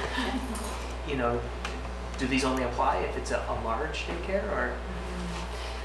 These guidelines apply for residential daycares in residential settings. So whether it's a smaller daycare with 7 kids versus one that has up to 16 children, for example, they would apply. And they're guidelines, so these are not mandatory conditions. There are the business bylaw requirements that require the sharing of the traffic mitigation plan, for example, but otherwise, and then there's all the things that are related to building code and so on and so forth, building and fire code, but everything else is kind of like presented as a guideline. But apply to anything in a residential setting. Councillor French. Well, I'd like to move the recommendation if, okay. Sorry, I'm jumping in late here. So one of the things that I still struggle with as a parent with someone who's not quite at that independent stage where they can be home after school for long periods of time is actually the transportation from school to care. And I wonder if any suggestions have come up around the table. So if you can't get care and after school programs because they're full, but maybe there's a program at Brennan Park your kid really wants to get to, how is there a way that we can encourage that or support that, either like that whole walking school bus concept, like getting kids from a school to Brennan Park, or I'm not sure, but it's still a stressor. And parents juggle it, right? Like, can you pick up my kid and take them there, and you figure it out, but it often means one parent has to cut their day short in order to make all that happen. Thank you so much, Mayor Element. I think through the chair, I think we've had a lot of discussion about the amount of programming that's offered and where it's located, and definitely transportation rises to the top in terms of just getting children where they want to do, where they need to be or go for programming. It also showed up actually in the MDI. There was really interesting work for grade 4 students where all the grade 4 kids in town looked at this, and are they able to access the programs that they want to? What do they want to be doing after school? So that was really, really interesting. But we've talked to rec services and also to Dora about, there's been a lot of discussion about the timing of transit also, because transit, I think, as we look to improve transit frequency and access and routing, often it's like small tweaks, and it's been fantastic to work closely with Dora around the bus routing, because a lot of the frequent transportation routing, like it all sort of ends up at Brennan Park at some point or another. So for that hub, there are things that we can do to kind of fine-tune routes, transportation. But I think from helping to support independent travel for children, especially from personal experience, it required like getting on the bus with my youngest son, and just getting that child to be more familiar with taking the bus. And I think there's still a lot of families that are hesitating around that, and so and there's perceived safety and safe routes to those buses and from school. So I think we're tackling a lot of that through the active transportation work and then the safe routes to school transportation planning. But I think there's a lot of education and building skills and independent travel. And daycares are doing a great job of that too, taking kids out by bike, walking, on the bus. Like that's a big part of the picture too. Now this comment or question is really going to date me. I grew up in Squamish. My childhood was all spent here, and I'm really puzzled by something. You have referred to early in your presentation to the interest on the part of the district to have the schools host district programming. Well, that's old school. That was the norm. In my youth, after school was floor hockey or music in the elementary schools. The high schools and the elementary schools were used for floor hockey again in the evening. We played a lot of floor hockey, also in the streets. The summertime was summer camps. That was a joint district recreation department, school district partnership, all of the above. And for my generation, many of the people that I went to school with, our first jobs were in minding summer camps. When we were 13 or 14, that was our first job. We looked after people in this group ages 7 to 12. And there was a large proportion, or large participation in such programs. So what has happened? I'm just going to make this as a comment and express my interest as we, a new council, develop our dialogue with the school district. I'm curious and interested to pursue that conversation with the school district representatives. That's what we had then, and I don't know what happened. Liability, these things come forward, but that's how it was. Actually, Tim Hoskin told me that a number of years ago there was actually a really great audit that was done between, like that the school district did in terms of mapping out space use after school hours and gymnasiums, multi-purpose rooms, and all the rest. And I think while the highest use spaces in schools are taken up with, indoor soccer training and, scouts or other groups, like it's the gyms that are the most highly prescribed. But on other programming fronts for leadership, arts and kind of cultural activities and things like that, there's, the sense is that there's probably some spaces that could be used, and it's just a discussion with the school district. They've been a great partner, very open to discussion and maximizing space, and also helping to kind of make those school sites and communities,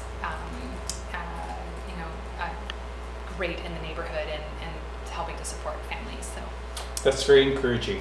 Councillor French, do you want to come forward with your motion again? Yes. Thank you. Please. The staff recommendation that the District of Squamish receive the draft Squamish Child Care Action Plan and that council direct staff to implement the actions and next steps recommended in the plan. Just slightly different from what's in front of us, just swapping out District of Squamish for council in the second part of the motion. Okay. Also. Seconded by Councillor Herford. I'll call the question. All in favor? Thank you very much. thank you. Thank you. Now are we free to terminate? Moved by Mayor Elliott, seconded by Councillor Herford. All in favor? We're done for the day. Thank you very much.